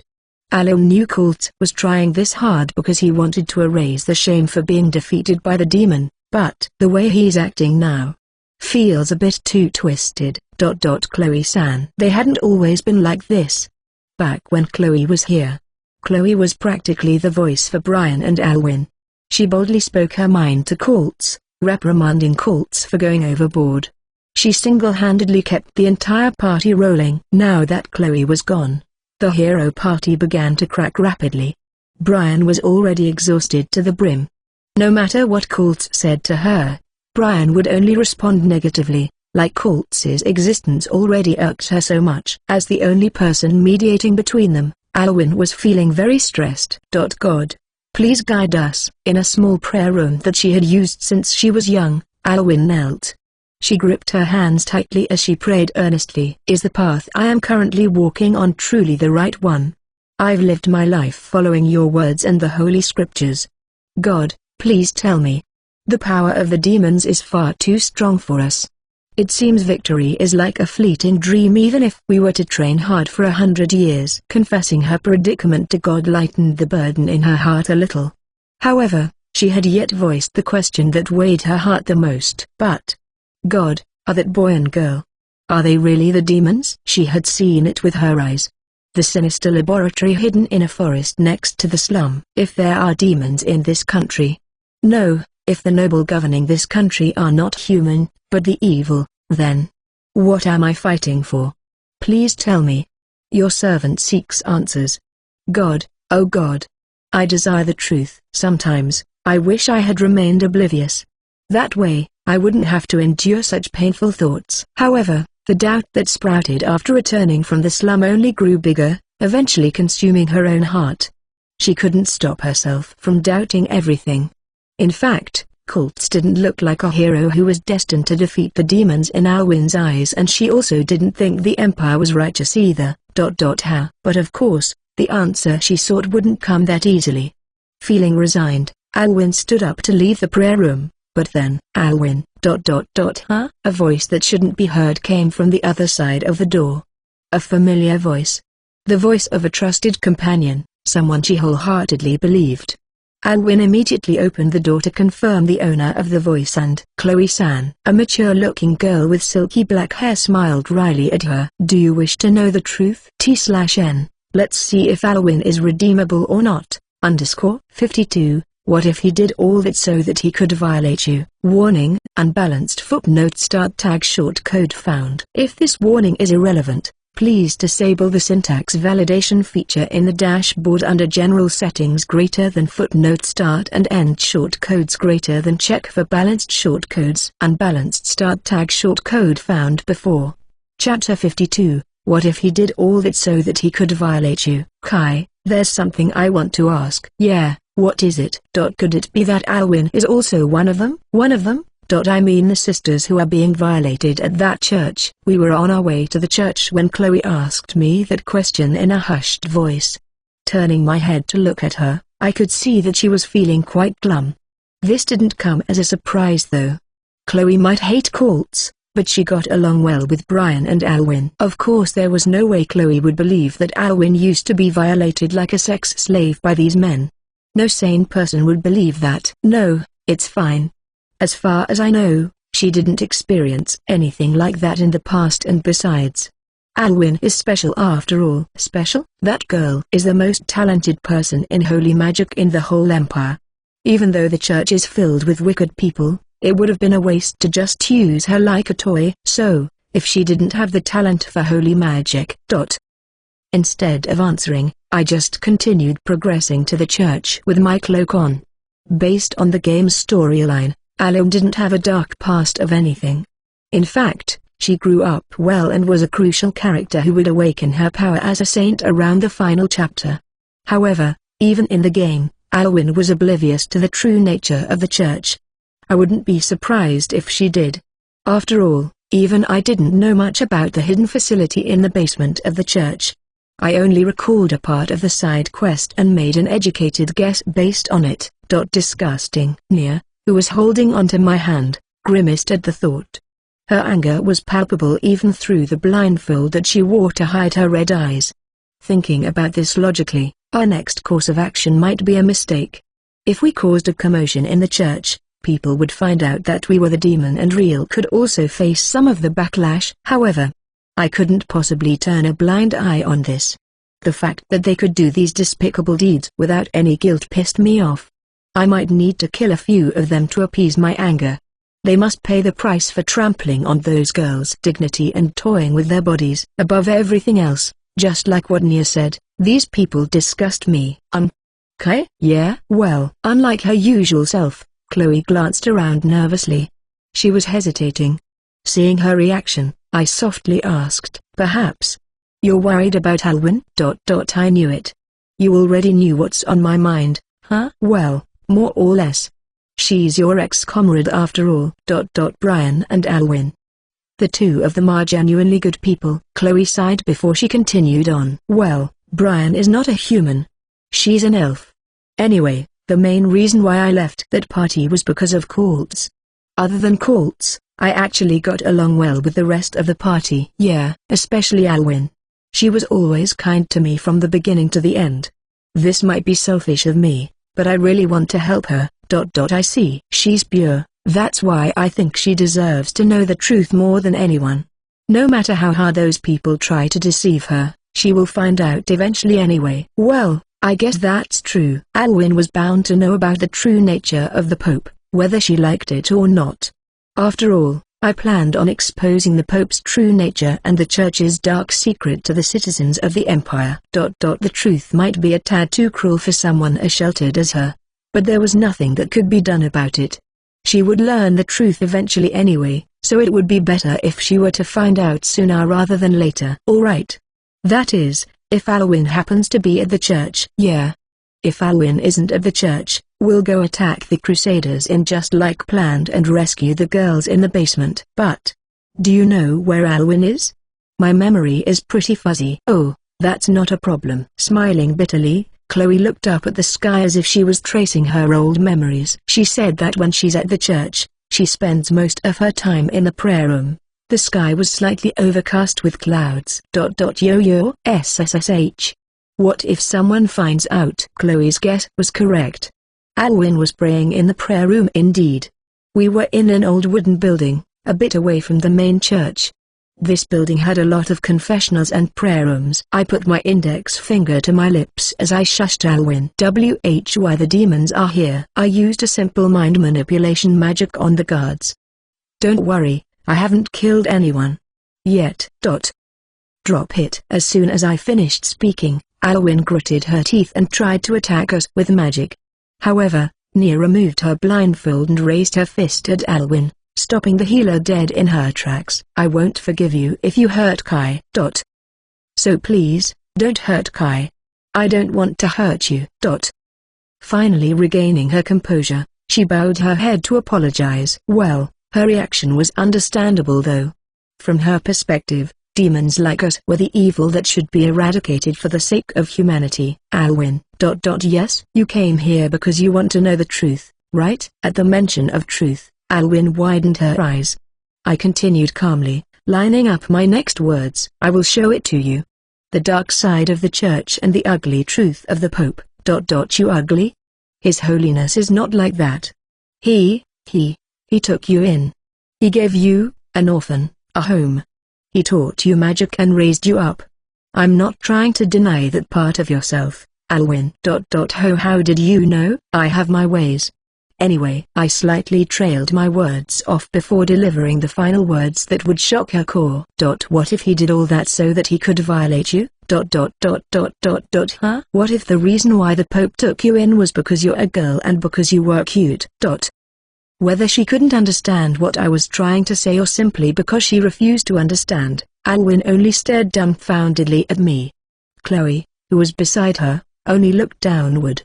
Chloe looked like she was in pain. Despite that, I still threw another decisive blow onto Alwyn. If you didn't have the innate talent for holy magic, you would have been violated by now. Either by the Crusaders or by the Pope himself. What? Come. I will show you the proof. Of course words alone wouldn't convince her.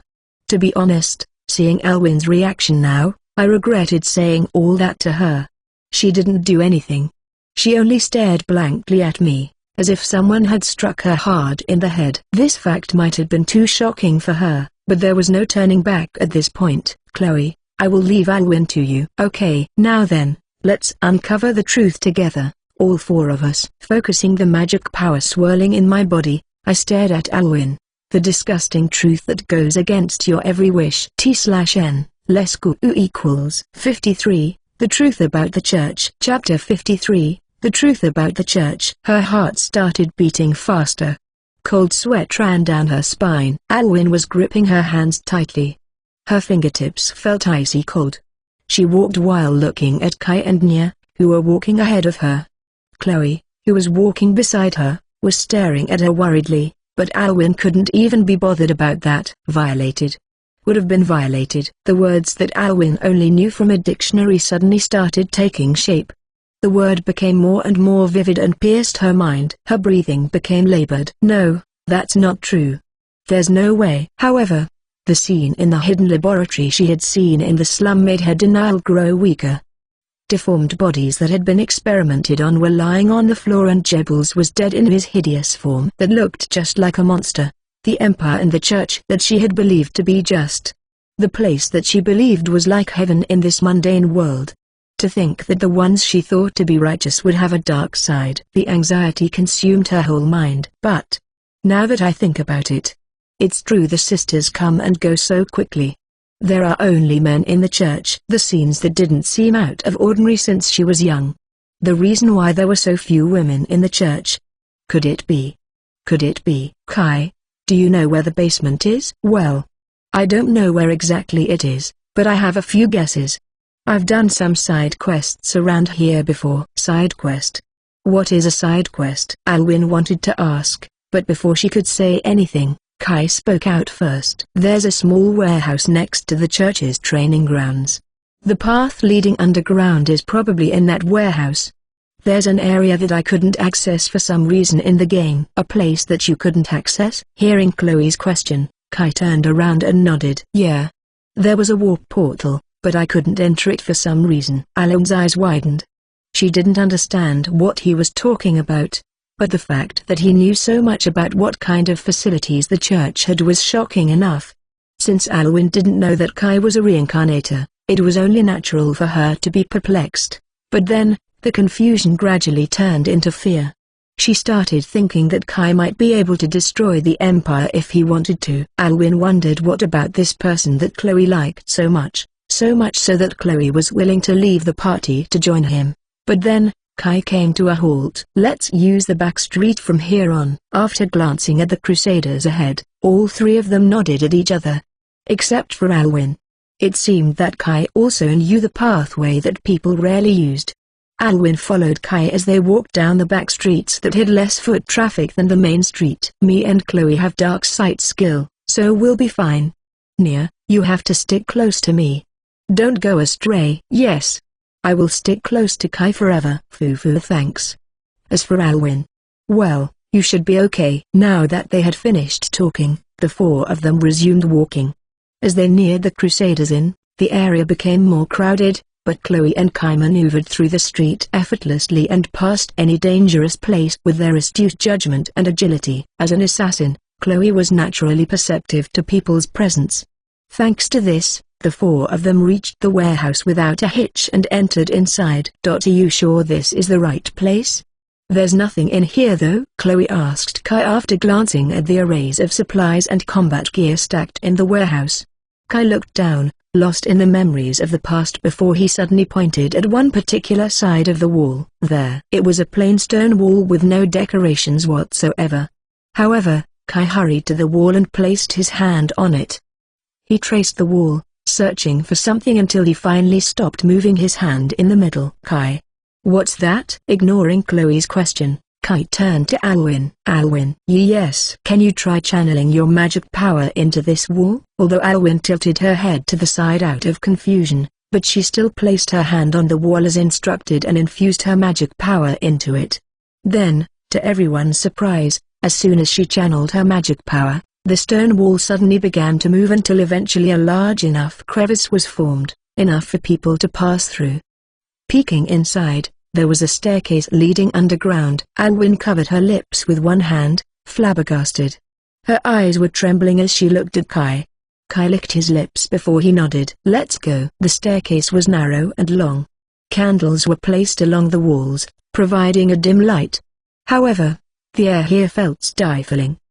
It was as if some malevolent ritual was being conducted here, a stark contrast to the sparkling sunlight filtering through the stained glass windows of the church. Alwyn felt like she was being choked for some reason.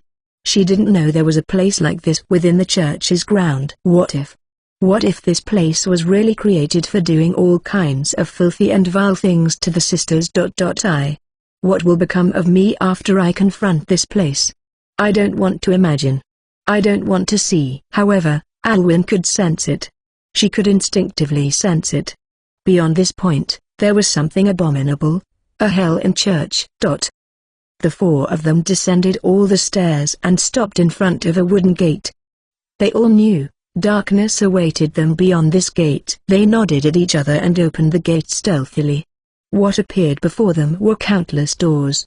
The hallway was desolate, devoid of any human presence, and yet, the rows of doors lined up brought an inexplicable unease for Alwyn. Just what is this place? However, before anyone could voice that question out loud, Kaya, the scream of a woman pierced through their ears. Cough. Cough. No. No. Help. Someone please help me. Ugh. Ugh. Ugh. Ugh. Her heart stopped. The screams of women's terror came flowing in from beyond the door, causing Alwyn to freeze.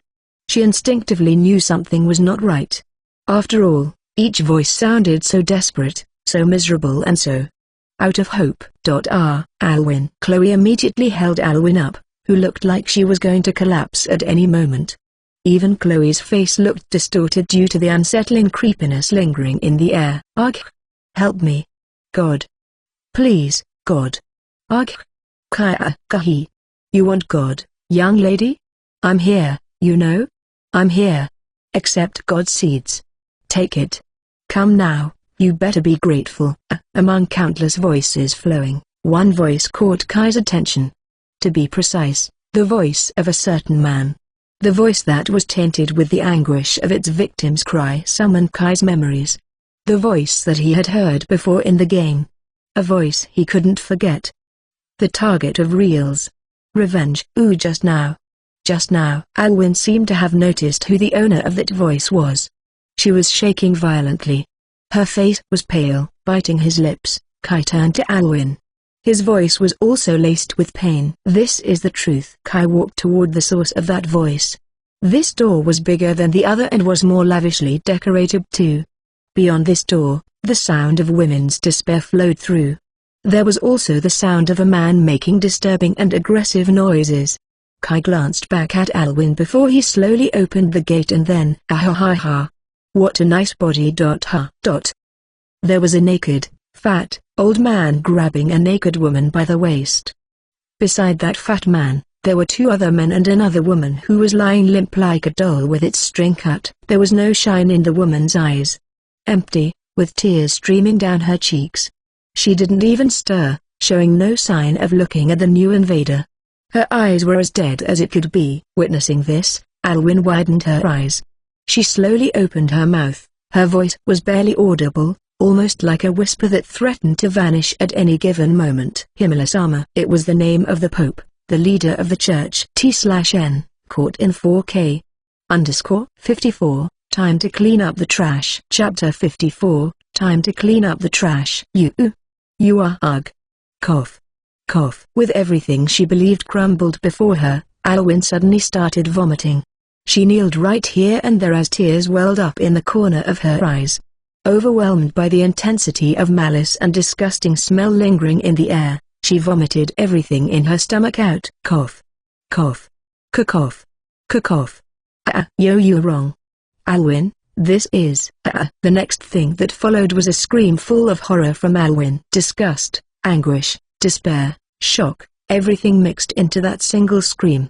Alwyn's throat was burning as she screamed everything out. The Pope, who was about to make another excuse, was overwhelmed by the intensity of the scream, so much so that his body flinched back. Seeing the whirling of rampage in Alwyn's heart, Chloe immediately embraced her and helped Alwyn to rise to her feet. Alwyn, Alwyn. Pull yourself together, Alwyn. Cough. Cough. Alwyn. Chloe, I will leave her in your care. In the midst of the pandemonium, I called out to Chloe while turning my head back to check on Alwyn's condition. Her eyes were devoid of any life. Maybe I shouldn't have brought her along. Alwyn's state was so horrible that I couldn't stop myself from thinking like that. Regardless, a few men started to run in the hallway upon hearing Alwyn's scream. What's happening? Oi, I think that scream came from the Pope's room. The two men who had been standing around the Pope turned to us and frowned. TCH. The heck? You guys. How dare you show up here? Kai. Yeah, can I kill them? Nia had already untied the blindfold. She clearly had no intention of letting them live. And I also shared the same sentiment as her. Nia's bright eyes glowed and I also channeled the magic power within me. I raised my finger and pointed at the Pope. Except for him. Trash like him shouldn't die that easily. We had to make him experience the most gruesome pain possible. After all, he was the people that burned people at the stake simply for not following the church's tyranny and tormented innocent women and defiled their purity when those women came to the church in order to become nuns. We must never let him live the easy way. We had to tear him apart before letting him die. The demons? Shadow. Damn it, why are they here? Their eyes widened in fear and they were about to rush at us out of desperation, but Nia's magic was much faster than them. When Nia and I were trapped in Schwitt's detention camp, Nia had manifested into a demon when her magic went out of control. The aura emanating from her took the form of evil spirit. The evil spirit-shaped aura then grabbed the two men's bodies in its hands. Let go. Arg. Cough. Arg. The evil spirit crushed the two men, not even allowing a proper scream to escape their mouths, and within a moment, the two men splattered into bursts of blood. Blood was spraying out from every hole of their body, especially from their mouth. This kind of disgusting and bloody death was certainly not something Alwyn should witness. Ignoring the Pope's shameful scream, I turned around to look at Alwyn. Alwyn's eyes were empty as she watched everything unfolding before her. She had gone past fury, all that was left of her was an empty carapace. Nia, can I borrow your blindfold for a bit? Sure. I picked up the blindfold from the floor and approached Alwyn. She let out a puzzled, huh. But I ignored her and put the blindfold over her eyes. I'm sorry Alwyn, for bringing you here. Chloe, can you take Alwyn to somewhere safe? Me and Nia will handle the rest. But. No. Okay. I got it. Under normal circumstances, Chloe would insist on staying with us no matter what. However, upon seeing Alwyn's condition, Chloe also realized we couldn't possibly leave Alwyn be like this. Chloe quickly nodded and walked into the door. She was heading for the stairs, but then, you bastard. I don't care if you're shadows or whatever, but don't you think you can leave this place alive? Ambushing us like cowards. Die. How? Upon realizing something was amiss, the Crusaders started leaving their rooms and entered the Pope's room. Each of them was either in just their underwear or completely naked, making this situation hilariously ridiculous. Chloe, cover Alwyn's ears. Okay. My brief instruction was all she needed for Chloe to understand what I was trying to do. She nodded and covered Alwyn's ears with both hands. The men rushed at us. Some were holding onto swords that glowed in yellow. A few of them were even fully armed in Crusaders' get-up. I scanned each and every one of them and I channeled my magic into my left eye. I snapped my fingers and hell immediately broke loose. Puha. Eh? Huh? You, huh? No, not me. Not me. I didn't do anything. Kai ha ha ha ha ha. Kai hi hi hi hi. Kai ha ha hi. What? What's happening here? Kuho, ki ha ha ha. Ki ha ha. The men that came in with weapons started killing their unarmed companions. They swung their yellow aura sword and stabbed their comrades' bellies open. Another man slashed their comrades' limbs mercilessly. The sight of the Crusaders slaughtering their own ranks unfolded right before our eyes. These guys have gone mad. It's the demon. That guy. That guy. Arg kai hi hi hi. Gay hi. R? Pufu. I hi hi hi. Hi hi hi. The Crusader that killed his comrade was then killed by another one. He was killed by an even stronger Crusader. In an instant, the dozen men that rushed into the Pope's room reduced to just one. Of course, this sole survivor also started slashing his stomach open, committing suicide. Kai, I will go first. Okay. Alwyn's mental state seemed to be at its worst. She couldn't even utter anything out anymore. Even though Chloe had covered her ears, the smell of death and blood must have reached her nose. It was impossible for Alwyn to remain oblivious to the carnage that was happening here. Since Chloe was by her side, I knew Alwyn wasn't suffering anything physically, but still, I felt the need to take care of her. At least, I wanted to let her regain her last shred of sanity left. Chloe and I nodded to each other before she quickly hurried up the stairs first. I stayed behind with Nia. We exchanged a single glance before turning our attention back at the Pope. Hi. I wanted to kill him right now. This trash didn't even deserve to be called a human. The mere thought of touching him made me felt so horribly repulsed. I wanted to bring him to real and let her beat him to pulp until he was tiptoeing between death. However, we still had things that we needed to accomplish. Nia, yeah? Don't you think it's about time for us to clean up the trash? Nia, who had been frowning at the Pope in disgust, showed me a sliver of smile before he nodded. Yeah. T/N, throw the trash, incinerate the trash. _ 55, Necessary Slaughter. Chapter 55, Necessary Slaughter. To the warehouse. Demons have appeared in the basement. The person hitting the bell started hitting more frantically with each passing seconds, and the Crusaders in the dormitory quickly changed into their combat gear and armed themselves. Every single one of them was a scumbag who had defiled innocent women. However, their loyalty to the Pope ran deep. After all, the Pope was their benefactor that provided them with these carnal indulgences. Not to mention, the deep-rooted hatred for demons that had been instilled in every citizen of the Empire. All of it fueled their determination to prepare for battle quickly. In no time, dozens of Crusaders gathered at the warehouse entrance, forming a battle formation. Chloe, watching the scene unfolding from the bushes behind the warehouse, clicked her tongue and looked at Alwyn, who was still lying motionless in her arms. Though blindfolded, tears marks had appeared down her cheeks. Her body was listless, like a puppet with its strings cut, but then, Alwyn suddenly spoke softly. Chloe-san. What is it, Alwyn? Do you think those people also have been to that place earlier? Thanks to the boisterous noise from the men outside, Alwyn was quick to understand the situation. However, her words were devoid of strength. All that could be felt from her words were abyssal despair. Chloe could only frown and remained silent.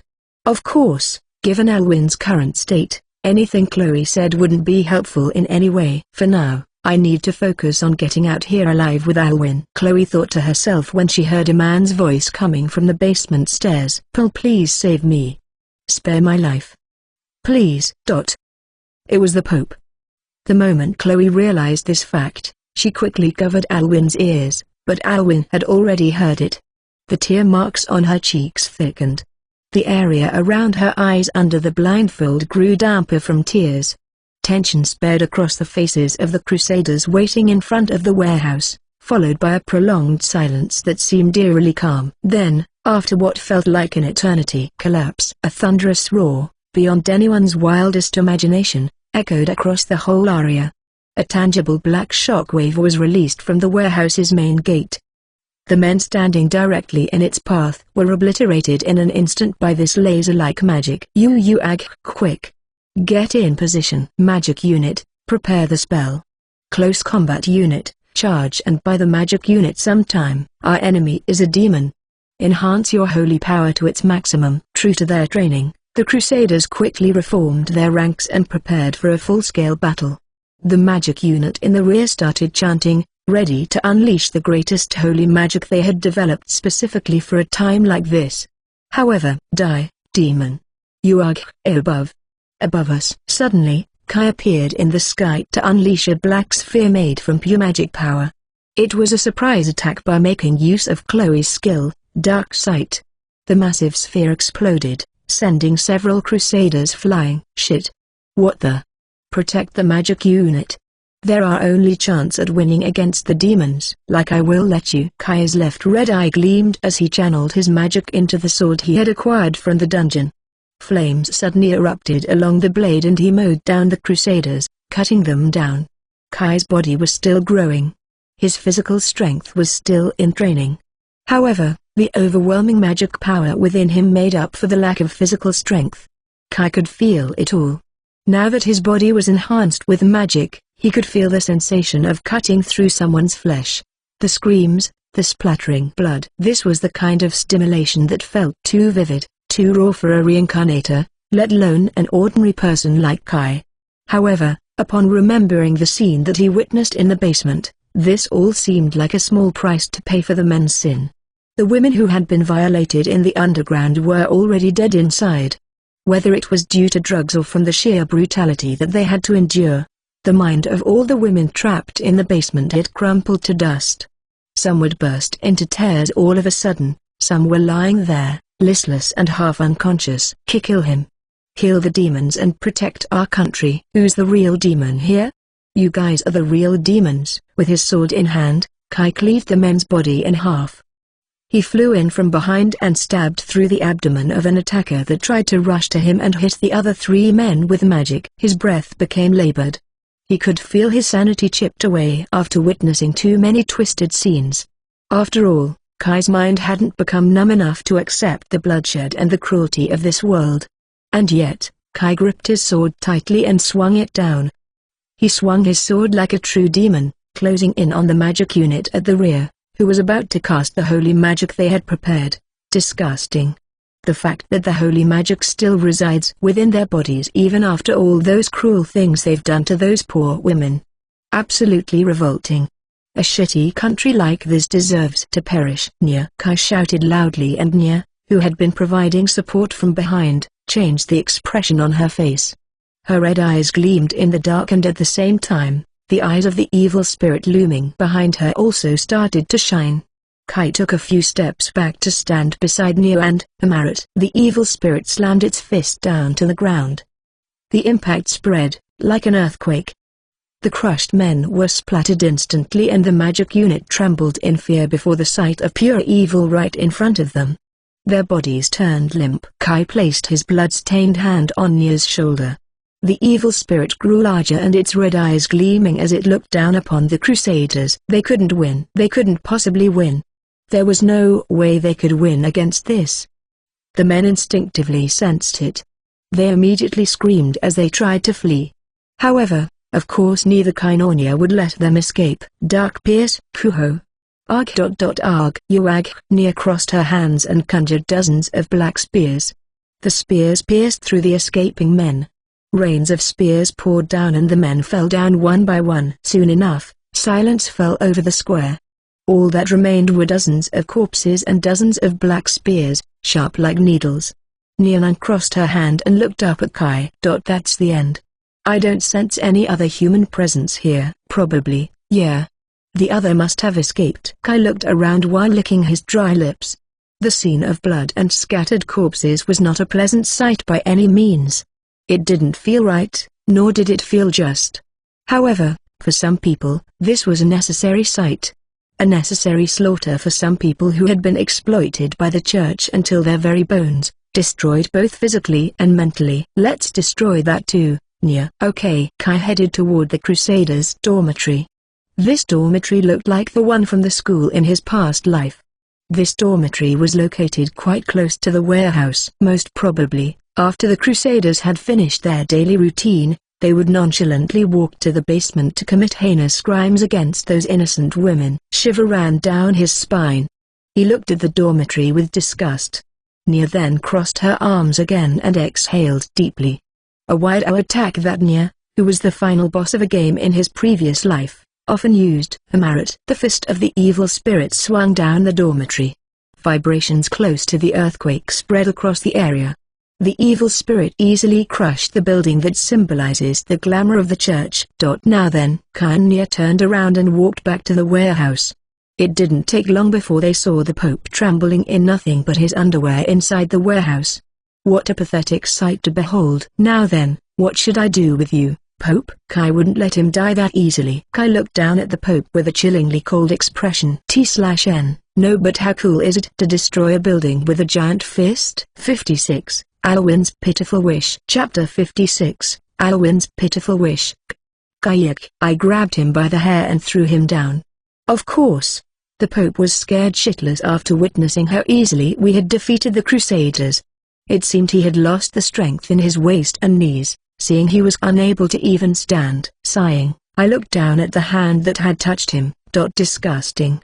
I will need to wash this hand with his blood later. Don't worry, Pope. There's someone else who will kill you. Not us. What? Do you really not know? It's real. The moment he heard that name, the Pope's eyes widened. I chuckled softly. Yes, that's right. That real, the daughter of the woman you burned at the stake. Remember her now? Hi. Right. Of course you don't. After all, you've executed hundreds of innocent people by burning at the stake for your greed. In the game that I had played in my previous life, there were no scenes of people being burned at the stake or the underground basement where women were being raped by the church every day.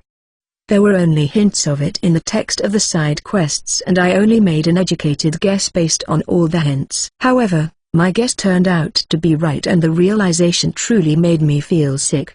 The person in front of me was not a human. Even if Real would be the one to deliver the final blow, I felt like I had to beat this trash to a pulp first before I could feel satisfied. He helped me. Help me. My life. At least, spare my life. Shut up, you piece of shit. Gwah. Imbuing my leg with a little bit of magic, I kicked him in the stomach. His body flew in the air before he fell down miserable, adding more injury to his tattered state. Gwah. Cough. Cough. Pew.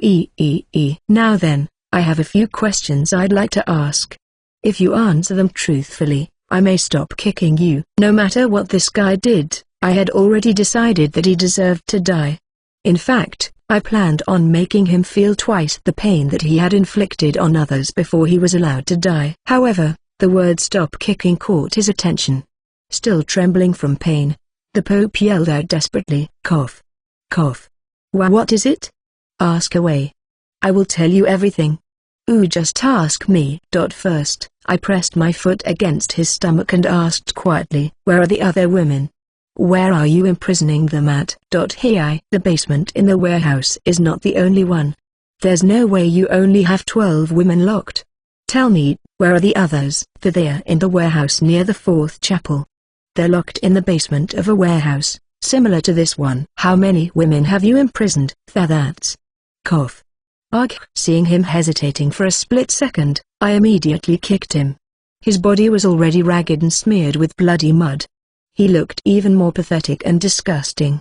Ignoring his sorry state, I approached him and he immediately opened his mouth with tears streaming down his face. 38.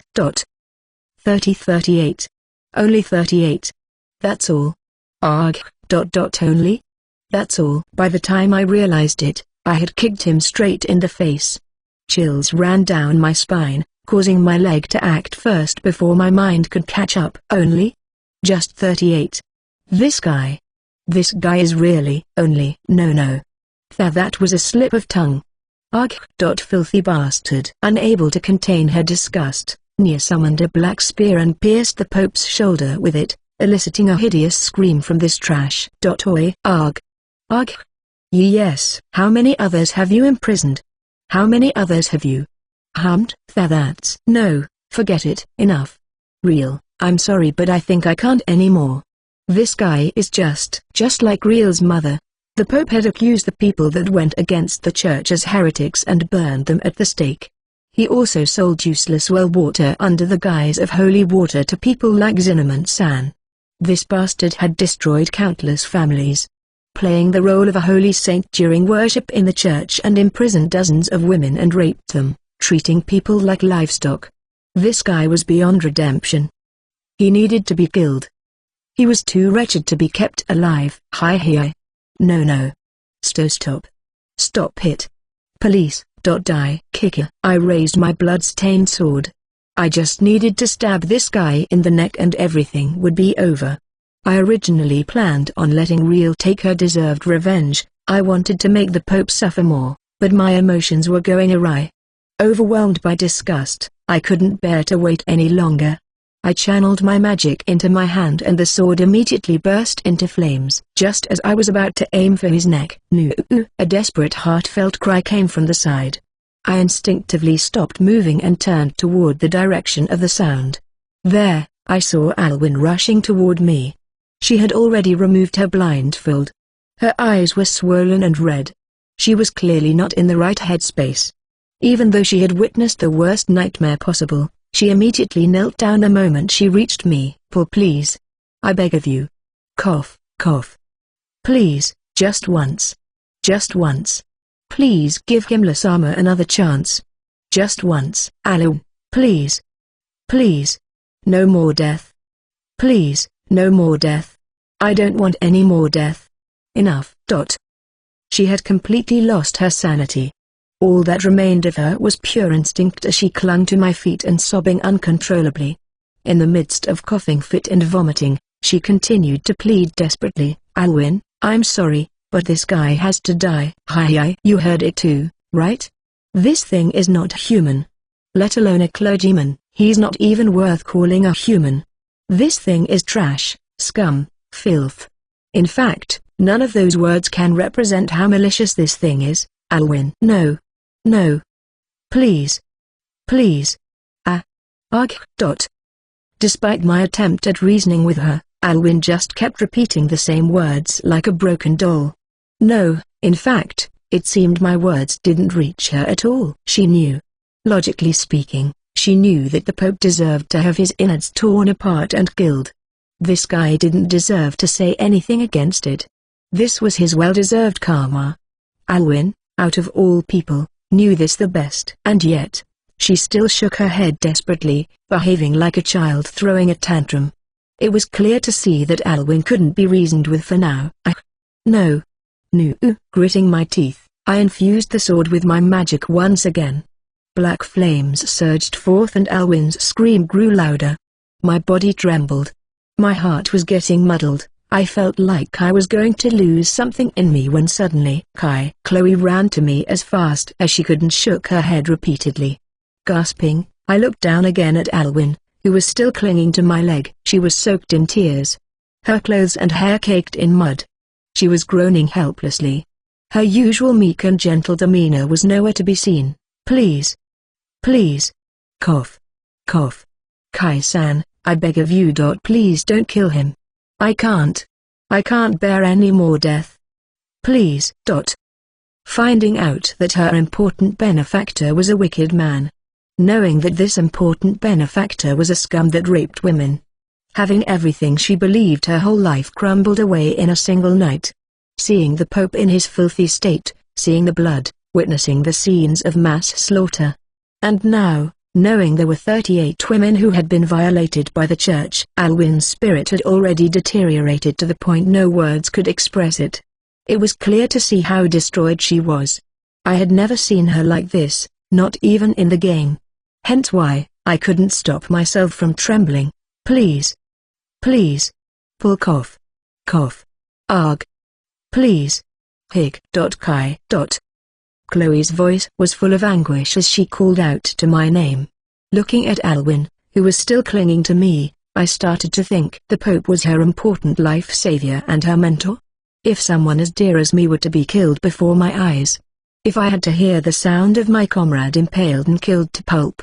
If I were to hear every single sound of massacre. Could Alwyn continue living her life like normal? I will give you 3 days, Pope. No, I can't do it. Given how broken Alwyn was, if I were to kill the Pope right now, the damage would be irreparable. Confess all of your sins to the public.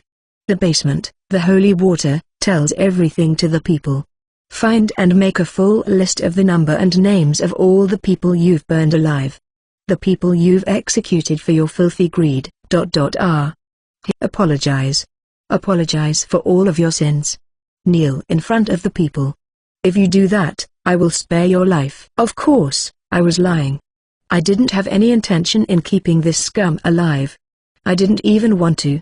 Whether he apologized or not, his end remained the same. He was destined to be killed by me and Real. However, if he were to apologize, Alwyn's mental anguish might ease up, even if it was just for a little bit. You owe your life to Alwyn. If it's not for her, you would have died right here and there. As if my words were the trigger, Alwyn lost consciousness. Realizing that the Pope wouldn't die here, she lumped down onto the ground. The strength that she had exerted suddenly disappeared. I gently lifted Alwyn.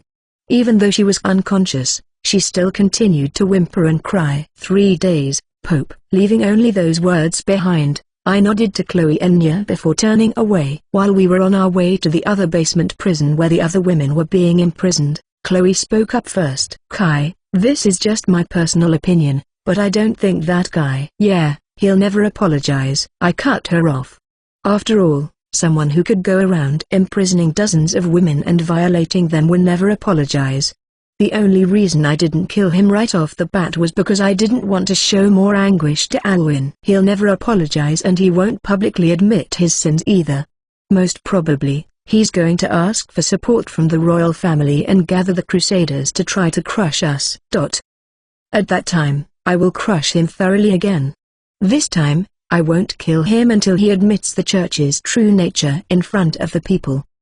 And when the people's anger has been directed both to the royal family and the church, I will kill him. But if you do that, Alwyn will. Well, you can't please everyone, you know? If she's going to hate me then so be it. To be honest, I don't want her to hate me. She's one of the characters I've been seeing the most while playing the game. She's dear to me and I really don't want her to hate me. But, this is something that must be done. Well. Anyway. We'll need to start preparing for the things that will happen in 3 days. You are in my arms. Alwyn began to whimper in distress. I shouldn't have brought her along after all. This kind of scene never happened in the game, so I thought it wouldn't be a bad idea to let Alwyn know the truth while we were at it. However, I never imagined the impact would be this harsh on her. I also didn't expect the church would be this rotten. The gravity of reality was truly beyond my imagination. Let's rescue the women who are still imprisoned and return home after that. The reality we had to face was more painful than imagined. Heavy air lingered between us until we heard the cheers of the people that we had liberated from the basement. T/N. The only unrealistic part is there's only females in the basement.